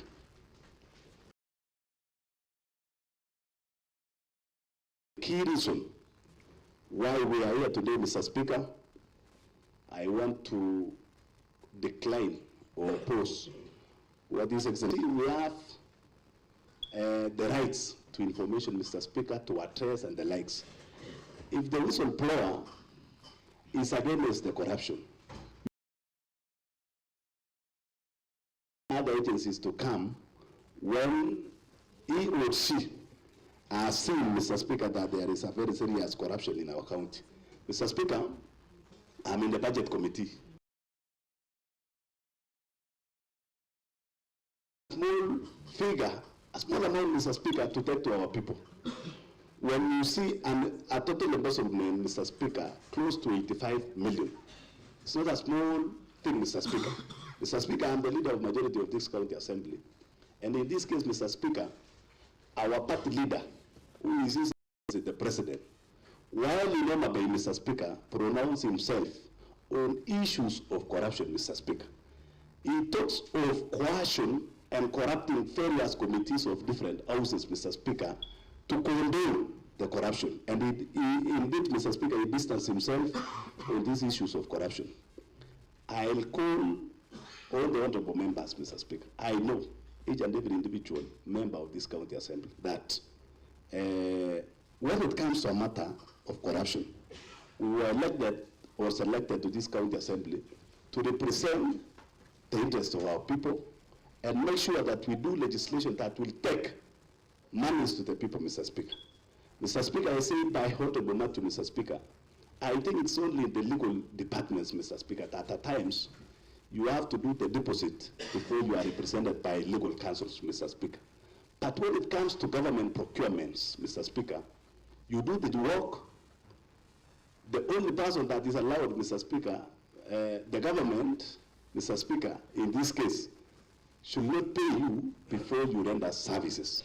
Mr. Speaker, the CEC in charge of agriculture, Mr. Speaker, has been moving around, cheating the public that the issue of total time in Capsa House Ward, Mr. Speaker, that they could not supply the full, as per the POQs, Mr. Speaker, bill of quantities, and the full quantities, Mr. Speaker, to total time cooperative society, basically because they don't have store, basically because some of these raw materials will expire. I was wondering, Mr. Speaker, whether the members of Toronto cooperative societies, Mr. Speaker, have eaten one animal or two. I think a cooperative society is such a huge society, and that's why before procuring those things, Mr. Speaker, they must have seen the need and the request from that cooperative society before they supplied those fees, Mr. Speaker. Mr. Speaker, this is a case that payments was made around February, Mr. Speaker, but the supplies was done immediately. The whistleblower, Mr. Speaker, blown the whistle, and the committee in this house, Mr. Speaker, was formed by yours truly, the Honorable Majority Leader, Mr. Speaker. Before the members proceed, Mr. Speaker, is when they decided to supply, Mr. Speaker.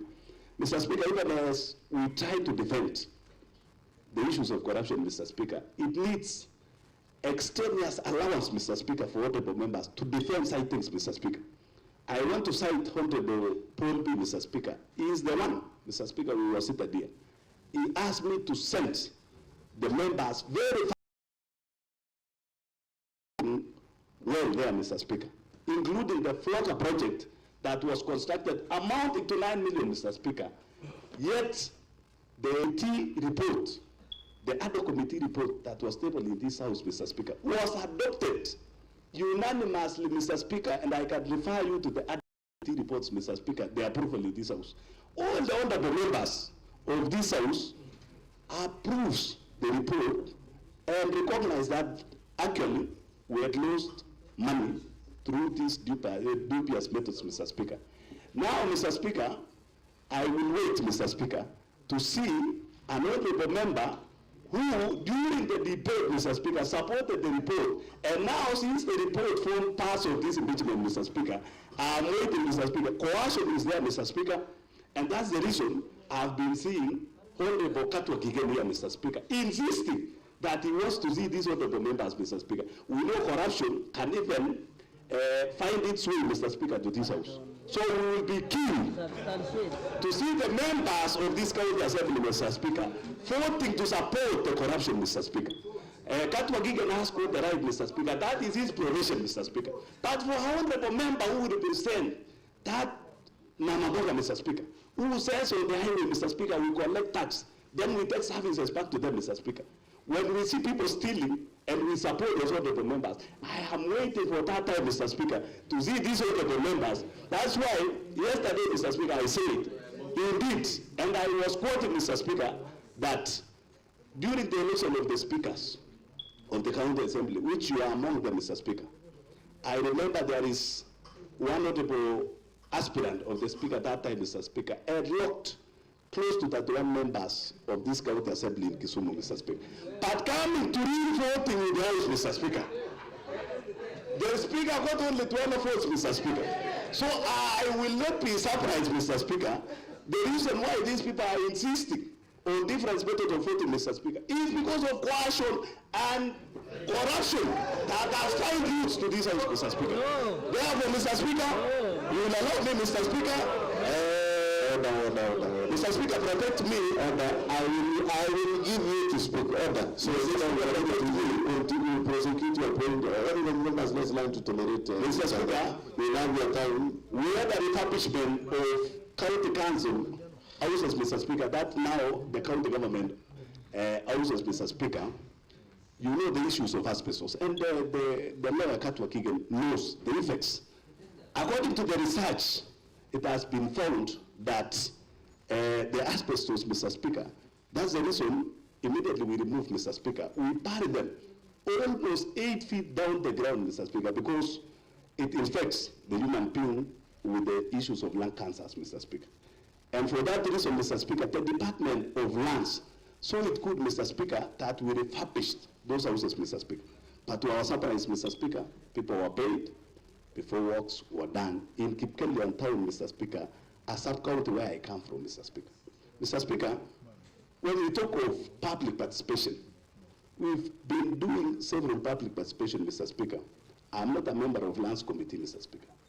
But at times, Mr. Speaker, it beats logic that you purchase a piece, even the biggest hotel, the 5-star hotel that we know in this country, Mr. Speaker, cannot afford even to sell a piece of soda at a cost of 500 shillings, Mr. Speaker. I don't know now the common mwananchi who came for public participation could even take a soda worth Kenya shillings, 500 shillings, Mr. Speaker. That's why I say defending this corruption need extraneous allowance, Mr. Speaker. And for this case, Mr. Speaker, I kindly request that whoever will be protecting this corruption, Mr. Speaker, needs to charge the culprits the highest amount, Mr. Speaker, because this is the biggest job I have ever seen. I submit, Mr. Speaker. Thank you. All right, thank you, Leader of Majority. Of course, I gave you more time because you are the Leader of Majority. Now, moving forward, I'll be giving not more than 5 minutes to a member in that order. Honorable Dominic, Honorable Paul Kiptau B, and then Honorable Dominic. Yes.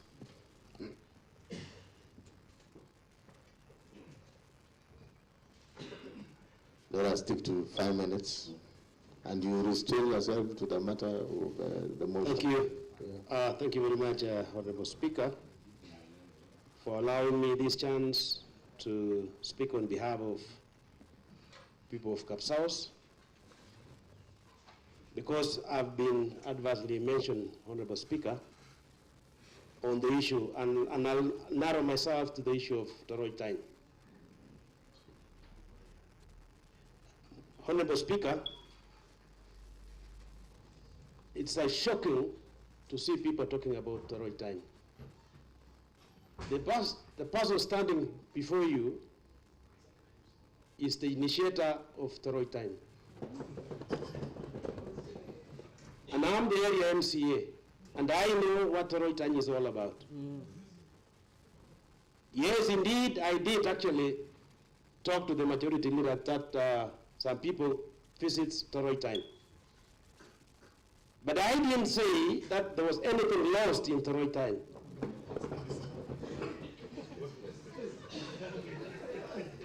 And indeed, Honorable Speaker, with the report that was tabled by the ad hoc committee, yes, I did support it in full. But I wanted governor to be given time to implement the recommendations made by that committee. It's not about, impeaching governor. Yes. And that is my stand. Yes. Toroy Time's, Honorable Speaker, as I stand here, we have about 600 members. And initially when we started, we had relocated to someone's quarters. In the previous program, that is the Kenya Climate Smart, funded the society. And the society got a formulating machine that assisted them to stand. So when the program started, when the county government wanted to supply what was supposed to be taken to Toroy Time, and I want to say it clearly here, and I have minutes for the same. If you want me to supply, you with minutes, Honorable Speaker. The committee, that is the officials, had to sit and decided on where to get the money to build the store. It was not about, there was some embezzlement of money in Toroy Time. Immediately when the store was finished, Honorable Speaker, the first budget of supplies went to Toroy Time. And when the whistleblower, whistleblower, the next batch was supplied to Toroy Time. Number two, Honorable Speaker, the cooler which was supplied to Toroy Time, we are all laymen. We doesn't understand, what the right cooler is. Now, the serial members, we have to send it to KEPS to confirm, if the cooler that is in Toroy Time is the right one. Yes.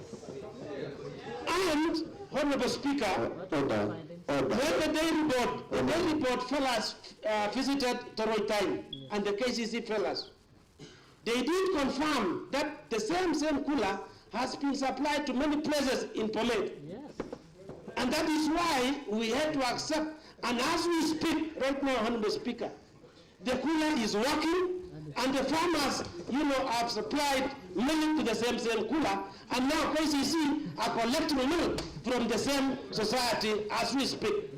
And that is why I said yesterday, or the day before yesterday, that the farmers are working very hard. Gentlemen, let's not do politics. You're doing politics. This is politics, pure politics. It's me who understands storytelling more than you. Don't talk of something you don't know. Yes. Talk of Kerimoi. You're almost close to Kerimoi. My good friends, talk of your societies. Don't talk of anybody's society. It's me who understands my society. Governor will not go anywhere, and I want to thank him because Governor has really done a lot, in my word. Thank you, and may God bless. I oppose in totality the motion of impeachment to His Excellency the Governor. Thank you. Honorable members, let us all agree. Order, the Deputy Speaker. You are among the leaders of this assembly. Order. Honorable members, we are being followed, so I'll urge you to debate in a manner, of course, that will reflect your title of being honorable members. And secondly, this is a warning. This is a very strong warning that there is no shouting, use of unparliamentary language. Don't invite the chair to make some decisions that will not go well with you, honorable members. I really want you to be in this house, all of you. So let us avoid, and you know very well how to do it. But the standing orders does not tell us that you should shout and say yes or all those things. So let us debate. 5 minutes, please. Please stick to the rule of debate. Order. I want to repeat, order. That was my last warning. The onset that I oppose the motion. There was on Facebook that I voted yes. And at the time of voting, Mr. Speaker, sir, I want to register my opposing to the motion of impeachment of Dr. Erick Mutai. And I want my vote, the recommendation which was there, and each and every issue had recommendation on it. One of the recommendation was we give the governor and the comment immediate development. What we have been doing recently is politics and development. No one will condone corruption.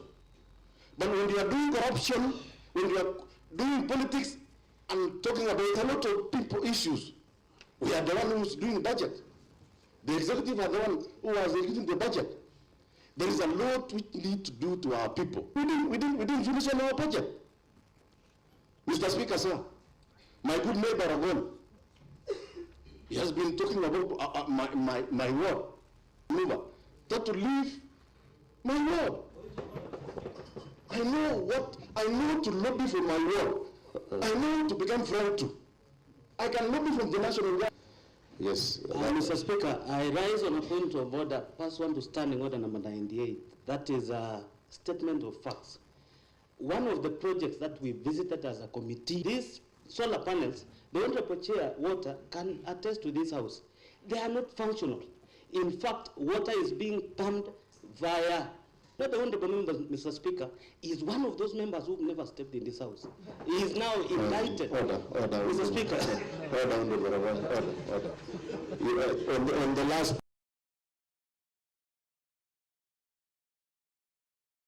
Honorable Dominic, as you finally... I want to urge my friend to leave my word. If he's moving around towns doing what he's doing and he's forgetting his word, please forget about my word. I was privileged, Mr. Speaker, to be among the committee who went down to see this funded project. And we want to be very clear that this project has transformed our county. The project on water, we moved from Soin, Belgurut, Sigawet, Soin, and Mondian. In my place, there's a tractor which was given to us, a cooperative society, one of the leading cooperative society, Kabiana Cooperative Society. You know, you have been there, that cooperative, severally, not once. And through their hard work, not friendship to the governor. So we deserve to be given what belongs to us. I want to be on record that I'll vote no to the impeachment of Dr. Erick Mutai. Honorable Gilbert Ngetich, and then Honorable, I can't see up there. So Honorable F must be the associate professor in that order. 5 minutes, Honorable Gilbert Ngetich. Thank you, Mr. Speaker, sir, for giving me this opportunity. Also to talk on the motion in which it was before us, which of course I'm opposing, the impeachment of Dr. Erick Mutai, the governor of Kericho County, based on the works I've done also in my ward. Surprisingly, Mr. Speaker, I was impeaching the last time. By then, I have a reason to this loving Mr. Speaker should be explained here. The reason as to why I was doing the impeachment last time, I had no projects which were going on. Mr. Speaker, the Kishara dairies, which was benchmarking from Toroitany, Mr. Speaker, I'm hearing the condemnation of Toroitany, but the Chrome Kishara dairies benchmarked in Toroitany, Mr. Speaker, sir. And they brought goodies, and we've really progressed. I have members in Kishara dairies that goes to 700 members, Mr. Speaker, sir. And we are collecting over 2,500 milk, Mr. Speaker, sir, as we speak today. I'll be very keen, Mr. Speaker, when we reach a level of having a supply of a cooler. Mr. Speaker, when we were discussing over the report, I have heard of the tapping of that cooler, Mr. Speaker, for it to function. But today, Mr. Speaker, the area MCA is actually proving and confirming that the cooler is functional. Mr. Speaker, sir, the contradicting statements which are really existing in this House, Mr. Speaker, should also be in the very other way. I heard the very talk in which the President did in Homa Bay, and he said, Mr. Speaker, let the legislature not also force the executive to indulge in corruption by demanding funds for them to write a report, Mr. Speaker, sir. Remember, corruption is a two-way thing. We have been told by Mr. Speaker, yes, there is a point of order, Honorable Gilbert. There's a point of order. As you resume, you have 2 minutes. Yes. Thank you, Mr. Speaker. On statements of facts, Mr. Speaker is saying that the committee demanded, I think, money so that they write a report, Mr. Speaker. So let him table that evidence, Mr. Speaker, if he has the evidence. That is standing order number 98, Mr. Speaker. Okay. Order, Honorable. And that's substantive evidence, Mr. Speaker. Those are very grievous allegations that is being labeled against the County Assembly, Mr. Speaker. These are House of Rules and Procedure, Mr. Speaker, and House where we do oversight, we represent and we legislate on behalf of the people that sent us here. Okay, Honorable Gilbert Ngetich, is that what you say?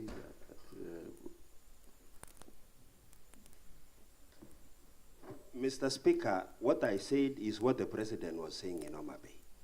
I didn't refer to any committee to have demanded money from the executive. Okay, I was just saying what the President said, and he said under my watch, Mr. Speaker. Okay, you proceed as you. Okay, I proceed. Mr. Speaker, sir, I'm actually saying that as we progress, I'm one of the members who supported the report. And in the report, Mr. Speaker, I was asking the viral soda thing and the tissue thing in that report. Mr. Speaker, if we can really go back to that report and really check on the writings, Mr. Speaker, we didn't find the calculation of this tissue and soda, Mr. Speaker. Yet it's an allegation today of impeaching the governor, Mr. Speaker. And that time, the governor was given 28 days or 14 days to act on the report, Mr. Speaker. And we expected the governor to work on the report. Before even the report is at the table of the governor, the impeachment motion has been planned. Mr. Speaker, we refused the corrupt members who are in the county government, Mr. Speaker. I think the governor has the report.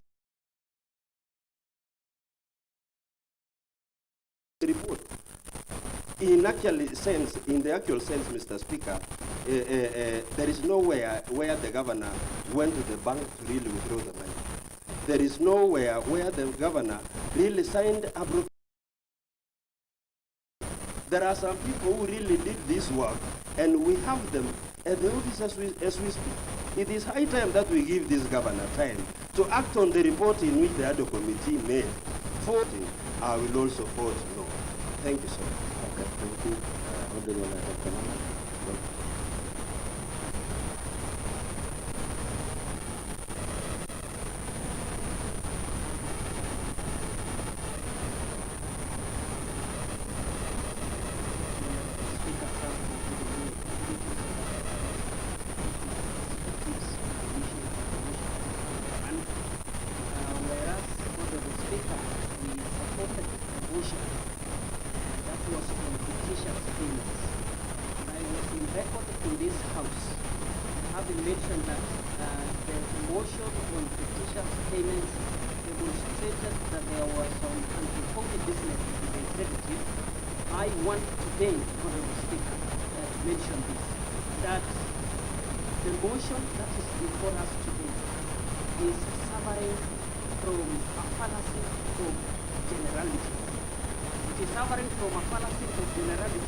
Mr. Speaker, where is my 17 million? Where is my 17 million? And here you want me to come and abate corruption when my money has not been probably told that this is your money, the money for my people. So the two people. I want to confirm before this report, Mr. Speaker. I was elected, and remember, Mr. Speaker, I'm a ranking member before this report. That everything must be done to the order that has been prescribed in the law, in the Constitution, and the County Government Act, and also PFM Act, Mr. Speaker. So therefore, I want to confirm you cannot pay. It was paid 2.9 million, Mr. Speaker, while the works are not yet completed. I want to thank the lead lawyer, the council, Katwa Kigi. He stated very clear as I was sitting there that the works are ongoing. What the money went long time ago. Since when? We are wondering. I want to thank you, the lead counsel, for being honest. You know? Mr. Speaker, I think... As you wind up, Honorable. Sorry, Mr. Speaker. Give me more 5 minutes. I think I have several things in my mouth, Mr. Speaker. I want to divulge all of them today. One more minute. I'll give you one more minute. Last thing, Mr. Speaker, is the issue on NAP-CDP. Mr. Speaker, NAP-CDP, we've been told by the Honorable Mover of the motion that is 281 million. The as to where 281 million went, I want to confirm. Mr. Speaker, the only thing that I have seen in my ward is only the drawer and the chair. That is broken. Remember, the other day, the Honorable Excellency, the Governor, launched their project in a study. 1 million, they will say 1 million per ward. I think it is like that. But today, Your Excellency, I'm wondering, where is that 1 million? Today, when we launch dummy checks, Speaker, I want to confirm that we need also to be serious to some extent. You know, in as much as we want our people, or we don't want, we are not victimizing the governor. But what we are after is the resources that are meant for the people of our county. So with that, I want to register that governor is my good friend. But then, as for the issues on resources, Your Excellency Governor, pesa irudishwe. Pesa irudishwe kwanza. Thank you, Mwisho, as I wind, Mr. Speaker, Section 30 of our County Governments Act. Section 30, 3F. Mr. Speaker, as I go sit, says that the responsibility and the management of the resources rests squarely with the governor. That is, County Government Act, Section 30, 3F. Responsibility and the management of the resources rests with the governor. I support. Thank you very much, Honorable Whip. I give this opportunity to the Honorable Phil.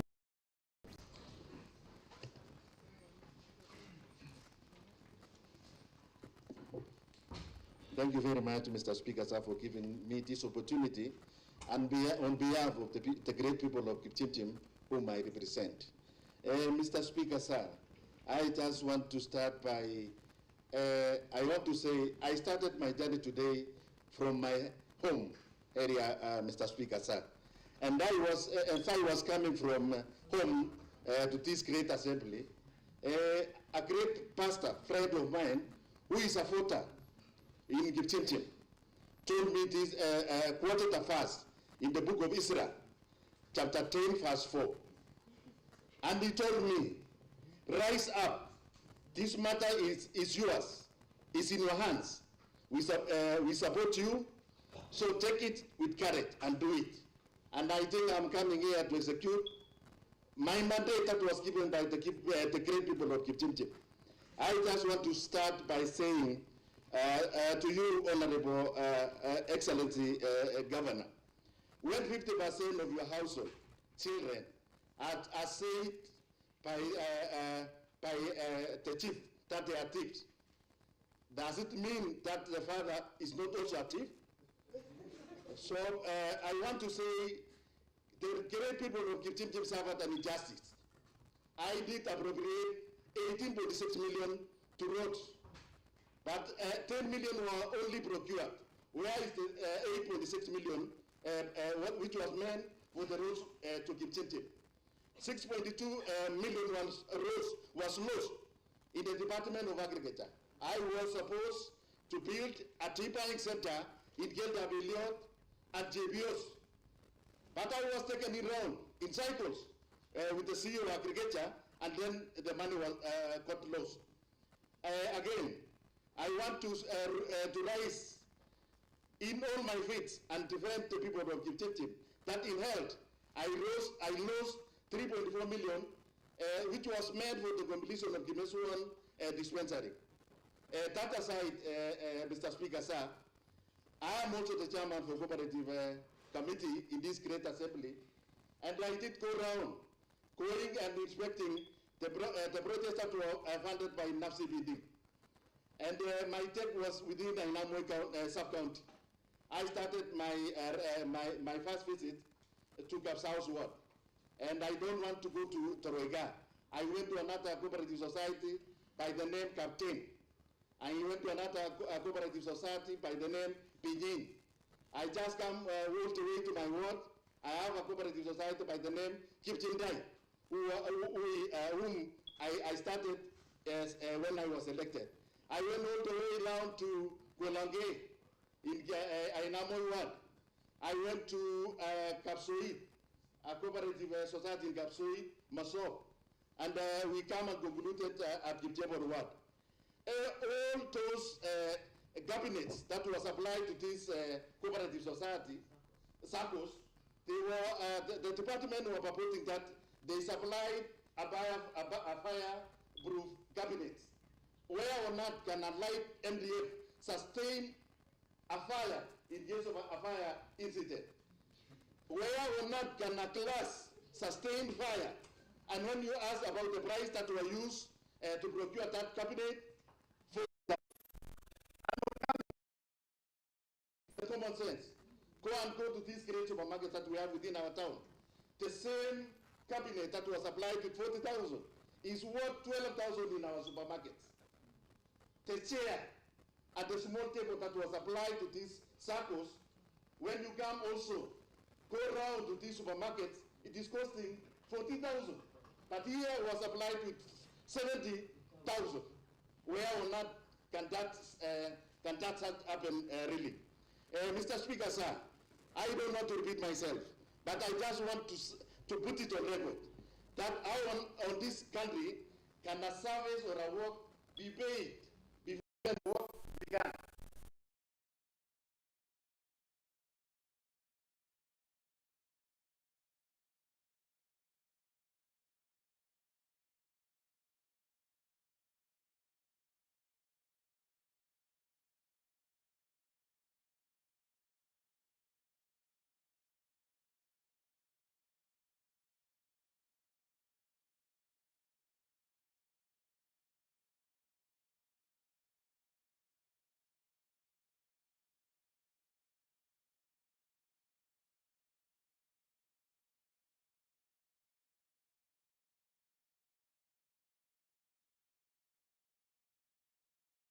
It's because of the disparities in works that are being done in our wards. Look at my great friend, the mover of the motion. He highlighted a ward in Bureti Chemosot, where works worth 21 million was prosecuted. And to us, nothing was done. Why do I have to sit in a budget to do a schedule of my work and never to be implemented? Will I not look stupid to my people who elected for me? In fact, I was elected on a very rainy day, Mr. Speaker, sir. When I was being elected, a mama gave birth to a child when he was queuing to vote for me. Am I not doing the injustice to these great people of Kipchimchim? One incident that is very painful to me, Mr. Speaker, there is a mama who came out of the ward. He was really admitted at Kericho Referral Hospital with a drip in her hand to come and vote for me. And finally he was telling me, Mheshimiwa Mutai, I just want you to open a road to my place. I did the same. I appropriated money to get the Mingin Tati-Villian Road, which has been which I appropriated money the same, but nothing has been done. Unfortunately, I lost it, Mama. How will I go to her grave and seek for forgiveness? That I had promised a road that I was to do last financial year, and it never been done. So, Mr. Speaker, sir, finally, I want to say I support this motion in totality. Thank you, Mr. Speaker. Thank you very much. Let me give this opportunity to the Honorable Fancy.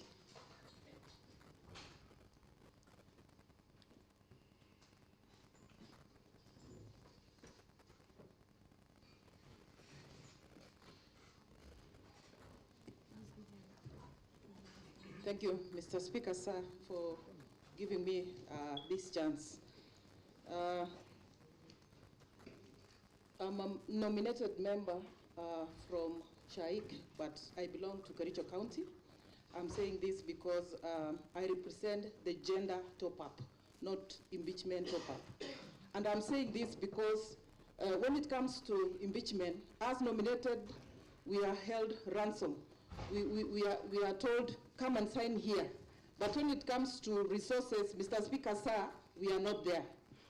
I'm standing here because I'm suffering since the last impeachment, Mr. Speaker, sir.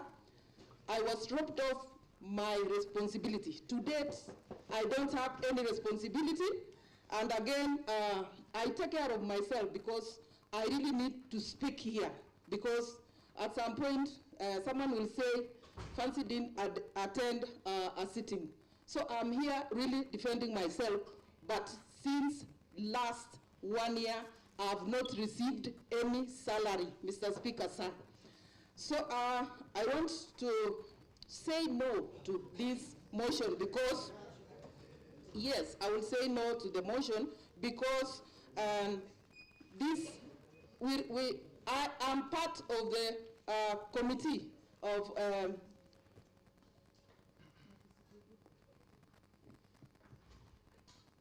it is so emotional, Mr. Speaker, sir, because my family have suffered because of this. I was part of the committee, but not the other committee, for by Honorable Philip Mr. Watt, and I was Honorable Philip, and I defended this report. The recommendation which were made, Mr. Speaker, sir, which were there, I really supported it because one of the recommendations which were given was forensic audit to be done in 28 days. That is what I supported, Mr. Speaker, sir, because I really needed time so that they execute on the same report. But Mr. Speaker, sir, in that afternoon, the motion of removal of Dr. Erick Mutai was tabled here in this House, Mr. Speaker, sir. And I said, I'm going to vote no for this impeachment because of that. Mr. Speaker, sir, it is the same House, I said, let us be honest to one another. It is the same House which vetted these CCs and the CEOs, Mr. Speaker, sir. But it is the same House. I can remember one of the impeachment we did for CS Bor, Mr. Speaker, sir, because of the Londiani issue. We impeached one Dr. CS Bor, and he is home now because of the actions which happened in Londiani, Mr. Speaker, sir. Then how comes it's now the governor who did that, who did this? It is all of us, Mr. Speaker, sir, who are doing this. So I'm calling upon the leadership of Kericho County. We need to do something. We need to sit down. Impeachment is not the last resolution. We got to sit as members of County Assembly, Governor, our Speaker, maybe the members of Parliament, and led by our Senator, and let's forge ahead. We love this Kericho County. When you go to abroad, you are asked, when you are coming from Kericho, they know Kericho as a tea-growing Kericho County. Mr. Speaker, sir, we love this Kericho County. We love our people. We love our voters, Mr. Speaker, sir. I stand here on behalf of the women of Kericho County and oppose this motion completely. I thank you, Mr. Speaker, sir, and I submit. Okay, thank you, Honorable Fancy. The immediate chair has informed me that you made an allegation that you have not received salaries for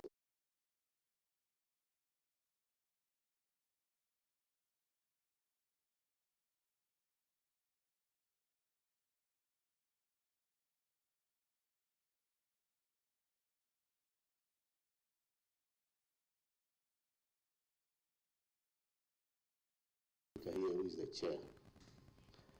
He is also the chairperson of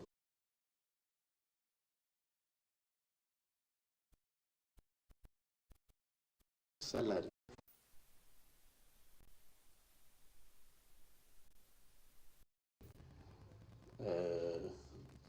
Disordered, and you know the standing orders. Because obviously it is a fact, and the clerk is here, that all of us have been paid salary until the month of actually June, July. Even for those in the family bank, they have been paid up to July 2025. Fancy, honorable fancy. That one amounts to gross disorder in the assembly. Standing order number 114D, deliberately giving false information to the assembly. And I therefore ask you to withdraw immediately from the chambers, from the precincts of this assembly, for the remainder of today's sitting. Order, Sergeant at Arms.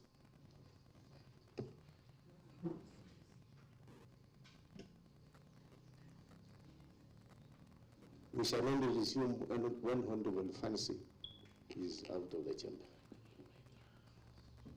Read your standing orders, honorable members. I've told you. Out, Honorable Fancy Quarters.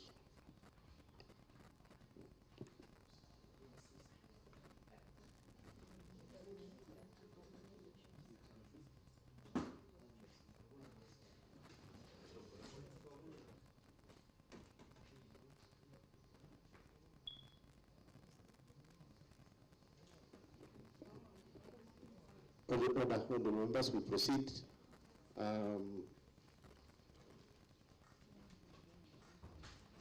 Yes, the hands, Honorable Paul Chirchir. Honorable members, I want looking at from what our leader of majority gave us on the security incident that was reported. We're going to be very keen on the time. Now that I'm being informed that one side of our gate, Your Excellency the Governor, is open because apparently there was a vehicle, KAH 075Y. When the incident was being reported, you are not here, and this vehicle actually belongs to the county government of Kericho. There is a report here that is official. We will be sharing with you that because of what has happened, we must be very careful also. Honorable members and the staff and the security clerk, you alert everybody to be alert because of the security concerns that we have here. So we have to provide safety to the members as well as to the governor also who is here and all of us. So I'll suggest members, let's stick to time. I'll minimize, I'll be giving to 3 or 4 people so that I give to the governor to respond, and then we will proceed in that manner. Honorable Paul Chirchir.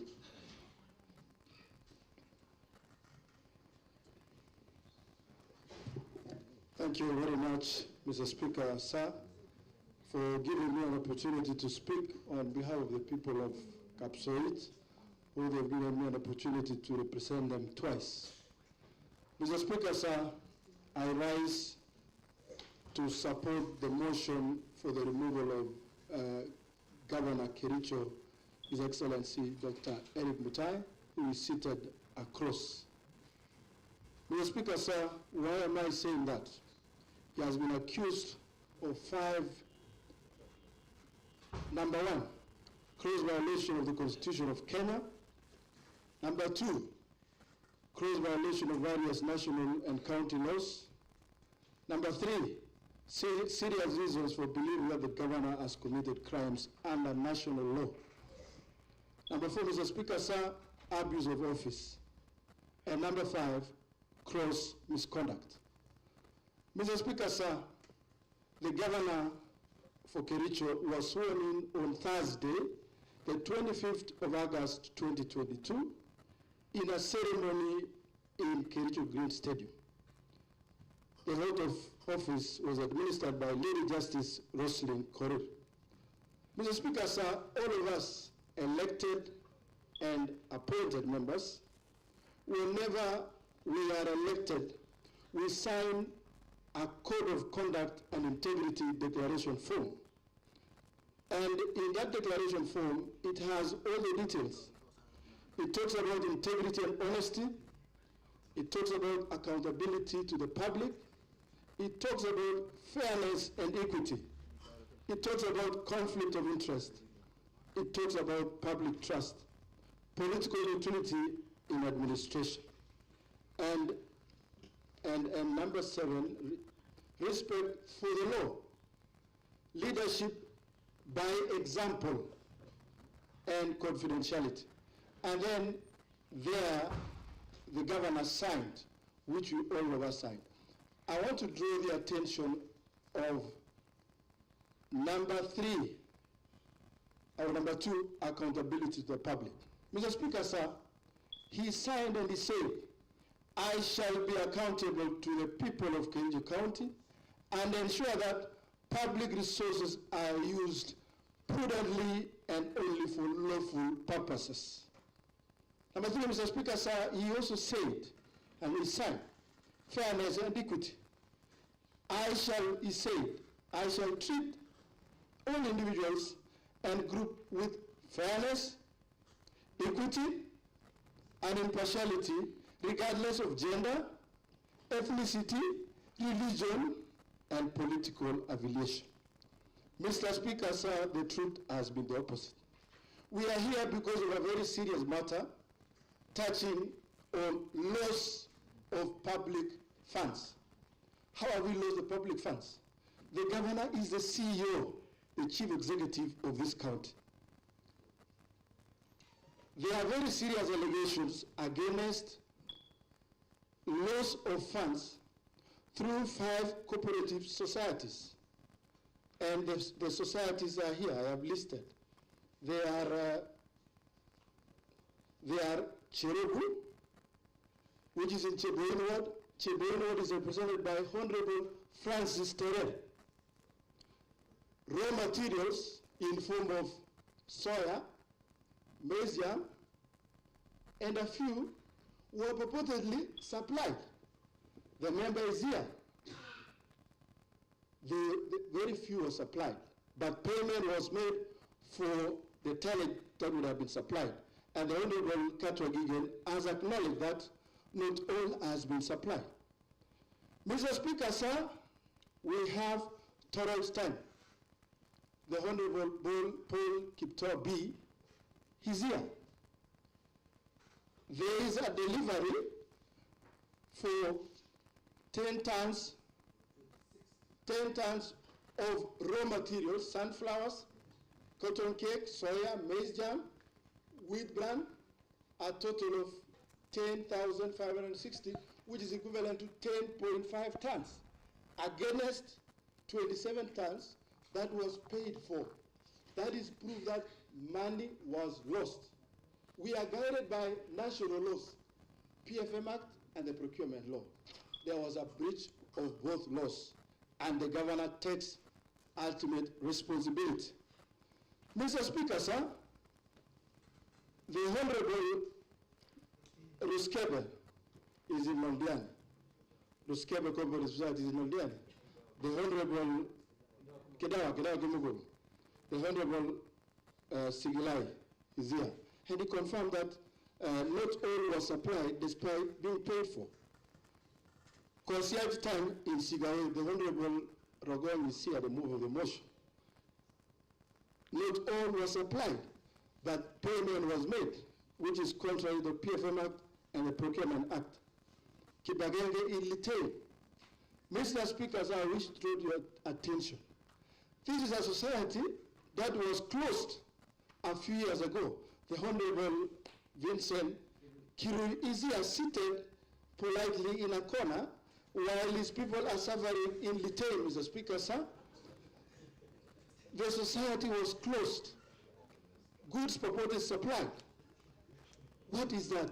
that is a height of impunity, and that is a confirmation that funds, public resources were lost. Mr. Speaker, sir, we invited chief officers who are accounting officers and who are AIE holders, Mr. Speaker, sir, before this House to appear before the Committee on Ad hoc. Mr. Speaker, sir, and we examined them under oath. They took an oath. They confirmed that what they were saying was true and true indeed. Mr. Speaker, sir, I am surprised that Katwa Gigen is telling this honorable House that 2,750 for tissue. We've tried to make some calculations, but it does not enter each other, Mr. Speaker, sir. It doesn't make sense, Mr. Speaker, sir. It is like telling us that one tissue was bought at 1 shilling and 75 cents, which is not practical. We will take what was supplied to this House by the chief officer, who we examined him under oath. Mr. Speaker, sir, I wish I had all the time. The chief officer for roads, when he appeared before this committee, before Ad hoc committee, Mr. Speaker, we also examined him under oath. We asked him whether he was the accounting officer. He said yes. Are you the IE holder? He said yes. Mr. Speaker, sir, when we asked him why there are disparities in the invoice, payment voucher, estated, and delivery note, he said probably because of photocopying. Now, I was surprised that, is there a photocopy? When you photocopy, it loses the original figures. That was taking this House, that was not taking this House very seriously, Mr. Speaker, sir. That confirmed that there is very serious incompetence, and the buck stops with the governor who is before this House, Mr. Speaker, sir, for transparency and accountability to happen in this county. Dr. Mutai must go. Mr. Speaker, sir, I have seen members here say we will vote this way, we will vote that way. I invite this House, before, when we were electing Speaker, Mr. Speaker, you know, and I apologize, Mr. Speaker, sir, I did not support you. I was for Honorable Kiptergech. And we were in Kisumu a whole weekend. We were 32 members, Mr. Speaker, sir, and I knew when we hit the floor of this House, we were going to win with one round. To my surprise, Mr. Speaker, sir, all of us were in Kisumu, the 30 of us. When we got here, and the governor was even seated here, we were surprised. We only got 10. 10. Mr. Speaker, what am I trying to say? When honorable members sometimes are taken in a corner, and they promise to do whatever they promise, that is not the truth. The truth is in the ballot. When a ballot is taken for the House, those who support will vote yes. Those who do not support will vote no. And the House, this House is guided by the standing orders. If machines in the tea estate plug tea, and count the lips, how can this House not accept electronic voting, Mr. Speaker, sir? So the President has told us very well that we need to move away from analog and be digital. So I acknowledge, and if this House, when it gets to voting, and they say we'll vote by electronic, I will support. If they will vote by manual counting, Mr. Speaker, sir, I support. But I know some people have sent me a text telling me that we will support the impeachment, and yet they are in the 18th. So let us, Mr. Speaker, sir, so let us count, let us be sure this House must be counted. When the right time comes, like BBI, Mr. Speaker, sir, this story of tissue is like BBI. So it is either your team Raya, team oversight, which is us, or your team tissue, team soda, team everything, Mr. Speaker. So it is a contest between those representing the people and those representing their stomachs. Mr. Speaker, sir, I support the impeachment of His Excellency Dr. Erick Mutai. Thank you, sir. Thank you, the Honorable Dr. Moses Rotich.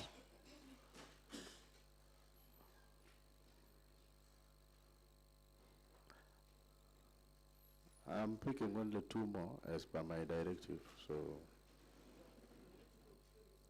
Thank you so much, Mr. Speaker, for... Order. Okay, yes, proceed now. I have seen the hands. So, okay. Thank you so much, Mr. Speaker, for the opportunity that you have given me, and by extension, Mr. Speaker, on behalf of the great people of Tendana Soget, Mr. Speaker, whom I represent. Mr. Speaker, allow me to pick my speaking to this motion from where Senior Counsel Katwa Keegan left, Mr. Speaker, that he opted to continue representing His Excellency the Governor in protest, Mr. Speaker. We have noted the kind of protest that the Senior Counsel Katwa Keegan have put it across throughout his discussion. Mr. Speaker, he has opted to minor on the major and major on the minor. The issue, Mr. Speaker, that is before us this afternoon, that through this morning, Mr. Speaker, through to this time, Mr. Speaker, we are here on an issue of fictitious payment, Mr. Speaker, an issue of NAP-CDP, Mr. Speaker, an issue of FLOCA, Mr. Speaker, an issue involving an integrity issue, Mr. Speaker, touching on the victims of Londiani, Mr. Speaker. To my surprise, Mr. Speaker, we were tabling the motion and the report on a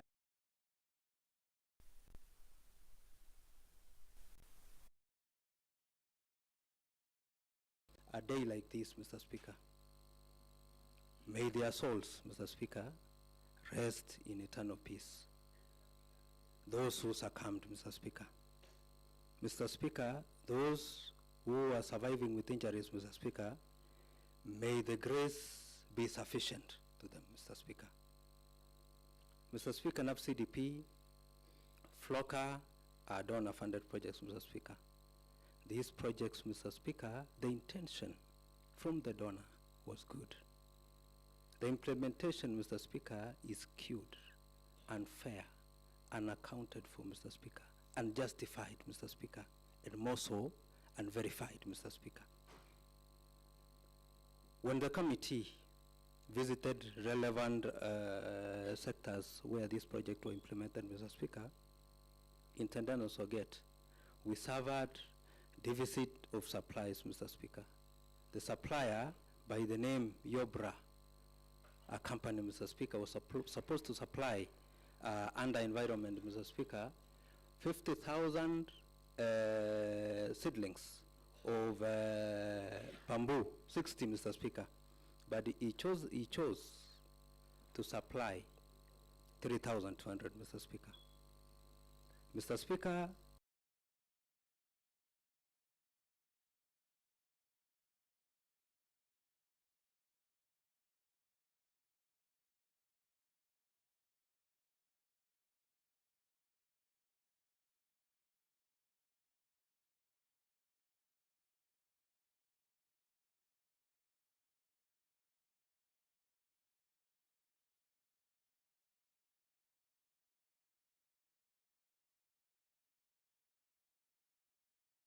into a sub-county hospital. The intention was good, Mr. Speaker.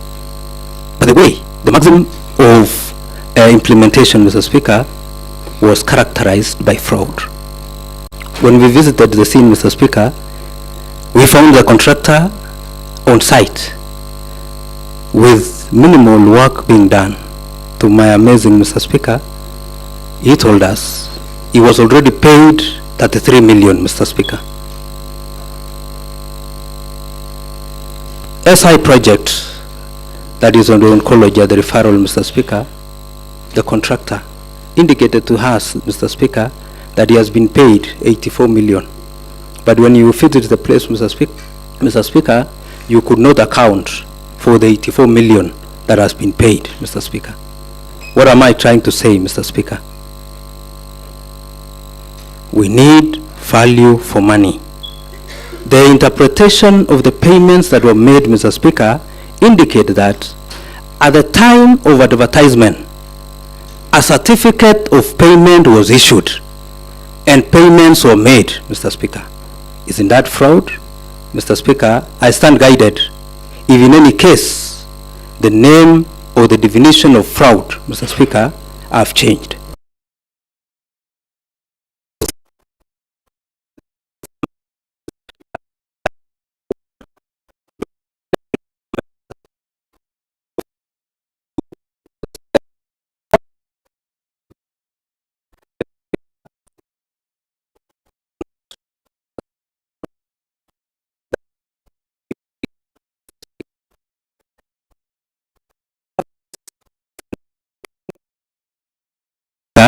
Was not done, but payments was already made.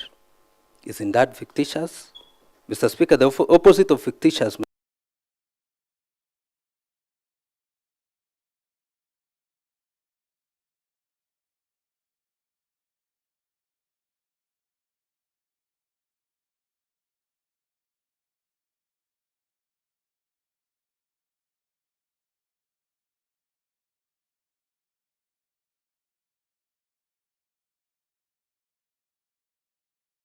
To recuse and become a whistleblower or even a state witness, Mr. Speaker, so that at the end of the day, when the D-Day come of accountability, Mr. Speaker, you will not be invited as a perpetrator, Mr. Speaker, but a witness of safeguarding the public resources. Mr. Speaker, I used to end by saying, Mr. Speaker, that Section 30 of the County Government Act, 3F, Mr. Speaker, the highest responsibility lies with His Excellency the Governor, simply because he is the CEO, the Chief Accounting Officer of every department of this county. All the CEOs are answerable to him. All the CECs are answerable to him, Mr. Speaker. I wish to say that in any case, I support this motion in totality, Mr. Speaker, because last financial year, Mr. Speaker, I'm a sad man, and also on behalf of the great people of Tendeno, Mr. Speaker. On many occasions, I have found myself in the line of history not to be in support on many occasions of His Excellency the Governor. Honorable Gilbert was in another camp last time, Mr. Speaker. But because of selective procurement, Mr. Speaker, people of Tendeno voted. We had 6 ballot boxes, Mr. Speaker. Mine was the below one because we believed in bottom-up economic transformation. The bottom-up, Mr. Speaker. Many of the voters started with me, Mr. Speaker, as the bottom leadership at the grassroots level, Mr. Speaker. Am I not a madman, Mr. Speaker, to support impunity in this county, Mr. Speaker? Atrocities, Mr. Speaker, where the great people of Tendeno, Mr. Speaker, are netted with revulsion, Mr. Speaker, are netted with a negative effect, Mr. Speaker. Philosophers, Mr. Speaker, indicate that there is what we call the negative reinforcement, Mr. Speaker, and positive reinforcement, Mr. Speaker. We have noted some CEOs, Mr. Speaker, to whom they are accused in this department, Mr. Speaker. They are transferred to another department, Mr. Speaker, and again they are transferred to another department after messing up, Mr. Speaker, with the department. The rule of thumb, Mr. Speaker, the best performing are rewarded. When you reward the best performing, Mr. Speaker, you subscribe to a tune of positive reinforcement so that others could emulate, so that others could follow the steps. But when a siphoner, Mr. Speaker, of public resources, Mr. Speaker, is rewarded, the net effect is a negative reinforcement to even other departmental staffs, Mr. Speaker. I wish to say and conclude by saying, Mr. Speaker, in a family of having 10 children, Mr. Speaker, 6 have questionable integrity, questionable conduct, Mr. Speaker. you as a father, Your Excellency, the buck stops at you. If it was one child, Mr. Speaker, or two, you could question the peer pressure. You could even question, Mr. Speaker, that maybe blame on the uncles and the aunties, Mr. Speaker. I rest my case, Mr. Speaker, and I support this motion. I will give to Honorable Anita. Now, I am now reducing time because I have realized. So we'll be doing 3-3-3. Honorable Anita and then Honorable Matthew. Then I'll finalize with Honorable Cheriot Betts. Then Thank you, Mr. Speaker, sir, for this opportunity to also contribute.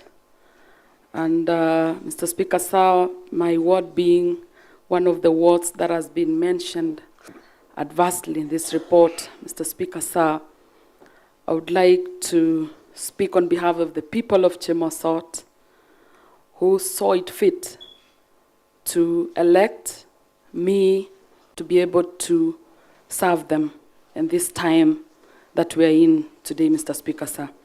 Mr. Speaker, sir, I rise to strongly oppose this motion of impeachment.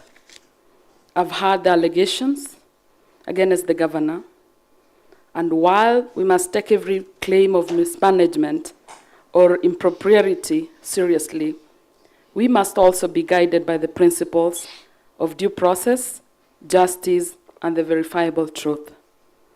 The proponents of this motion have presented a case, Mr. Speaker, sir, that upon a careful scrutiny, it is thin on irrefutable evidence.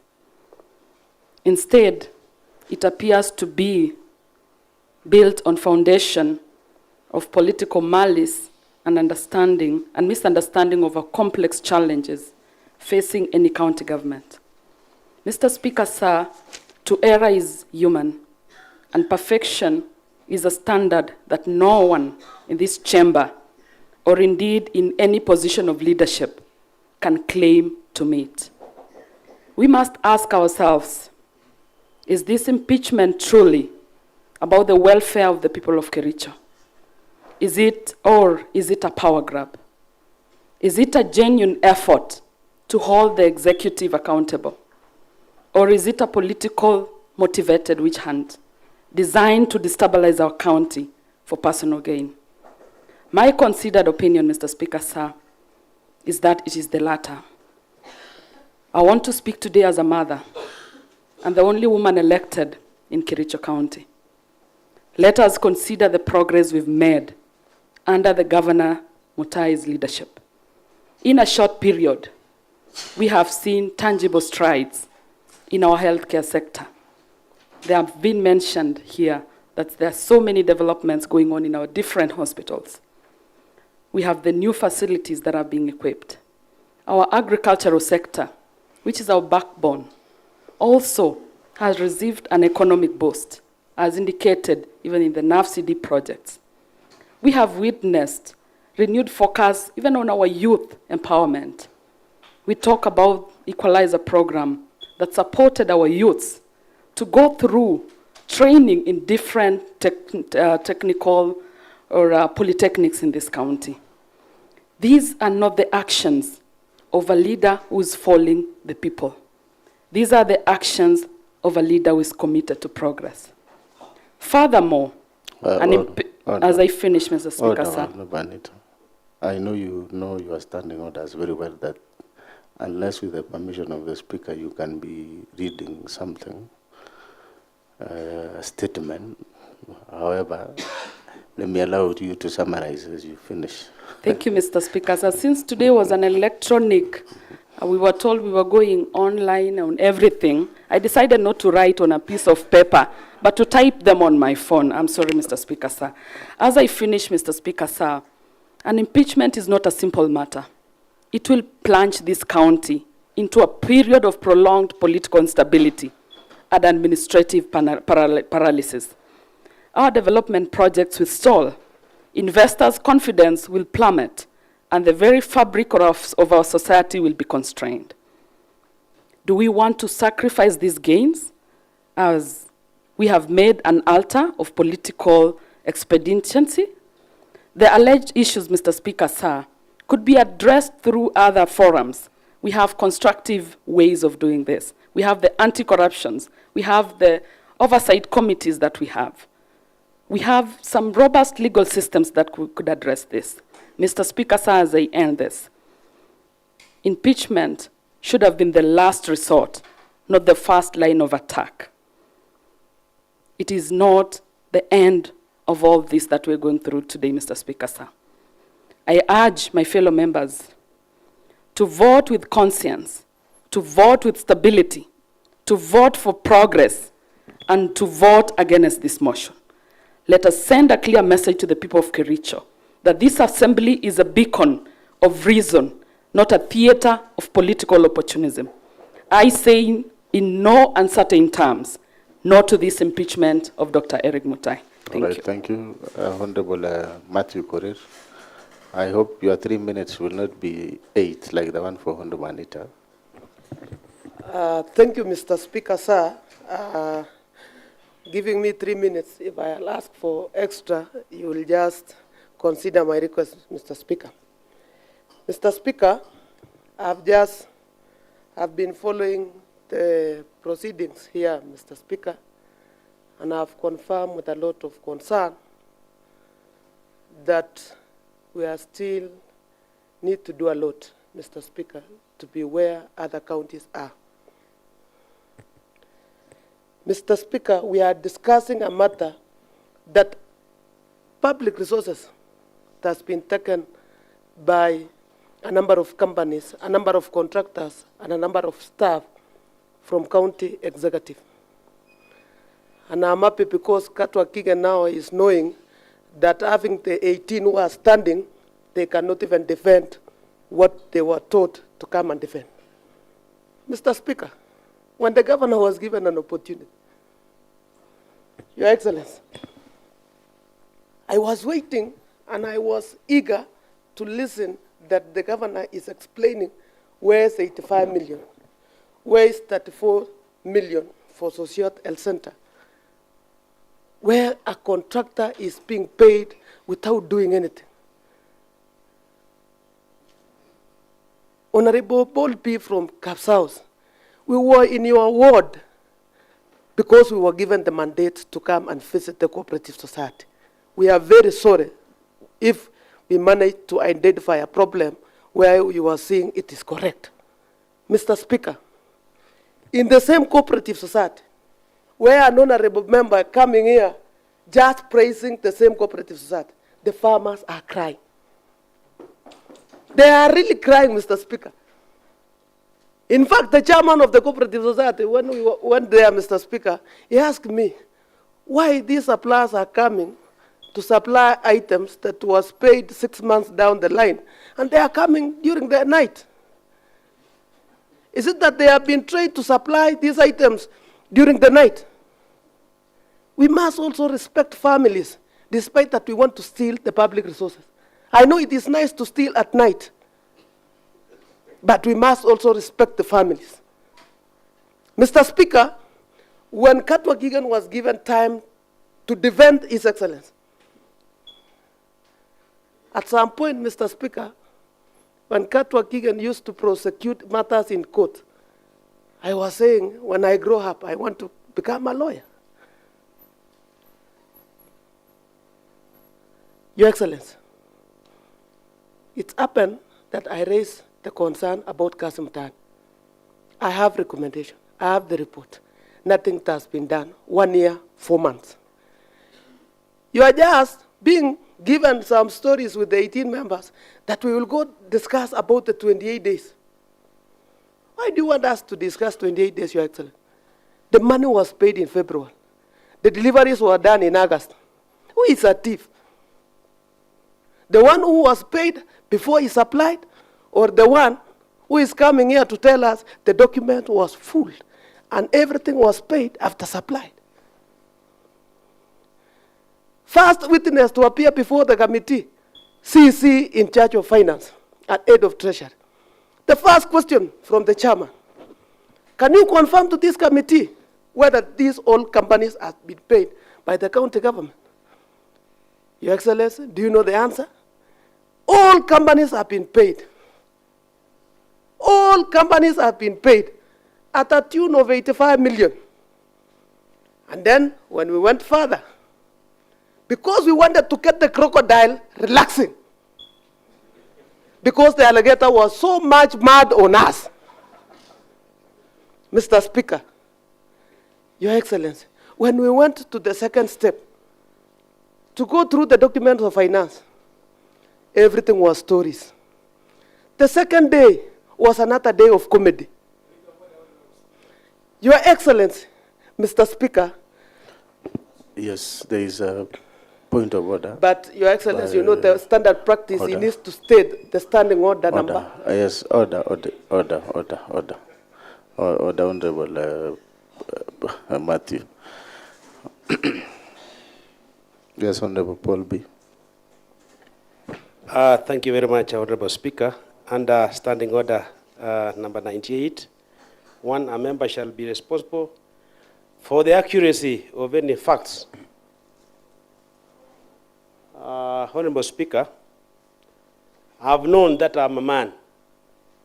Whenever a member comes here, he talks of Kapsaos, Honorable Paul B. Honorable Paul B. Here is a member talking of Toroitany again, Honorable Speaker. Get us facts that the chair of that society told you that the goods were delivered at night. I said very, very clearly here. Order, let's give the Honorable If me as an area MCA doesn't have any problem with the society, who are you? Who are you to talk about, my society? Yeah, yes, these are public resources. I know, understand. Order, Honorable Paul. Order.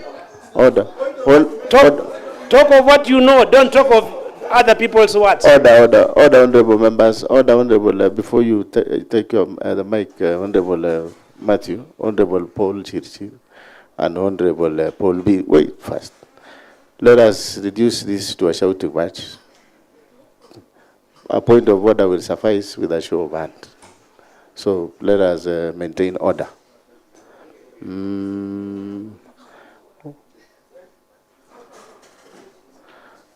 Order, Moses, you're in a point of order.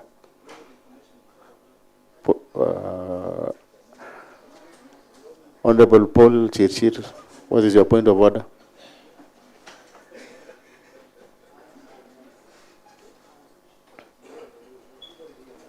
Mr. Speaker, sir, this first time member of the County Assembly, I think he needs to be taken for further training, Mr. Speaker, sir, on proceedings and standing order for this County Assembly. Whenever budgets are approved by this County Assembly, budgets are approved, it belongs to the whole county. The same way the Honorable Dominic should be informed that the money that was taken to Chemamul is not his money. It is money for the people of Kericho County. The same thing that the money is taken to Toroit Bolby's ward. It is not his money, it's the people of Kericho's money. That is why we must protect our county resources. So you need to be informed. Thank you very much. All right, thank you. Honorable Matthew, you finalize? Finalize. Okay, Mr. Speaker, you know, during the press briefing of His Excellency the Governor, he alluded that a number of MCS are contractors. So at some point, I might have touched someone's work, Mr. Speaker, but I was in Kapsaos, being the member of the ADO committee, to find out whether the public resources was used well, but not to come and look what you are doing, Mr. Honorable Bolpi. On Kasim Tani, Your Excellency, 39 million was used with no records. Nothing was able to be shown by your staff, Your Excellency. You know, when you ask us, this is the second impeachment that I'm going through. Yes, Your Excellency, and you can go the third one. Reason? You are not in charge of the county. And that is my stand. The other time I supported you, Your Excellency. Because even you, when you given time, you say, I'm not seeing Bui Bui. I didn't want that Bui Bui by that time. But today, it is the public resources that we want to know. Where is it? Mr. Speaker, on Londiani scandal, I was part of the committee. Your Excellency, this is not a matter that you need even to discuss that people were paid. Your Excellency, a number of issues on Londiani scandal was very open to the members of the public, and the money was misused in the doorstep of His Excellency Governor Dr. Erick Mutai. On fictitious payment,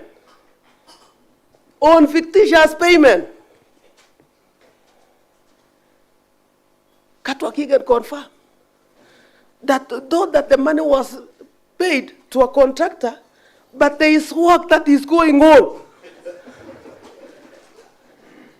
Even in your home county, Katwa, there's things being done like this, where a contractor needs to be paid, to be lended amount of 2.9 million so that he can deliver service.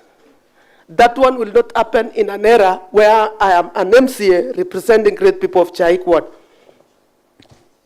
Your Excellency, on the issue of donor fund, I was with you in the stadium. We had a very good program of agripreneurs, of the SACCOs.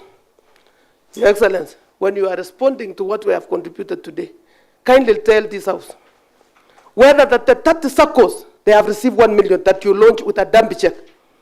If they have received, Your Excellency, I will not impeach you.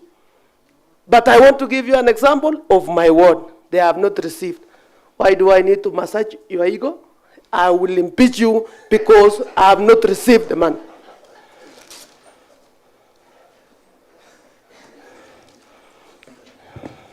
Your Excellency, Katwa Gigan has given us also another version of the tissue. These tissue issues and prices, it was not from our end, it was from the staff of the county executive.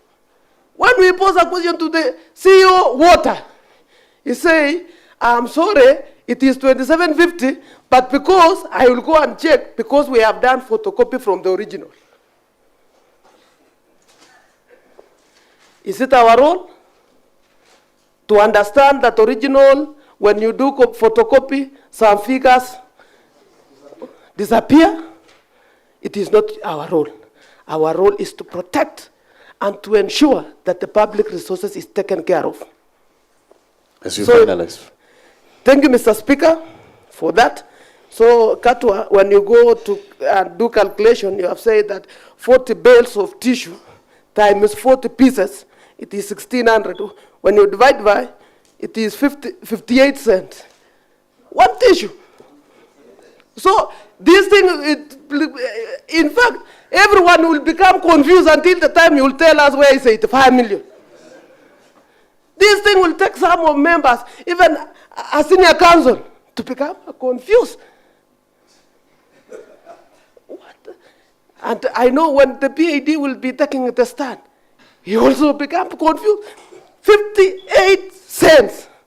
It cannot buy a tissue. But I was sure when I raised a question to my teacher, Chagaik Secondary, Mr. Mite, Engineer Mite, he told me the tissue is 2750. And the one who was using the tissue is Mite. It's not Katwa Kigen nor the governor. So my case is that I'm supporting this impeachment, either by sleeping, by standing, by doing what, I will impeach Dr. Erick Mutai for the betterment of the people of this county to get better service. All right, thank you, Honorable Peter Kemoy, and then I'll give to Honorable Chiriot. Wait a minute now, a minute on a serious note. Honorable Peter.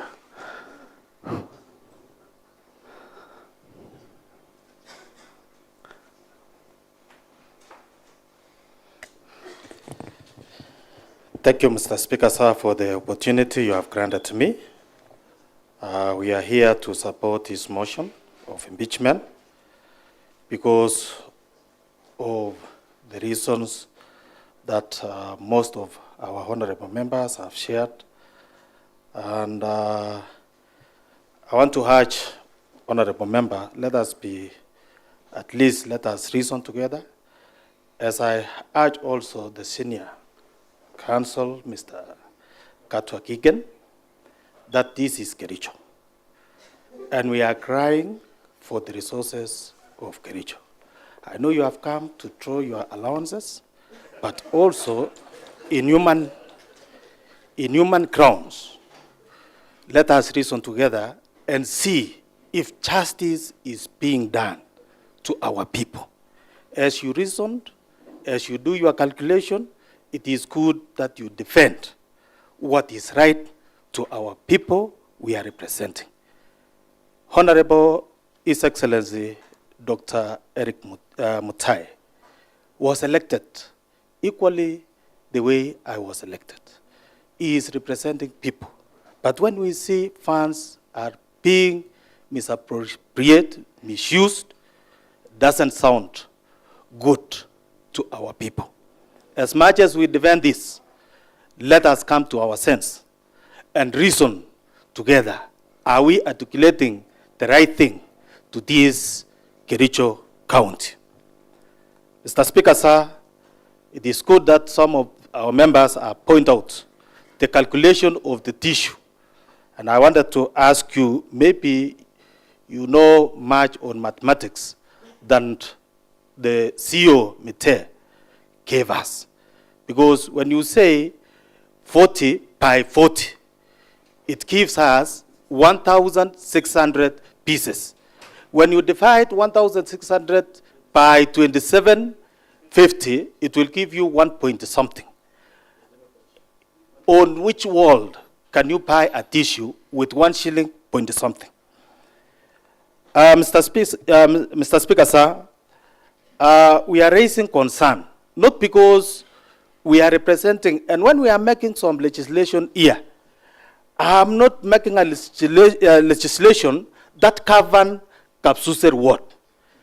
It is legislations that govern the entire Kericho County. So when honorable members here come and defend some projects in their ward, I remember Honorable Paul B., because I'm the chair in the Department of Water. He raised a concern that 9 million has been misappropriated, and it cannot equal it the same to the work that has been done in Troitan. It raised an alarm.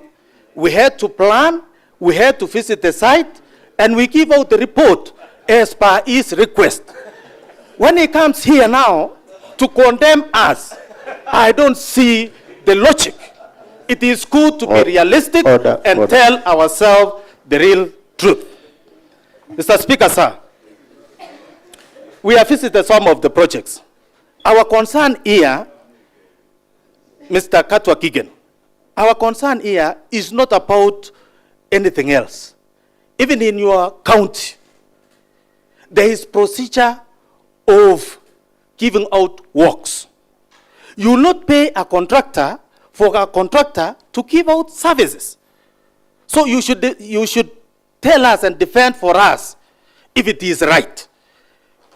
Because if it was not because of this whistleblower, we could not have known that even there are some works, there are some projects or works which has been paid before delivery.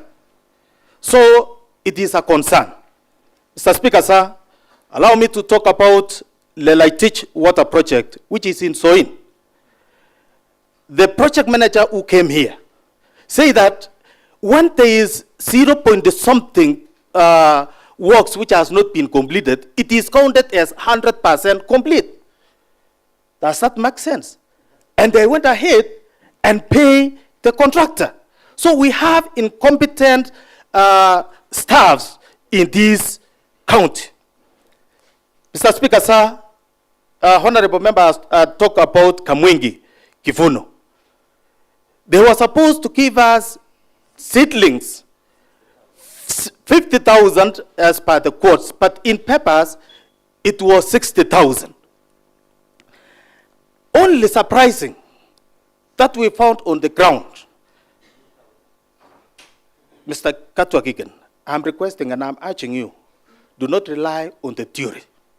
It is good also that you take your time and make a visit to these sites so that you prove or we read on the same page. Order, no shouting, honorable members. Mr. Speaker, sir, what we found on the ground, it is 3,200. And the contractor is fully paid to a tune of 5.5 million. Mr. Speaker, sir, in Kaitui, the project is 100% complete. Yet they have not supplied the water pump and also the pipelines. Those are facts. Kiprengwe project, which His Excellency talked about, it is a very good project. But it is not functionable, Your Excellency. How I wish that you also visit the site, because it doesn't have the treatment plant, it doesn't have the water points. So those people, the project is very good. In fact, most of the people who are there say maybe it was a project for beautification in that area. It sounds very bad.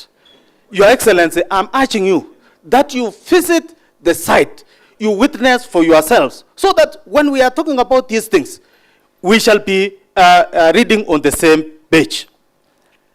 Katwagiken, you talk about Yemosot having a project of 16 million. I want to put you right that 3 projects has been done in Chemosot under Flock.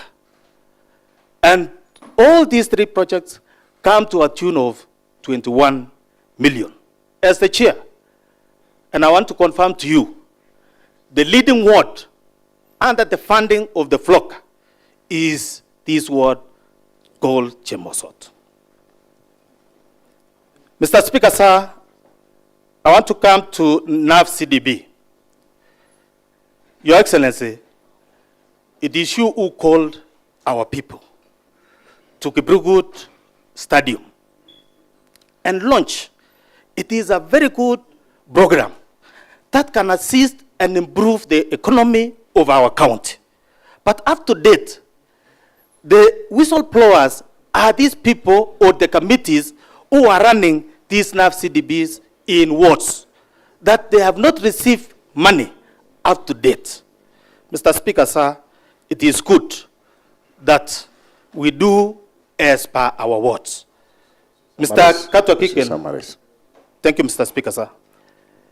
You talk about that every ward had to make some requisition.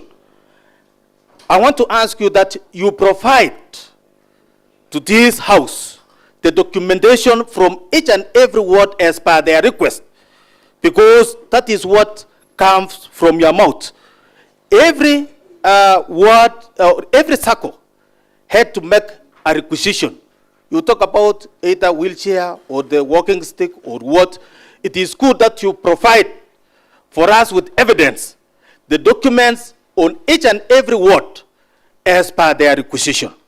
Mr. Speaker, sir, I want to say that I'm supporting this motion because, Your Excellency, there is a lot of impunities in our wards. And in many cases, I've shared with you. We are here, your name, as a slogan name, is Equalizer. You were requesting our people in Kericho County that you will treat everybody equally. But there is a lot of variation. How I wish you could have adhered to your slogan name. We could not have been here today. So I stand here to support this motion. Thank you, Mr. Speaker. Okay, thank you, Honorable Peter Kimoy. Honorable Maritim, you are always a 1-minute man, and I've seen your hand several. Is it a point of order or you want to contribute? A minute.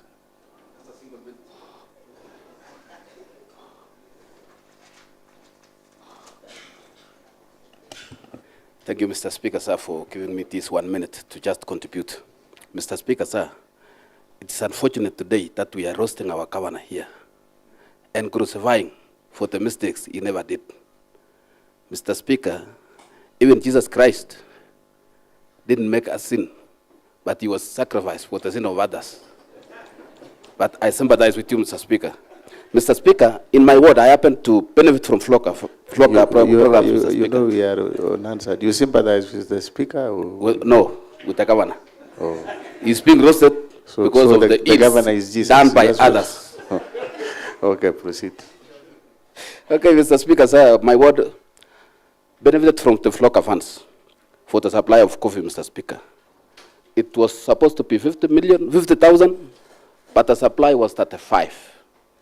So the 15, I don't know where it went.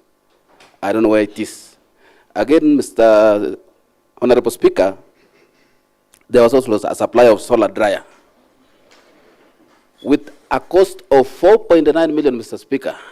And during my research, Mr. Speaker, I have asked, a solar dryer can cost 1.2 to 1.5, but this one was 4.9. And it was chocally made, Mr. Speaker, for your information. So I don't know why these people decided to loot our county with no value for money. Mr. Speaker, again, Mr. Speaker, I have been always agitating in the water department, Mr. Speaker. I have a borehole in Gypsy, which was done solarization in 2023-2024. And it has never been paid to date. And surprisingly, Mr. Speaker, this borehole has two names. That is Polytechnic borehole and Kamaisha borehole. And it is one borehole. Has two different award letters. Has two different PQs. When I inquire from the department, they just take me into circles. But I got information they wanted to pay it, the Mahewa one, with 4 million. So, Mr. Speaker, this county should be saved. Otherwise, Mr. Speaker, let these people who did this. Again, Mr. Speaker, I forgot, there are a lot of injustices. Mr. Speaker, we are pondering with Giptegan, Mr. Speaker, Honorable Paul P. Mr. Speaker. And in his word, Mr. Speaker, he has done more than 12 roads. I have done 3. So I don't know where the discrepancy is coming from. I don't know what Honorable Paul P. did to this county. But, Mr. Speaker, let all these perpetrators be brought to book. Thank you. Finally, Honorable Deputy Speaker, chair your debate. Order, Honorable members. Order. Thank you very much, Mr. Speaker, for giving me this opportunity. And of course, Mr. Speaker, the great people of Ainamoi, Mr. Speaker. Mr. Speaker, I rise, of course, Mr. Speaker, to support the motion by the Honorable Rogony, Mr. Speaker. Mr. Speaker, I do not want to repeat what the other members have said, Mr. Speaker, but I just want to say that, Your Excellency, I just want to begin by saying this, Mr. Speaker, that when I was, selected as one of the ad hoc committee members on fictitious payment, Mr. Speaker, I did a post in my Facebook page, Mr. Speaker. I gave an analogy of a crocodile and an alligator, Mr. Speaker, that when an alligator comes out of water, Mr. Speaker, and tells you that the crocodile is sick, will you doubt his story? Nonetheless, we are on our way to the waters to confirm whether the crocodile is sick or safe and sound. If we find that the crocodile is safe and sound, the alligator is in big trouble. That is what I posted during the initial, when I was inserted in that ad hoc committee, Mr. Speaker. Mr. Speaker, when the report was tabled, Mr. Speaker, I did another post in my Facebook page that the crocodile is very, very, very sick, Mr. Speaker, because of the findings of the ad hoc report, Mr. Speaker. And in that, Mr. Speaker, probably, maybe the governor, misquoted me, Mr. Speaker. I know he's a linguist, and of course a doctor of literature, Mr. Speaker. It was just an analogy. The crocodile is in, the alligator is the deputy governor who was the whistleblower, Mr. Speaker. So I was not calling the governor the crocodile. It was just but a figurative. And he understands very more than me. He has a PhD, Mr. Speaker. And allow me, Mr. Speaker, to congratulate the Honorable Engineer Ezron because he graduated with first-class honors the other day from Mount Kenya University, Mr. Speaker, in leadership and public administration, Mr. Speaker. Mr. Speaker, before I forget, I also want to congratulate the Honorable Isma. I saw that he was posted by the Polytech as the best performing nominated member of the County Assembly in Kenya, Mr. Speaker. It's because of the social work that he does to his people of Kapgarwet, and we wish him well, Mr. Speaker. Mr. Speaker, when the report came, Mr. Speaker, that is exactly what I posted, Mr. Speaker. And somehow the governor took offense. You know, Mr. Speaker, he went ahead and, you know, gave a presser, Mr. Speaker, at around 6. But I was expecting that he's going to respond to the 85 million that was there in the report, Mr. Speaker. But unfortunately, Mr. Speaker, he attacked the other committee's members. And more importantly, Mr. Speaker, he even mentioned my name and you as Mr. Speaker, as we are chief contractors, Mr. Speaker. And you know, Mr. Speaker, I am a son of a pastor, Mr. Speaker. So I forgive the governor because he is very aware that I am not a contractor. I have never done any contract in this county. For the 13 years, Mr. Speaker, I have the benefit of being the longest serving members of the County Assembly. I have seen people coming and going, Mr. Speaker. And I'm yet to see very many this coming election, Mr. Speaker. Mr. Speaker, I know the governor, I do not victimize him because he was under duress, you know, under pressure, because I heard there are a lot of people at the background shouting, yes. So, you know, that is politics, Mr. Speaker. But I want the governor, if he gets an opportunity, Mr. Speaker, to do a background check or who is the contractor. 2 months ago, we went with the governor to the same facility, Mr. Speaker, and the contractor was there, Mr. Speaker. In fact, I was very tough on the contractor because he hasn't finished work, Mr. Speaker. The reason he was saying is that he has raised a lot of, you know, certificates of payment, but the county has not honored payment of those certificates, Mr. Speaker. Therefore, he left side, Mr. Speaker. So, the work there, the governor is here, Mr. Speaker, is 95% done. Contractor paid 50%. Mr. Speaker, when you come to the county referral, we have an oncology that we funded with 340 million. 86 million already paid. Nothing has been done in the county referral oncology, Mr. Speaker. Go to Sociot, Mr. Speaker. Just foundation, 33 million paid. Just for foundation, Mr. Speaker. So, Mr. Speaker, what I'm saying, Mr. Speaker, is I was waiting for His Excellency, the governor, with all due respect, Mr. Speaker, probably to say that, you know, I have just, in fact, he was telling you, received the report of the ad hoc. And, you know, the members of the ad hoc, all of them are contractors, but, you know, I understand it was past 5. You know, past 5, Mr. Speaker, you can never know where someone goes after 5, Mr. Speaker. So I give the governor the benefit of doubt, and I have forgiven him, Mr. Speaker. If he gets an opportunity, probably, Mr. Speaker, he will expound on that. And, you know, when you want to get to know the contractor, you search for the CR12 of the company. It will tell you who the contractor is, who the directors of the company is, Mr. Speaker. And that will tell the people of Kericho and the people of Ainamoi that probably, personally, I've never done contract, Mr. Speaker. And I'm the long-serving member of the County Assembly, Mr. Speaker. But then, probably after, in my next life, Mr. Speaker, probably I'll be a contractor, but not now, Mr. Speaker, because I know of the consequences of the conflict of interest. Mr. Speaker, we sat here, Mr. Speaker, and we gave a very good report. Report as it is, Mr. Speaker. I was part of the members of the ad hoc committee, Mr. Speaker. When I was seated here, Mr. Speaker, when we were looking at these cooperatives that were supplied with these raw materials, Mr. Speaker, in fact, I was surprised that one of the cooperative societies that was supplied, but it was not under investigation. In fact, the CEO was telling me that Kerimoi Dairies is one of the beneficiaries, and I never knew. I went back there, and I called the director. He told me we received for Kerimoi Dairies in November last year, Mr. Speaker, but payment was done on February, Mr. Speaker. So the member representing the great people of Caps House, a very good friend of mine, Mr. Speaker. I remember I campaigned for him. I almost lost my life, Mr. Speaker, when I was campaigning for the Honorable Paul B, because I was involved in a road accident in Brook. 2 a.m. at night, Mr. Speaker. We went to his Toroitan. Toroitan will always be on the news for the remainder of this term, Mr. Speaker, until they receive their full.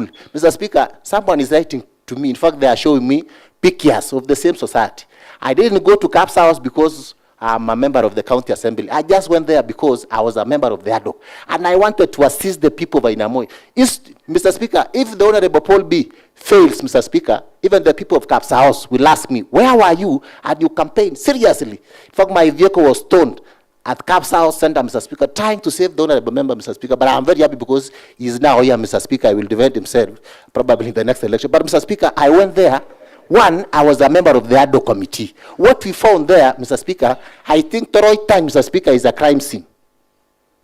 Because one, I heard one of the honorable members here saying that the lightning will not visit a family twice, Mr. Speaker. This Toroy time has been visited twice by the calamities, Mr. Speaker. One, Mr. Speaker, is these raw materials. Mr. Speaker, you know it pains.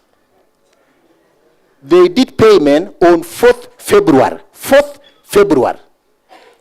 4th February of this year, Mr. Speaker, they did payment. On, Mr. Speaker, on 26th of July, they supplied the first consignment to that factory, Mr. Speaker. That society, Mr. Speaker. And you want us to clap and say that I'm not a member of CAPS House? We need to talk, Mr. Speaker. Here is the delivery, Mr. Speaker. This is on 26th July 2025. After the formation of the ADO committee, they rushed there, they supplied. The Honorable Paul B., when we were continuing with the ADO report, came and told me, Mr. Speaker, don't say a lot of things because I'm in charge of the ground now. They are trying to do their level best, Mr. Speaker. I told him, yes, that is what we want. But you know, Mr. Speaker, money was paid before delivery of services. Katwa Kigen, from where you come from?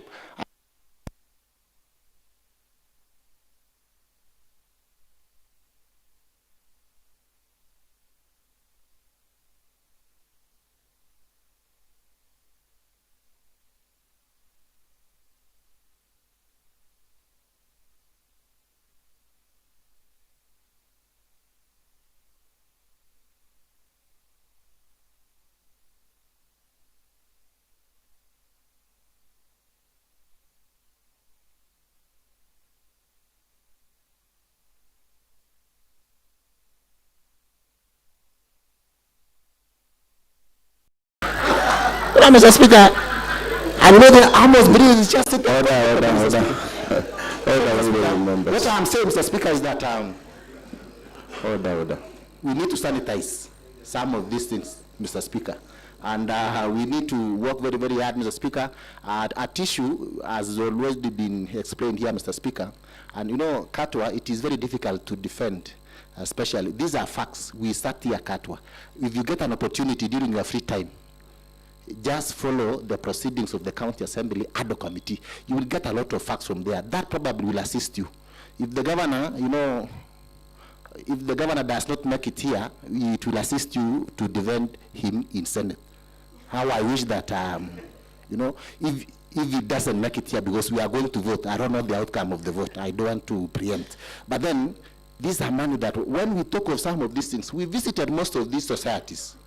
We went there. In fact, the Honorable Chair for Water has explained everything. We went to each and every society, Mr. Speaker. And we found out some of these things were not even done, Mr. Speaker, and money was paid. So what I'm just saying, Mr. Speaker, is that why the governor is here, Mr. Speaker, is just because of Section 30, subsection 3F of the Constitution, Mr. Speaker, that the responsibility lies at the governor. Otherwise, Mr. Speaker, the reason why he's here, Mr. Speaker, is because all these other things rotate around his government, Mr. Speaker. The Londian report, the accident report, Mr. Speaker, nothing was done. In fact, it was the County Assembly who intervened until we impeached the former County Secretary, Mr. Speaker. Other officers are still in office, Mr. Speaker. Erick Mutai Impeachment, that was chaired by the same, you know, Paul B, Mr. Speaker. He gave us a very good report, Mr. Speaker. Table that report here. Nothing has been done. This is now the third, you know, ad hoc that we are handling here, Mr. Speaker. It is very, you know, Mr. Speaker, I just want to say that I support this report. It is not out of malice. In fact, His Excellency is a very good friend of mine. That is why you were saying here that, you know, he's a very close friend of mine. But then when some of these things are happening, Mr. Speaker, where is the governor when some of these things are happening? You know, he's the father of this county, Mr. Speaker. Others, Mr. Speaker, I do not want to say much. I support this report. The issue of tissue, it was well explained, Katwa, it is 1.7 shillings per tissue. Where on earth can you get that tissue? It is not there. And the facts are stubborn. We have the report. 40 bales times the 40 pieces that you say is inside. Take your calculator. Just do the maths. Then you divide by 27.50. You get 1 shillings, probably, and 70 something cents. Where on earth can you get such a thing, Mr. Speaker? So what the CEO gave us is what we were using. And that is the true picture, Mr. Speaker. Otherwise, Mr. Speaker, I suppose this report, Mr. Speaker, and I want to urge the honorable members that this is a very good report, that we need all of us, Mr. Speaker, to support this report. I have gone to each and every, supermarket in this town, Mr. Speaker. I think there is one here that I've gone to each and every supermarket trying to get this tissue, because this must be a very expensive tissue that does massage after the work that is supposed to be done with that. But there is no tissue in this town that cost this much. The Honorable Martin Cheruiyot can attest, because he owns a supermarket here in town, Mr. Speaker. I don't know whether he's the supplier or not, but there is no tissue that costs this much in this county, Mr. Speaker. I'm not saying he's the supplier. I'm saying he has supermarket. But I don't know, how can you get a tissue of this much, Mr. Speaker? Thank you very much, and I support the report. All right, thank you, Honorable the Deputy Speaker. Honorable members, before I call upon the mover to reply to the debate, standing order number 75.3 provides that when the Speaker is satisfied that the motion has been adequately debated, the Speaker shall call upon the person who is being removed from office to answer to the issues raised in the debate, and thereafter call upon the mover of the motion to reply. Before I call the governor, which I believe, I don't know whether it will be the Katwa, will probably make the final submissions. Honorable members, this is a debate that we are discussing to remove the governor by impeachment. And Honorable Fancy, of course, did violate our standing order number 115 on, that is 115, not 114, it's 115. 115F deliberately gives false information to the Assembly. But using standing order number 1 in the spirit of fairness, I will direct that the Sergeant at Arm to ensure that Fancy is back, so that when the time comes for voting, she is not victimized. She exercises his right to vote.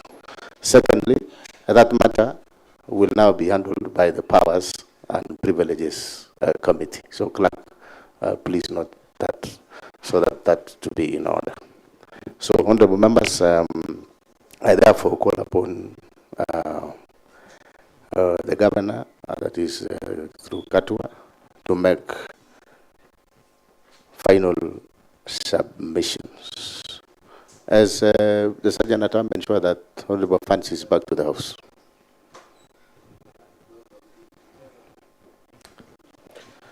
Mr. Speaker, sir, honorable MCS, we maintained our position that responsibility for any wrongdoing that was done should be first be visited on the people who are involved, if there is any wrongdoing, before resort to the His Excellency the Governor. The second one I wish to say is in respect to a number of members of the County Assembly have gone back multiple times to the issue of the retired CECs and CEOs, and especially on the issue of CECs. If it were to be the case, as is being argued here in support of the impeachment, if it were to be the case that there was any impropriety in changing the CECs, I would pray that the Assembly also takes their share, because the replacement of each of those CECs came here. And so if you have any grievance about the replacement of those CECs, please share that responsibility with the Governor and drop it from the gamut of the motion to retire the Governor. There was the argument by Majority Leader that the report was unanimously voted for. We have looked at the report, and it is clear that the report was providing for the Governor to act.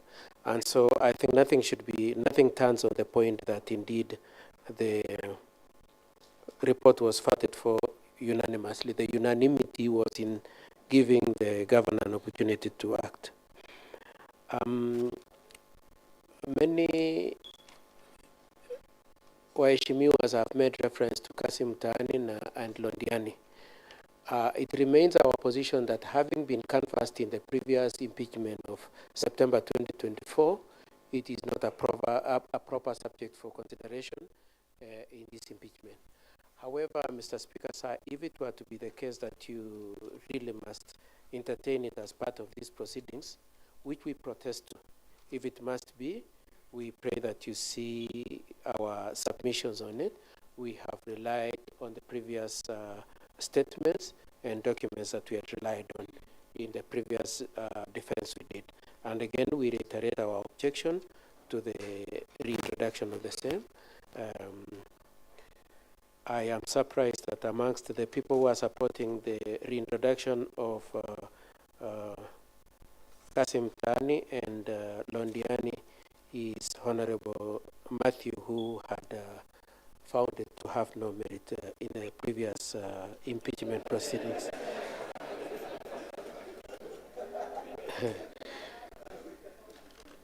Now, moving on to a different issue. On the same issue of Londiani, we just want to flag out two issues. One is that that report was taken to court and it was quashed, and so it is of no effect. And secondly, part of the recommendations in that report was that one, Dr. Wesley Bor should step aside, and my instructions are that indeed is out of office. On the issue of Kipkelion houses, is it Dr. Norman or Professor Norman and Chief Whip and Matthew went back to it and said that I said that indeed payment was made. Okay, what I said in my previous submissions is that works have been done on those houses and some other works were going on. I left it at that. The writer that has been, the words that have been put in my mouth saying that I said payment was made in advance were not my words. And so I want that clarification to be clear, that I didn't go into the issue of payment having been made in advance. But assuming for one moment it is true that indeed payment was made before the works were done, I would like to make two arguments on that. The first one is that the person who did that should take responsibility. It doesn't have to be the governor, because he didn't sign for it. He didn't. It's not like he personally, it was brought to his attention, he looked at it and said, pay him in advance. That's one. The second one is I have looked at the totality of the materials that have been brought in terms of the impeachment, especially with regard to the issues of the contractors, construction contractors. And it doesn't seem anywhere that the committee availed themselves the contracts for construction. I have particularly in mind, for instance, a contract as huge as the one for the hospital. And it is common knowledge that for construction contracts, there is provision for advance payment. And therefore, to the extent to which it has not been determined that advance payment due on constructions in terms of the payments in these projects, to the extent to which there is no address to that issue, we submit that even a payment was made, then there is need to check whether it was advance payment provided for in the contracts. And contrary to what some of the honorable members have said, there is no case where payment is made in advance. The inverse is true, that in contracts, there is advance payment. And so it doesn't necessarily follow that the mere fact that there is advance payment before the works are done, there is fault. There is need to look at the contract. However, again, I just want to put this right and this underline with emphasis that if it were to be the case that indeed there was irregular payment, then the persons involved individually should be asked to take responsibility. It doesn't necessarily have to be His Excellency the Governor.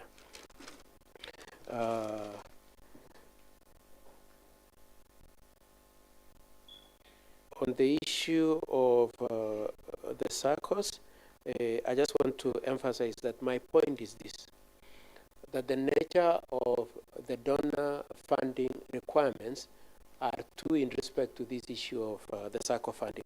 The first one is they only qualify when they meet certain criteria, and that was the point I was emphasizing. They cannot become eligible and cannot become entitled either to the 1 million or to the supplies of the procurements, until and unless they have qualified to be incorporated and onboarded into that donor funding. And at that time, there were only 19, and subsequently 11 have been onboarded. And therefore, there cannot be a question, as Honorable Matthew has said, that please show us proof that 1 million was paid to each SACCO. That cannot be the case. It can only be released when the parties qualify and become eligible on the terms and the scope of what the donors have said. However, the documentation in respect to the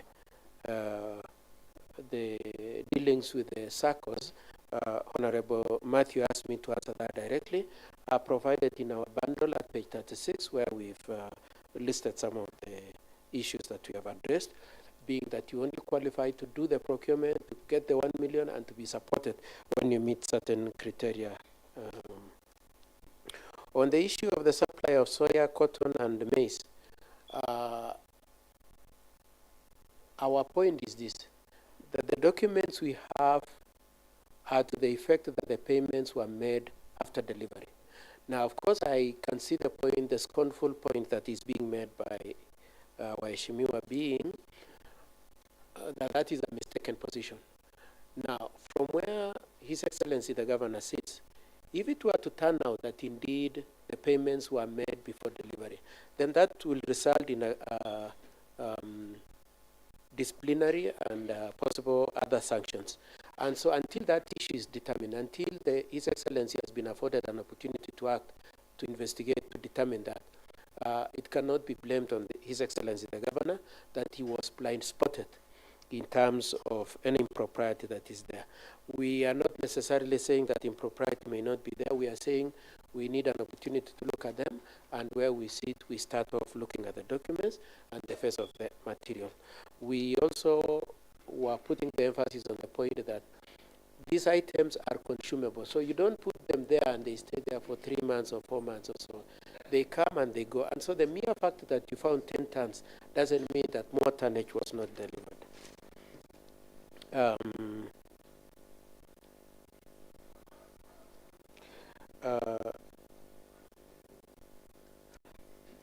There is multiple call on His Excellency why he didn't answer the question of fictitious payments of 85 million or 86 million. And the point we've been trying to make, and which we are making, and which we hope we've made, is that indeed, as far as we are concerned, there was value for money in respect to that amount. However, if it were to be found that some aspects of that 86 million value was not obtained, then that is an issue we will address, given an opportunity. I know that some members raised issues of bamboo, issues of the roads, and Mr. Speaker, sir, I pray that those be excluded. We do not have notice of intention to address issues of bamboo, issues of roads that were discussed by, amongst others, Moses Rotich and Peter Kemboy, who kept complaining about some other MCA getting 12 roads, him getting 3 roads. If we had notice of that, we would have responded. But if the general point that is being made is that it is skewed, our position is that it is not true, it is not skewed. We tried as much as possible to be balanced, and some of these programs are running up to 2027, and if you really want to complain that it was skewed, it is skewed, then you should wait to the year 2027 and then raise them if it would not have covered that area. Yes, and that in terms of the SACCOs, the supplies were made as requested. For all those reasons, we pray that you decline the motion for impeachment. You give the governor an opportunity to act. You let the parties who are responsible take responsibility. And we are very pleased at the comments made by Mr. Honorable Peter Kemboy, that Honorable Maritim, that the governor is suffering for things that have nothing to do with him. We pray that you give full meaning to that submission.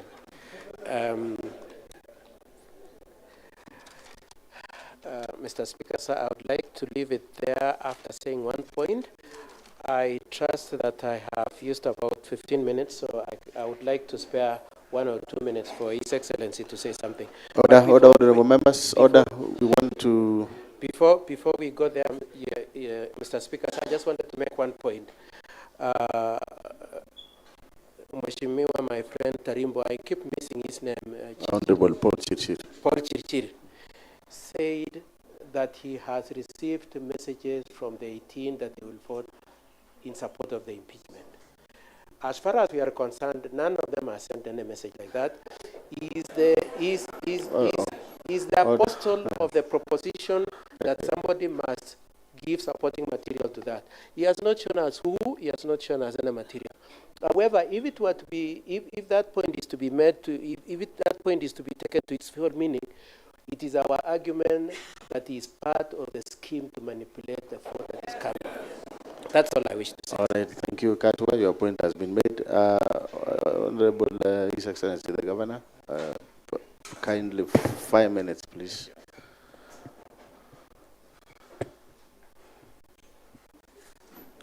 Speaker, thank you so much, Mheshimiwa Speaker. Mine will be very brief. One, I think Mheshimiwa Speaker has been good listening to debates. And one thing, while debates were ongoing here, I reckon that probably another space of time, perhaps I would have been in Parliament, because I've really enjoyed the debates here. I want to thank the members who have contributed.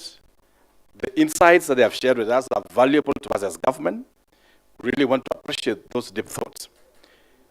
We want to commit, Speaker, that and persuade the members that having seen all these reports that just came to my office after the impeachment has been tabled, I still want to persuade you that within the timelines that you have given in this report, that you kindly give me a chance to go and implement this report.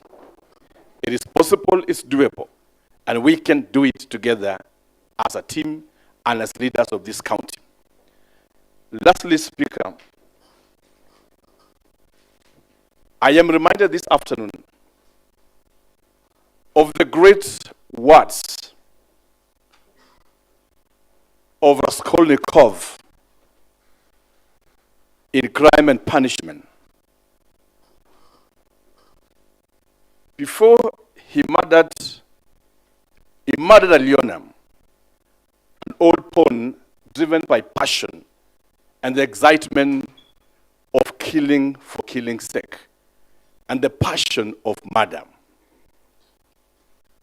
After murdering Alyona, an old pawn of 85 years, Lizaveta walked around him, and because the adrenaline of murder has been awoken in Raskolnikov in the same living space, she proceeded to kill the 13-year-old girl. When asked why she killed the old woman, she said, "I've simply killed a louse and stumbled upon a louse." But it was being driven by the passion for murder and the pity of pain inflicted to somebody else that gave him a lot of excitement. Mr. Speaker, I also conclude with these great works of Macbeth in the tragedy of Macbeth Shakespeare. Macbeth having killed King Duncan because the wife of Macbeth, Lady Macbeth, has told the husband, who was a bodyguard of King Duncan, that the dream has come to me that if you kill King Duncan, you are going to be the king. And Macbeth, Mr. Speaker, Lady Macbeth, kept telling the husband that the gods have shown me that you are going to be the king. Kill your cousin, King Duncan. She refused, the man refused. Then the lady came and said, "Oh, gods of heaven, come and sex me that I may be a man and vanquish King Duncan." Macbeth, inspired, killed King Duncan. He proceeded to kill any other witness there, being driven by the insatiable power game and the struggle to satisfy what he has begun.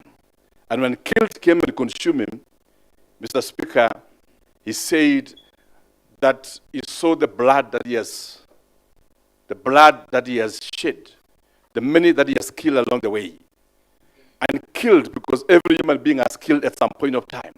The pressure of murder look exciting for a minute, but after some time it comes back to you. And King and Macbeth say, the gods are speaking to me that I have done crime. But he says, when I want to go back, I have waded far mile through this blood to stop the murder. I beseech this house. You murdered me the first time. This is the second time.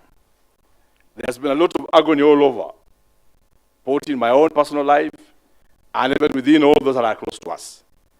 I want to persuade you, all of us, that you have a chance to work together as the great people of County of Kericho.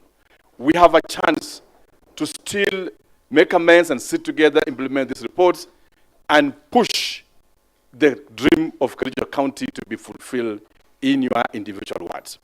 To every report that has been given to me, within the timelines that have been given, if God gives us a chance to move forward, we will be able to implement on this particular reports that have been given to me.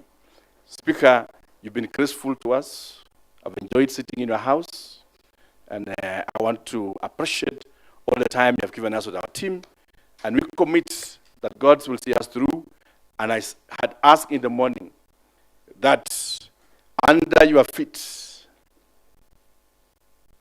we only ask for justice. As you seek for justice to the issues at hand here, the governor today also asks just for justice. That as you go towards the critical point of voting, my still request on before all everybody is that I know there are standing orders to vote electronically, acclamation, and roll call voting. As the accused, it is under your discretion on what works best for all of us. But we pray, Honorable Speaker, that if you give us the chance for a roll call voting, we'll be able to attest that this person did say this, and this has, it will allay the fears, it will allay the suspicion that this and this. And I said in the morning that if my time comes to go, I will go head high when justice has been done and when fairness seems to have been given to me as the accused. Thank you so much, Honorable Speaker. God bless you, and God bless the great Assembly of Kericho and the great people of Kericho County. Asante sana. Thank you, Your Excellency, the Governor, for your submission, final submission. Katwa, before you leave with the Governor, I want you to take this home. I know this is in line with the standing order number 70A that you were talking about. That let it be on record that this motion by Honorable Kiprotich Raman was approved by the Office of the Clerk and my office because the matter was never prosecuted to its finality. And you all agree with me that even the Governor himself, including your his representatives, did not even made their submissions at the Senate. So please note that, let that be on the record also, other than standing order number 70 that we are relying on, both 70 and 70A. So having said that, Katwa, His Excellency the Governor, we are, of course, glad to host you here. I know normally you sit on the right side, on my right side, but today you are in an unfamiliar seat. I'll ask our Sergeant at Arms now to escort you so that as you wait for the final verdict outside the presence or wherever you want to be, no problem. Yeah. Governor and the lead team, you can now proceed kindly.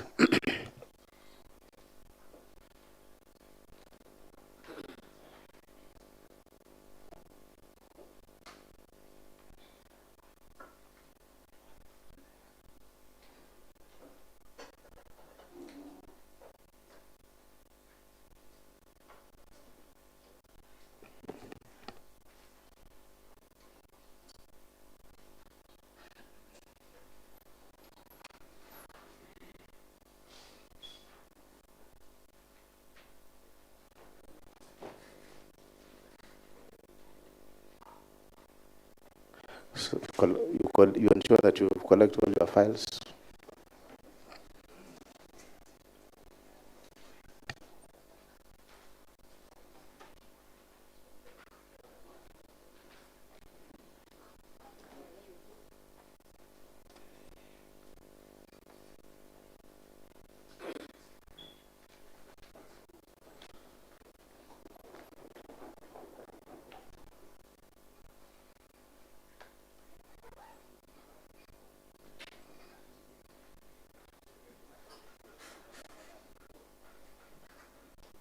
Thank you so much, Katu and team.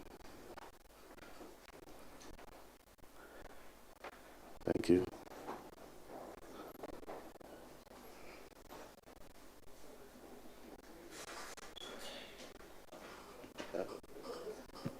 Okay, order, honorable members, we now proceed. Honorable members, after the submission by the governor, I now call upon the mover of the motion, Honorable Kiprotich, going to make his reply for a period not exceeding 10 minutes. Thank you, Mr. Speaker. Mr. Speaker, I'll not even take 10 minutes, but I'll use the shortest time, 5 minutes. And I want to thank the members for ably prosecuting the matter. Those are for or against the motion, but I want to thank the members who've supported my motion.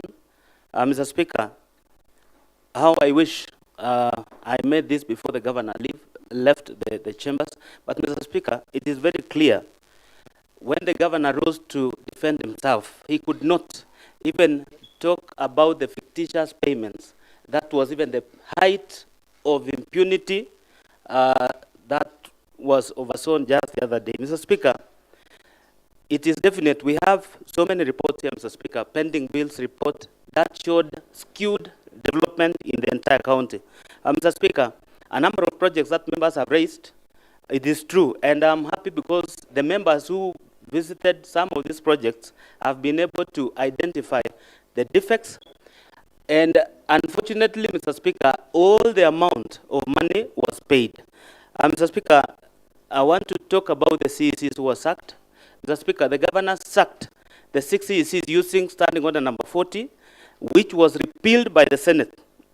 And the reason was, Mr. Speaker, most of these CECs was subjected to undue pressure by governors, and Senate saw it fit to repeal the section and only allow this House, using standing order number 31, for this House to be able to hold the CEC's account. Lastly, Mr. Speaker, for NAPCDP, I'm very happy, and I want to just tell the members here, the 281 million that has already been used for the 2 financial years is not even felt anywhere in the ground. I want to urge any member here, go to that circle in your ward, find out what the 281 million should have done.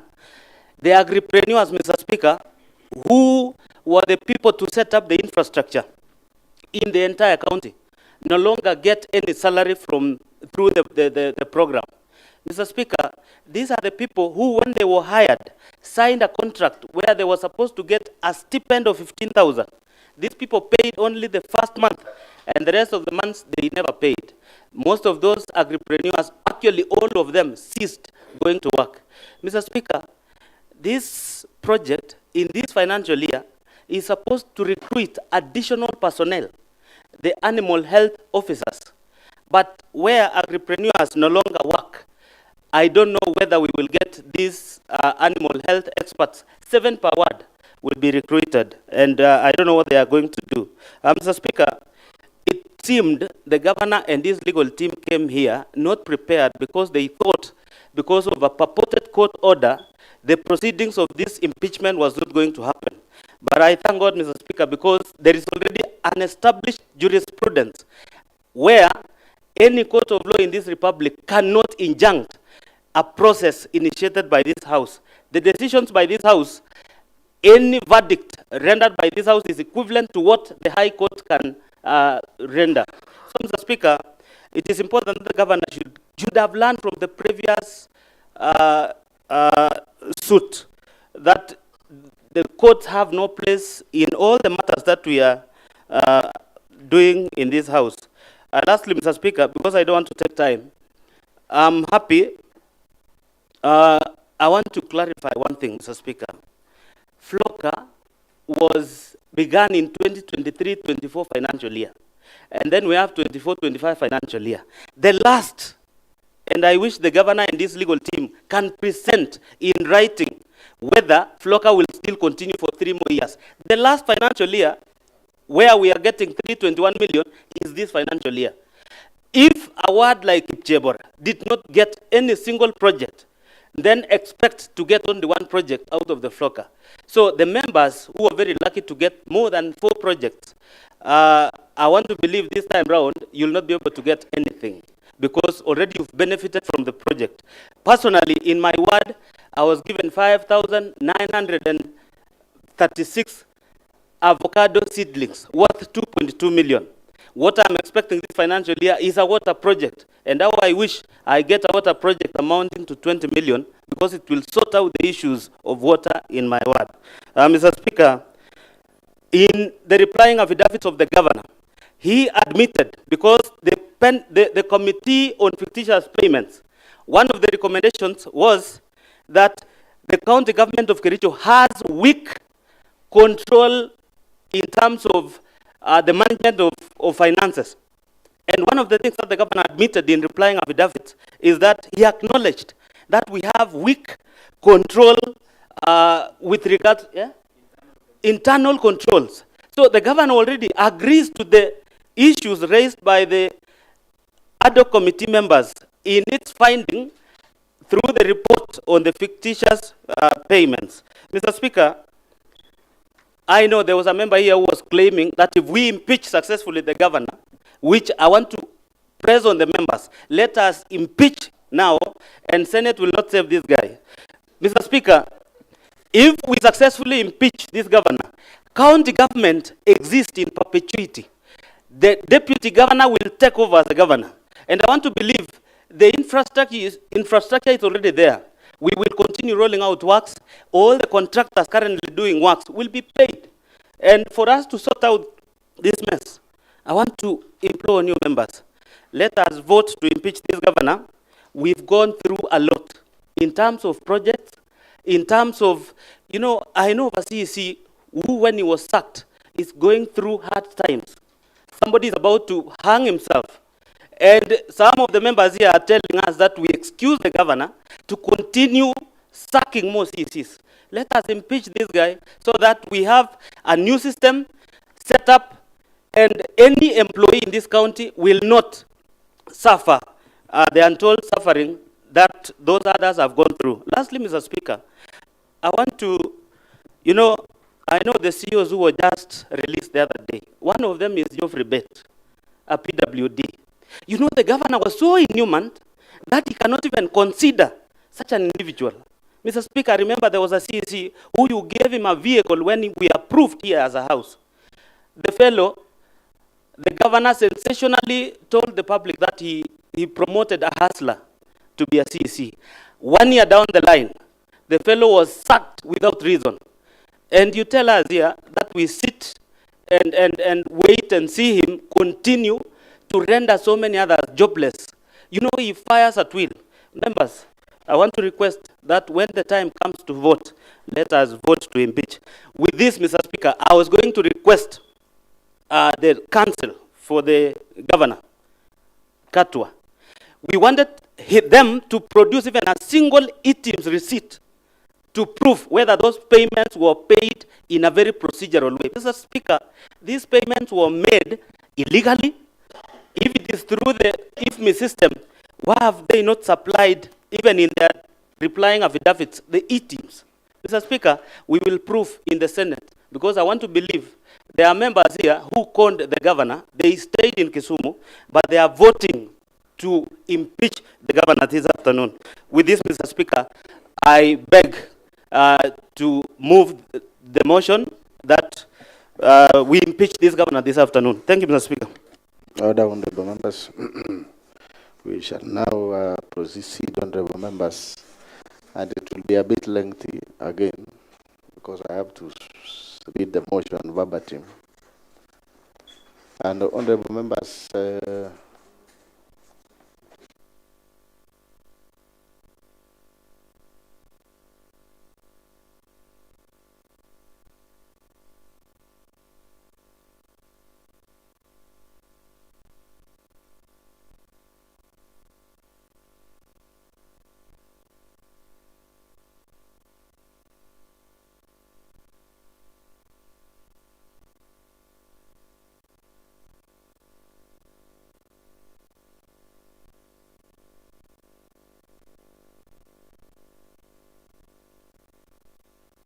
all right, let's proceed.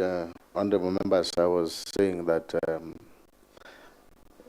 I'm almost now rising to put the question, but the question is long, and I realize that some of us are not conversant with standing orders. When the chair is on the mic or upstanding, there should be no movement, including moving outside and moving outside, crossing over. So you've got to be patient. Otherwise, the standing orders will catch up with you. So, honorable members, pass one to the provision. Honorable members, pass one.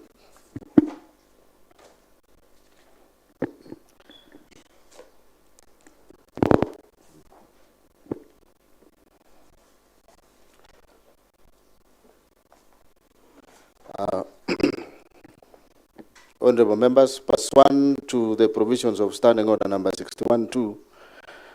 I now rise to put the question, which is, whereas, number one, Article 2 of the Constitution of Kenya 2010, herein after the Constitution restates the supremacy of the Constitution as the supreme law of the Republic and binds all persons and state organs at both levels of government.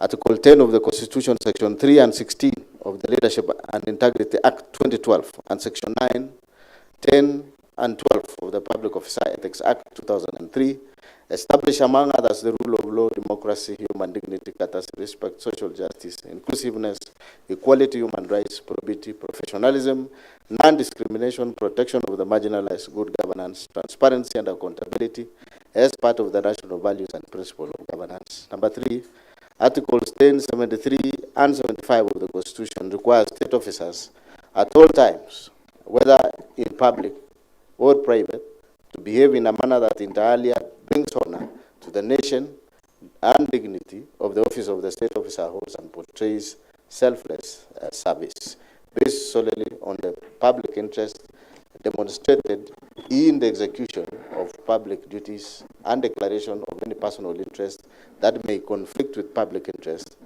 ensures decisions made by a state officer are not influenced by nepotism, favorism, and improper motives, demonstrates discipline and commitment in service to the people, and 4, avoids demeaning the office that the state officer holds. 4, by the dint of Section 11 of the Leadership and Integrity Act 2012, enjoins the governor as a state officer to treat members of the public and other public officers with courtesy and respect. And further, by the dint of Section 34 of the Leadership and Integrity Act 2012, the governor, being state officer, is precluded from bullying any person by engaging in a behavior that is vindictive, cruel, malicious, humiliating, and is intended to undermine a person. 5, Article 73, 2D and E of the Constitution provides for accountability of state officer to the public for all decisions made in exercise of powers of the office they hold, and that accountability is a critical principle of leadership and integrity. Number 6, Article 10, 232, 235, and 236 of the Constitution, Sections 59, 59, 60, 62, 63, 64, and 65 of the County Government Act 2012 provides for the values and principle of public service and establish an elaborate framework for the establishment of county public offices and recruitment, employment, and dismissal of county public officers. Number 7, Article 179, 4 of the Constitution reaffirms the governor's position as the chief executive of the county. Hence, the Constitution and the law vest primary responsibility for decision-making and ensuring the well-being of the county on the governor. This is a strong expression of county governors' commitment and expectation to provide effective leadership, strategic vision, and direction to the county in ensuring efficient and prudent use of public resources for the good of the county. Number 8, Article 181 of the Constitution, Section 33 of the County Government Act and Standing Order number 70 and 70A of Standing Orders of the County Assembly of Kericho provides for the impeachment of the governor on grounds of gross violation of the Constitution, gross violation of other written laws, where there are serious reasons believing that the county governor has committed a crime under national or international law, a gross misconduct and abuse of office. 9, Article 201, 205, and 207 of the Constitution forms constitutional basis that guide the county in raising and utilization of public finances. In particular, Article 207 establish the county revenue fund and clearly stipulates that money shall not be withdrawn from the revenue fund unless the controller of budget has approved. Section 33 of County Government Acts obligates the governor to provide leadership in county governance, be accountable for the management and use of county resources, and to promote, amongst others, good governance, competitiveness of the county. 11, the governor has in various instances failed to take charge and rein on the road corruption and unethical practices in the county and its state. The governor has deliberately aided, abetted, condoned, and encouraged the misuse, misappropriation, misallocation, wanton theft, and pilferage of county finances. Number 12, the governor has in multiple occasions directly and indirectly engaged in acts of conduct which severally and collectively constitute gross violation of the Constitution, gross violation of other written laws, gross misconduct, and abuse of office. 13, by his acts and conduct, the governor has exposed the office of the governor, the assembly, and the people of Kericho to ridicule, embarrassment, shame, and disrepute. 14, the conduct of the governor has been scandalous and embarrassing to the high office of the county governor, an office held in public trust and whose authority ought to be exercised in a manner consistent with the purpose and objects of the Constitution.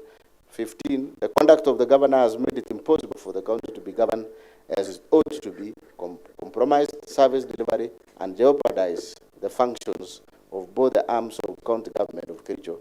It has therefore become untenable for the governor to continue being in office.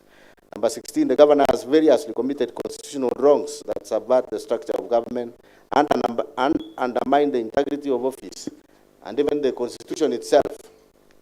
The significant effects of the conduct, i.e. undermining the integrity of office, disregard of constitutional duties and oath of office, arrogation of power, and abuse of governmental process has had an adverse impact on the running and administration of Kericho County government. And number 17, the governor has continued to stay in office as and will continue to undermine effective service delivery to the detriment of the people of Kericho County, in whose trust the governor holds the office. The Assembly resolves to impeach the governor under Article 181 of the Constitution, Section 33 of the County Government Act, and Standing Order 70 and 70A of the Kericho County Standing Orders on the following grounds. A, gross violation of the Constitution and other laws. Gross violation of Constitution of the Republic of Kenya 2010, the County Government Act 2012, the Public Procurement and Asset Disposal Act, the Public Finance Management Act 2012, and Kericho County laws. 1, misappropriation and misallocation of county finances. On various occasions since his election as governor and subsequent assumption of office, the governor has engaged in various acts of gross violation of Articles 10, 183 and 201 of the Constitution, Section 102 and 109 of the Public Finance Management Act, Cap 412A, and the provisions of Kericho County Rating Act number 5 of 2019 as follows. Roman number 1, fictitious payment of works, goods, and services. Between January 2025 and July 2025, the governor engaged in gross violations of Articles 10, 183, 201, 207, and 208 of the Constitution, and Sections 102, 109, and 110 of the Public Finance Management Act 2012, and Section 33F of the County Government Act 2012. The governor aided, abetted, and or condoned the fictitious payment of goods, services, and works which were neither delivered nor done, occasioning the county loss of Kenya shillings 85,704,522.90 cents in A, services which were not rendered and or partially done, e.g., the maintenance of 15 residential houses in Kipkeli and West Sub-County at a cost of 2,999,000. B, goods not delivered including soya beans, maize jam, sunflower seed cake, and cotton seed cake alleged to have been supplied for Kenya shillings 14,980,640. C, overpriced goods including sodas and alleged to have been bought for about Kenya shillings 500 shillings per 300 milliliters bottle, and a bale of tissue paper alleged to have been bought for Kenya shillings 2,750 per bale of 10 tissue papers, and a hand towel priced at Kenya shillings 3,600 shillings. D, wax goods and services alleged to have been procured for Kenya shillings 5,172,715.60 from companies including Mango Products Limited, Hildama Construction and Supplies, Brisa Construction and Supplies Limited, Prospera Ventures Limited, and IBM Pro Construction Limited without any supporting documents. Payment of contractors from the retention account of the works done more than 5 years ago, some of which companies had already been paid and therefore misappropriating county funds through double payments. 2, some of the goods, services, and works were procured without following the procurement processes. No tender opening committees were formed contrary to Section 78 of the Public Procurement and Asset Disposal Act 2015, as read together with Regulation 25 of the Public Procurement and Asset Disposal Regulations 2020. Similarly, there were no professional opinions done to the accounting officers contrary to Section 84 of the Public Procurement and Asset Disposal Act 2015. 3, there was deliberate circumvention of competitive tendering of the same goods, services, and works by splitting of contracts to suit the request for quotation method, thus violating Section 54 of the Public Procurement and Asset Disposal Act 2015, as read together with Regulation 43 of the Public Procurement and Asset Disposal Regulations 2020. 4, most of the goods, services, and works were procured outside the approved budget as required under Section 44(2)(a) of the Public Procurement and Asset Disposal Act 2015. 5, the documents used by the departments were not clear and did not bear references to the procurement requirement, provision of dates, especially invoices generated, and signatures of respective officers. There was therefore blatant violation the provision of Regulation 68 of the Public Procurement and Asset Disposal Regulation 2020.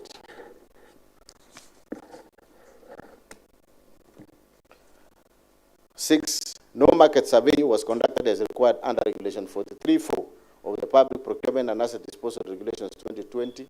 The contractors therefore supplied goods with exorbitant prices, contrary to Section 54(2) of the Public Procurement and Asset Disposal Act of 2015. 7, all of the subjects' goods, services, and works were paid in advance, yet the county has accumulated pending bills over the last 3 years of Kenya shillings 1.1 billion, which have been verified and are yet to be paid from the time the governor assumed office.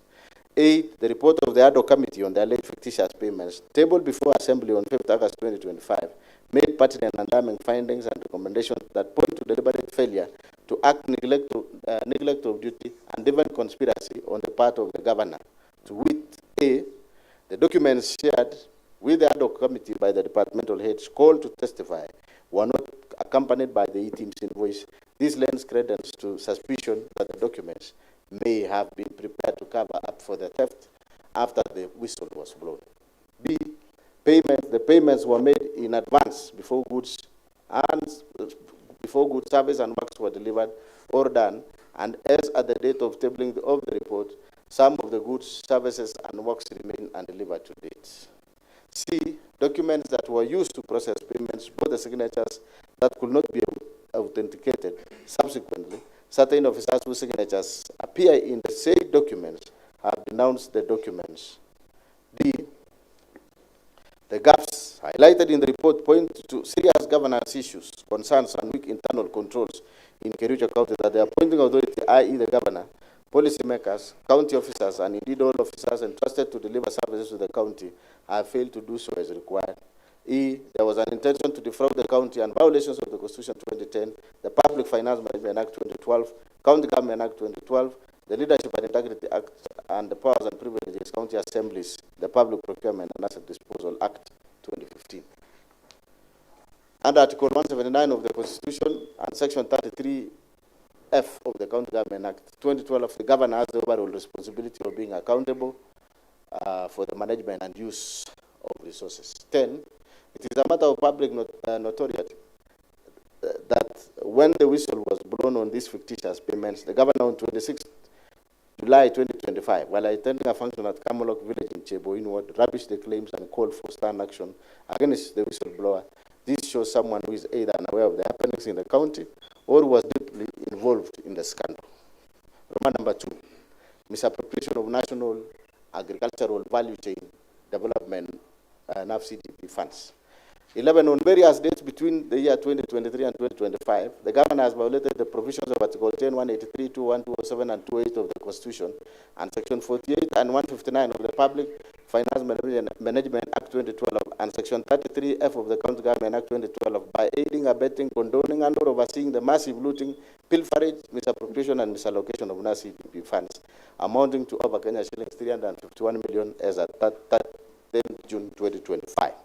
From the report of the Committee of Agriculture, Livestock and Fisheries,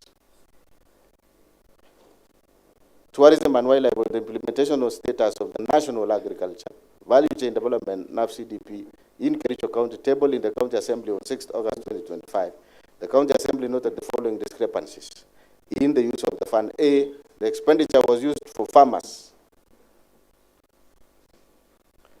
cooperative societies, farmer producer organizations, found only in 19 out of 30 wards in Kericho County.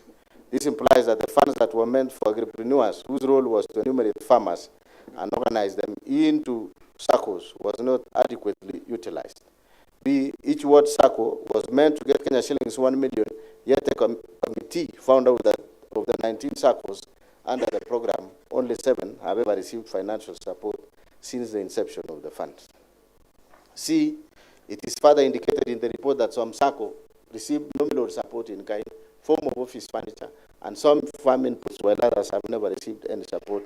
D, even those SACCOs and farmer producer organizations which received support in kind did not receive delivery notes when the furniture, computers, and other supplies were delivered, and they cannot therefore ascertain the prices, source, and therefore quality of what was supplied. E, the procurement of furniture and equipment under the NAFCDP program was conducted centrally with minimal involvement of key stakeholders. This does not only undermine the principle of transparency in procurement, decision-making, and lack of ownership, but also created room for pilferage and misappropriation of the fund. 13, the office furniture and equipment supplied under the NAFCDP program are largely of substandard quality. There was therefore no value for money and compliance with the Public Procurement and Asset Disposal Act 2015, particularly Section 124, which obligates the procuring entity to select quality and cost-based selection, QCBS method, as the preferred method to be used to evaluate proposals. 14, the manner in which the few projects which were implemented were done show that they were done without following the project implementation manual published by the World Bank to guide the implementation of projects. 15, again, the governor shirked his overall responsibility under Article 179(4) of the Constitution and Section 33F of the County Government Act 2012 to be accountable for the management and use of county resources. 15, again, 16, there is evidence that the governor has been ordering withdrawals from the fund for reasons other those for which the fund was created by the donor. Evidence of this is availed.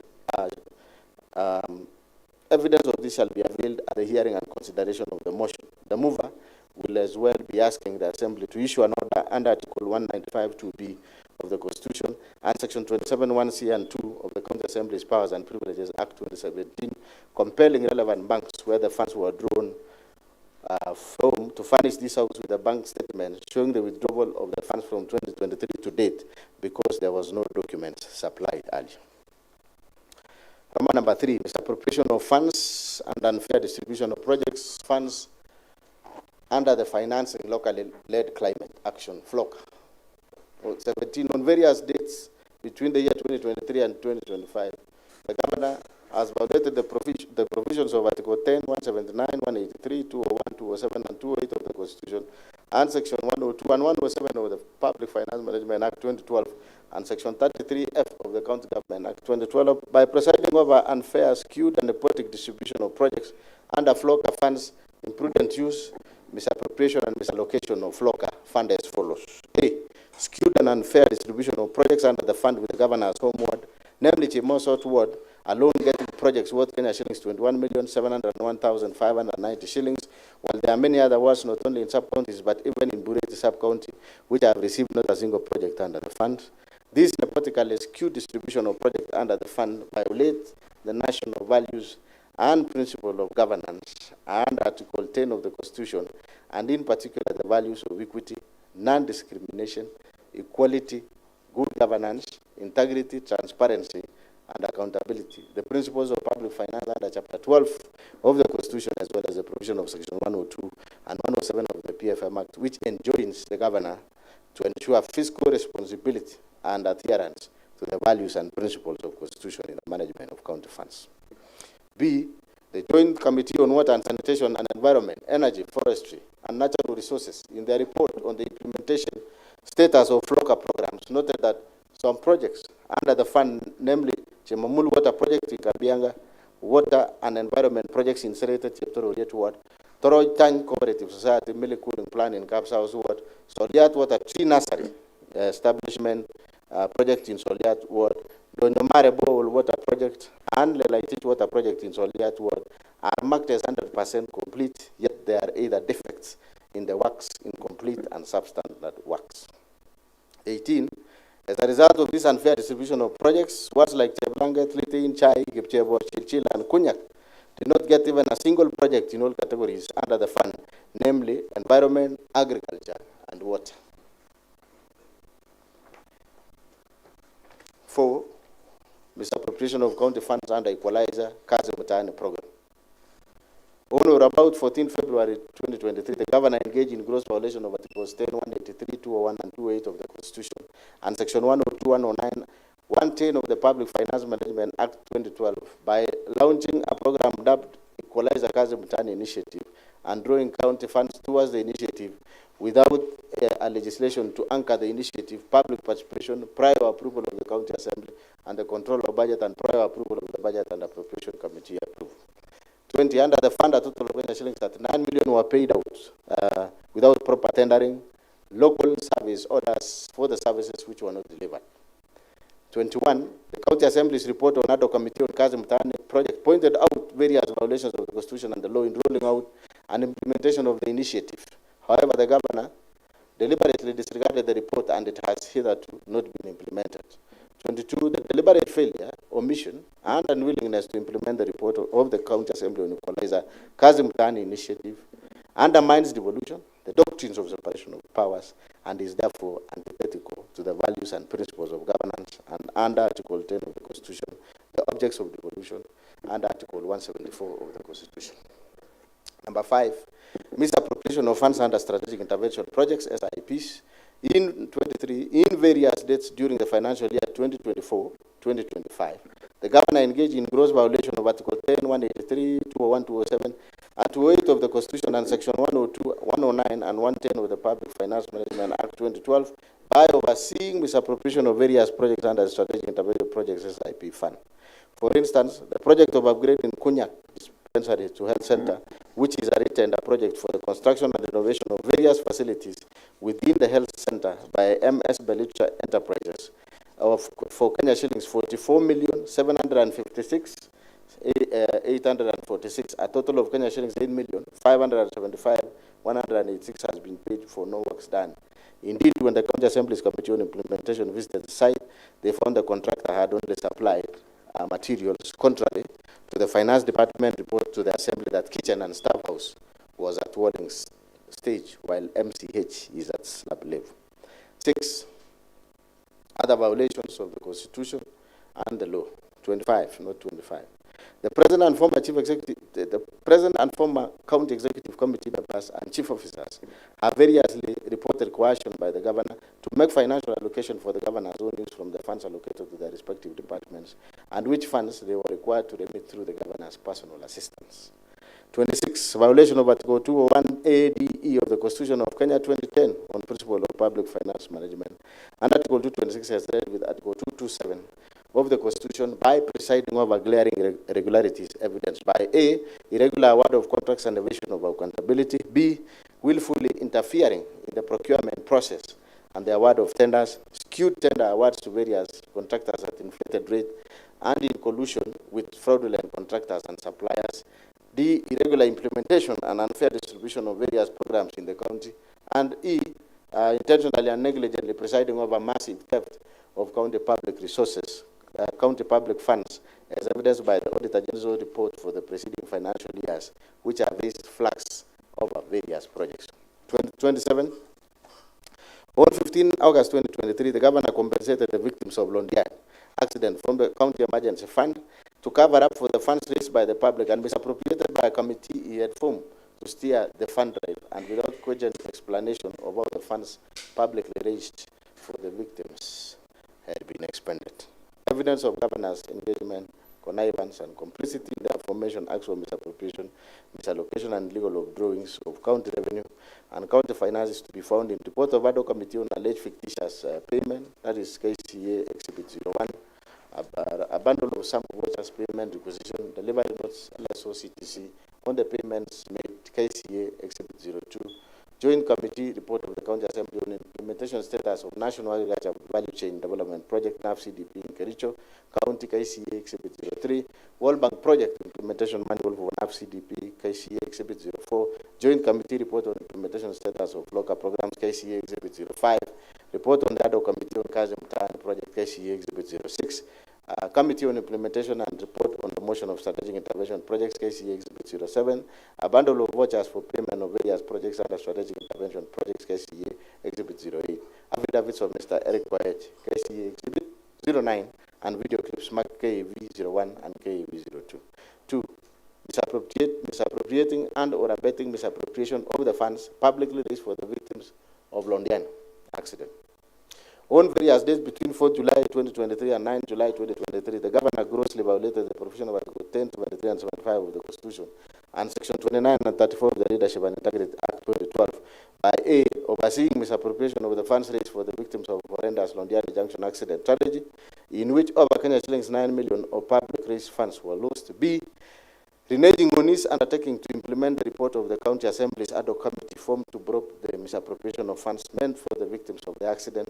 There is evidence that the governor filed a suit and or supported a suit by those implicated in the report of the County Assembly's ad hoc committee. In Kericho, ELRC petition number E006 of 2023, Dr. Wesley Bor and 5 others versus the governor, Kericho County Government, and others, and Kericho ELRC petition number E014 of 2023, Victor Tum and others versus the governor, Kericho County Government, and others.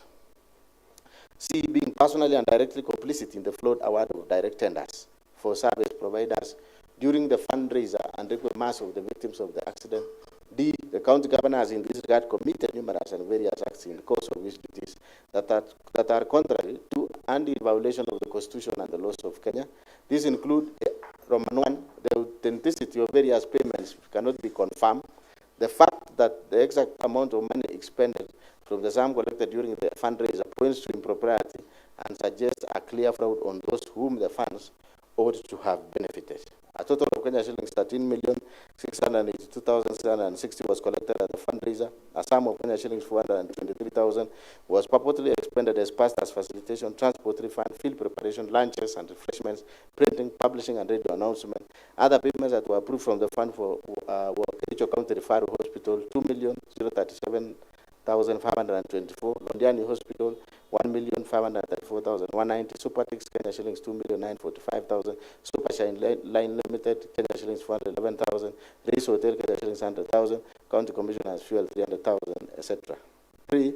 That when Kenyans from all walks of life voluntarily made contributions to aid the victims of the tragedy, it was never intended or anticipated that the funds will be misappropriated with the blessings of the governor, where they are calling to ensure that the money is accounted for to the last coin and on whom the people bestowed their trust.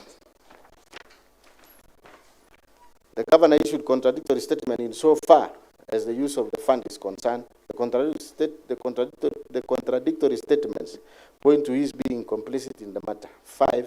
While the governor is on record indicating that the medical bills for the victims will be waived and taken care of by the county government, it is not clear why money had to be paid out from the fund collected to various public hospitals against the express and unequivocal representations of the governor. By his acts of omission and commission, the governor has grossly violated the provision of Article 75 of the Constitution, which demands that a state officer shall, whether in private or in public, behave in a manner that avoids conflict of interest between personal interests and public or official interests, or compromises public interests in favor of personal interest. F, by overseeing the misappropriation of the funds aimed at assisting victims of the accident, the governor violated Article 73(2), which demands from him selfless service based solely on public interest, demonstrated by honesty in the execution of his duties, accountability to the public for decisions and actions, and discipline and commitment in service delivery.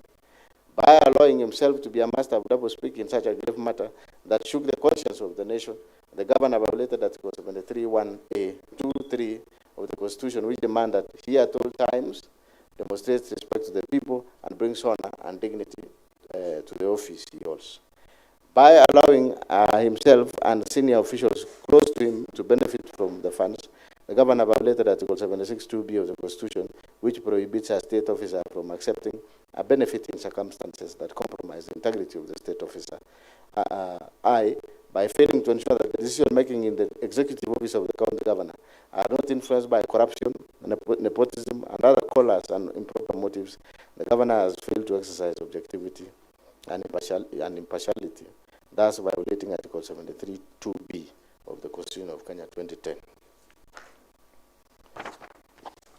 Evidence of the governor's engagement, connivance, and complicity in the acts of misappropriating and or abetting misappropriation of publicly raised funds is to be found in the report on the investigation of Londiani accident victims fundraising held on 4 July 2024, KC Exhibit number 10, affidavit filed by the governor in Kericho, ELRC petition number E014 of 2023, KCA Exhibit number 11, and video clips number KCA V3, KCA 4, KCA 5. B, abuse of office.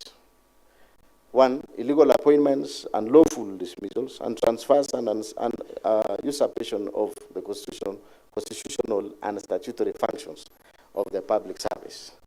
1, the governor has variously engaged in gross misconduct and gross violations of Article 10, 73, 75, 232, 235, and 236 of the Constitution, gross violation of Section 17 of the Public Officer Ethics Act, Section 55, 59, 59A, 60, 62, 63, 64, and 65 of the County Government Act, Section 4 of the Public Appointments, County Assemblies Approval Act 2017, and variously abused his office by, number 1A, by skewed and competitive and nepotic appointments of the county employees of various cadres. For instance, the governor recently hired his own brother, one Victor Mutai, as a revenue clerk. Similarly, the governor's personal assistant's wife, Wanche Pulimasi, who was recently hired as a nurse on contract basis, was confirmed. Yet there are a number of nursing staff who have been serving on contract for long without confirmation. B, illegally appointing one Mrs. Alice Bates, now judge of the High Court, as the county attorney when there was a substantive office holder, an act which Employment and Labor Relations, Honorable Lady Justice Wasilwa, affirmed was irregular and procedural and unlawful in Sang versus Governor Kericho County, and 2 others. Petition E001 of 2023. In that case, the governor was found by the court to be in gross violation of Article 73 and 232 of the Constitution. His actions found to be illegal and unconstitutional, and ordered to pay cost of Kenya shillings 2 million and cost personally. The governor has therefore been already adjudged to be in gross violation of the law and all the Assembly and the Senate. C, causing the advertisement of the positions of doctors, nurses, early childhood education, ECD teachers, just to endear himself politically when he knew the county government did not have capacity to hire. The applicants were subsequently not shortlisted, nor the alleged vacancies filled up. D, illegally deploying health staff by the notice dated 22nd July 2024 without any justification, authority and involvement of county service board, thus creating a crisis in health sector. E, since his assumption of office, the governor has dismissed a total of 10 county executive committee members, 6 chief officers, 2 chiefs of staff, among other senior staff, without any cause or reason, thus exposing the county to protracted litigation and the risk of huge compensation in damages. The governor has perpetuated this firing spree not for any reason but as a show of might, power, and authority, and that is where the abuse lies. Evidence of the governor's engagement, connivance, and complicity in the foregoing acts of illegal appointments, unlawful dismissals, and transfers and usurpation of constitutional and statutory functions of county organs is to be found in Roman 1, judgment of the Employment and Labor Relations Court in Kericho, case of College Sang versus Governor Kericho County, and 2 others. Petition E001 of 2023-2024, KEELRC, KCA Exhibit number 12. A bundle of notices from the Governor dismissing the CECs, CEOs, and other staff, KCA Exhibit number 13. Copies of bundles of court documents filed in various cases, KCA Exhibit number 14. Number 2, subversion, discrediting, and impeding of the oversight role of the County Assembly. On 3rd September 2024, the Governor engaged in gross misconduct and grossly violated the provision of Article 10, 73, 75, 174, and 185 of the Constitution, and abused his office by writing to the Speaker, purporting to direct the Speaker on inter alia the timelines the Speaker should give the chief officers who are summoned by the Assembly for questioning in exercise of the Assembly's oversight mandate. Evidence of Governor's engagement, connivance, and complicity in the foregoing acts of subversion, discrediting, and impeding of oversight role of the County Assembly is to be found in 1, a letter by the Governor dated 20th August 2024 addressed to the Speaker of the County Assembly of Kericho, and 2, a letter from the Speaker of the Governor dated 3rd September 2024, KCA Exhibit number 16. C, gross misconduct. Number 1, bullying, incitement, vilification of people and county staff. Number 1, on various occasions, the Governor has repeatedly engaged in 1, gross misconduct, and 2, gross violation of the provision of Article 10, 73, and 75 of the Constitution, and Section 29 of the Leadership and Integrity Act by A. The Governor has been operating with impunity as though he is above the law. On the second day of being sworn into office, the Governor led a mob to invade a private land owned by one Mr. Josiah Kogo within Kericho County and tore down the fence. The Governor has since designated the subject land as illegal dump site operated by the county government without the consent of registered proprietor, National Environment Management Authority NEMA approval, gazettement by the county designating the parcel as dump site, and in total disregard of a court order issued by Environment and Land Court in Kericho in ELC petition number E001 of 2022, Josiah Kogo versus County Government of Kericho. The Governor has also obstructed the enforcement of orders by the police administration. The actions are illegal, contemptuous to authority and dignity of the court and the rule of law, unethical, and demeaning the office of the Governor holds. Further, as a result of the illegal actions of the Governor, the county was condemned to pay costs. B, none of the dismissed CECs, CEOs, chiefs of staff, and other senior county staff were given fair administrative due process and hearing that has persistently intimidated, molested, harassed county officers who do not sing to his tune. Of the Governor enumerated above have collectively brought dishonor and disrepute into the office of the Governor in violation of Chapter 6 of the Constitution and the Leadership and Integrity Act 2012. Otherwise directs voting on a division in the Assembly shall be by electronic voting.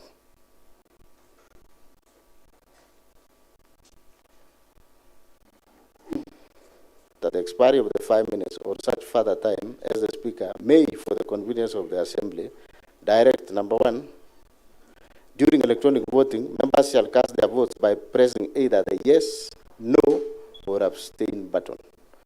4, at the expiry of the voting, at the expiry of 5 minutes or as soon as the result of the voting appears on the indicator board, the Speaker of the Chairperson, as the case may be, shall announce the results forthwith. Will as many as are of that contrary opinion say nay?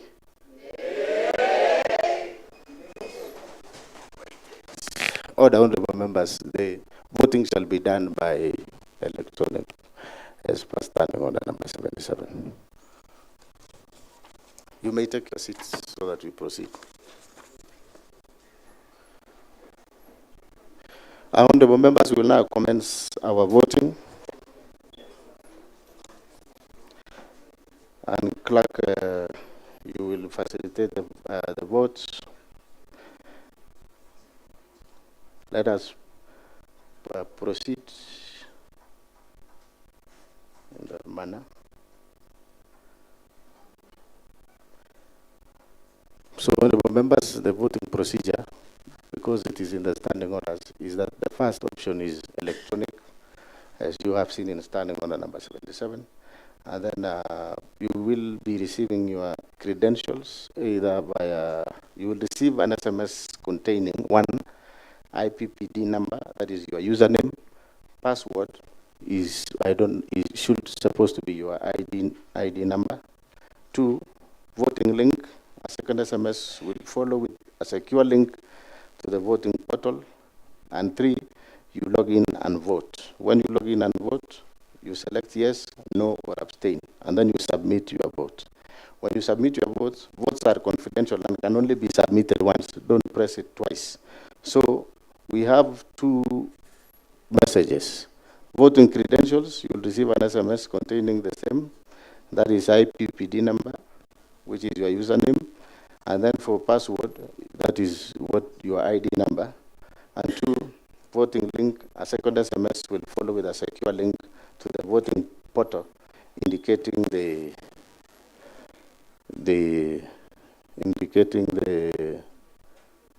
motion. Now we proceed as per the agenda.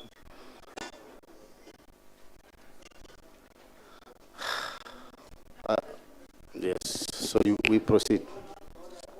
We have our order for those who don't have their honorable members. We provided you with a laptop, so when you raise your hands. What about your phones? Okay, we have our officers who are on standby to assist you. Don't just judge everything. We have our IT officers who are ready to assist you to vote. So we shall proceed to vote. For those who have, they can vote. For those who don't have, they can proceed one by one. Yes, one by one. We start from here. One by one. Who doesn't have the phone or the tablet? Yes, Honorable Francis. We start with Honorable Paul B. You can proceed. Honorable Gilbert Ngetich, you proceed here so that you can be assisted to log in. Maybe you can come here.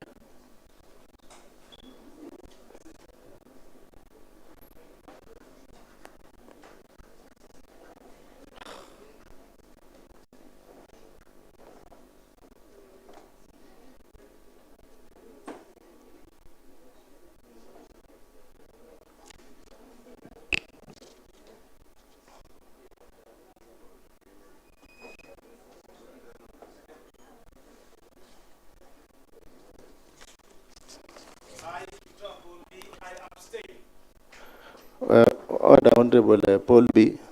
Abstaining is in, you still press the button. Order, there is no shouting, Honorable members. Order. You know, Honorable members, you can never still refer to your standing order even when you are abstaining. Kindly, we are under electronic voting. Electronic voting.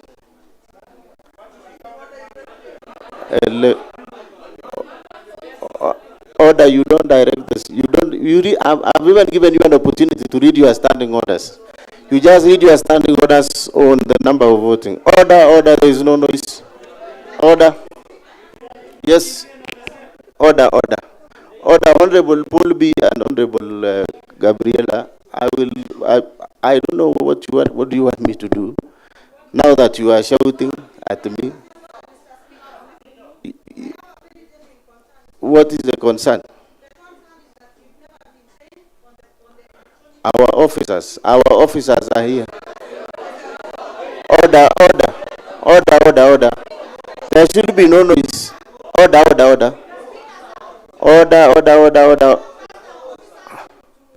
But you are logging in with your credentials. Is it a coincidence that you don't have a laptop? Let me see. Order, honorable members. Order. Voting is ongoing. Order. Voting is ongoing. Kindly don't shout, honorable members. Voting is ongoing. Yes, those who doesn't have honorable, yes.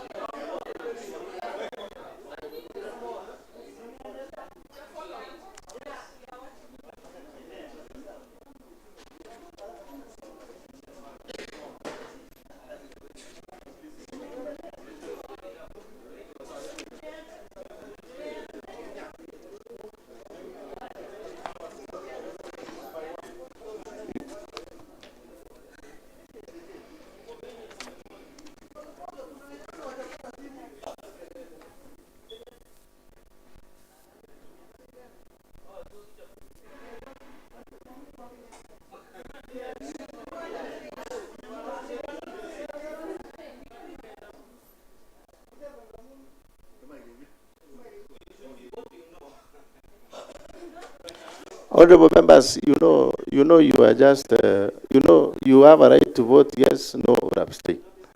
No amount of shouting will change that.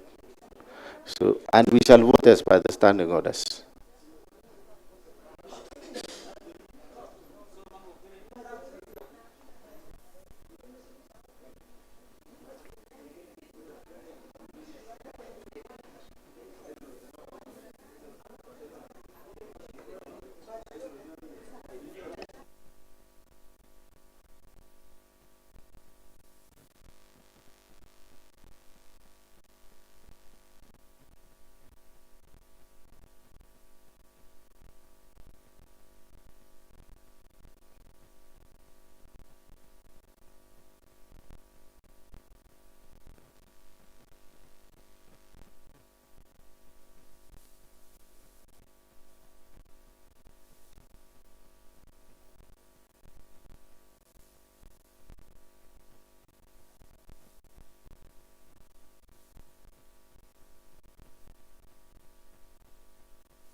5 minutes is over.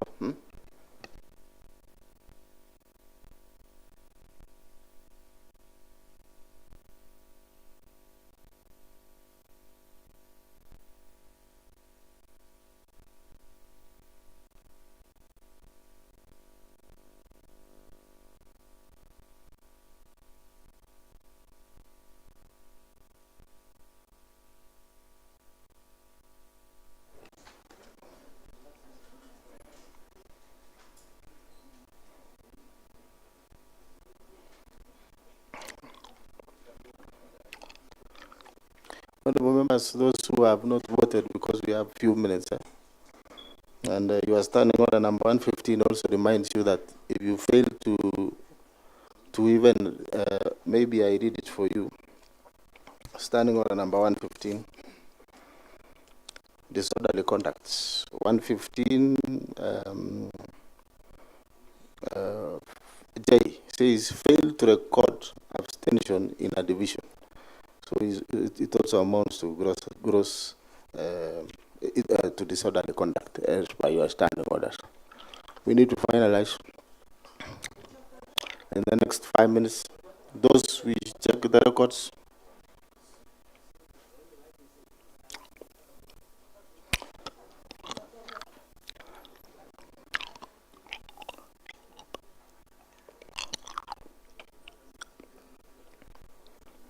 I'll give you 2 minutes. We finalize. Then we shall.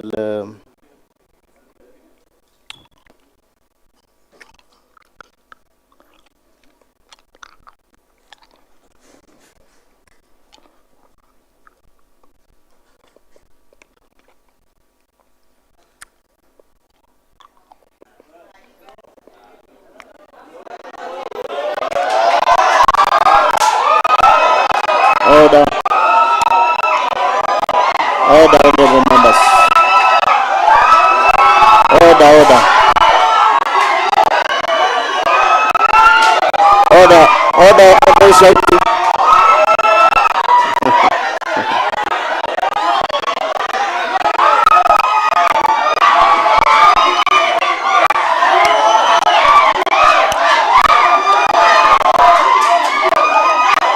Order, honorable members.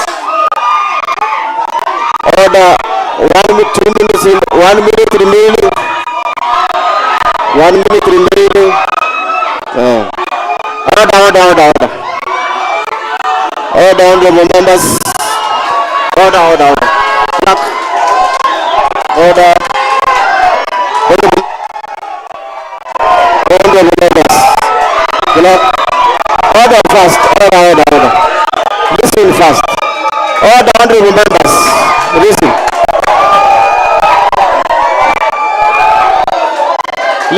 Order.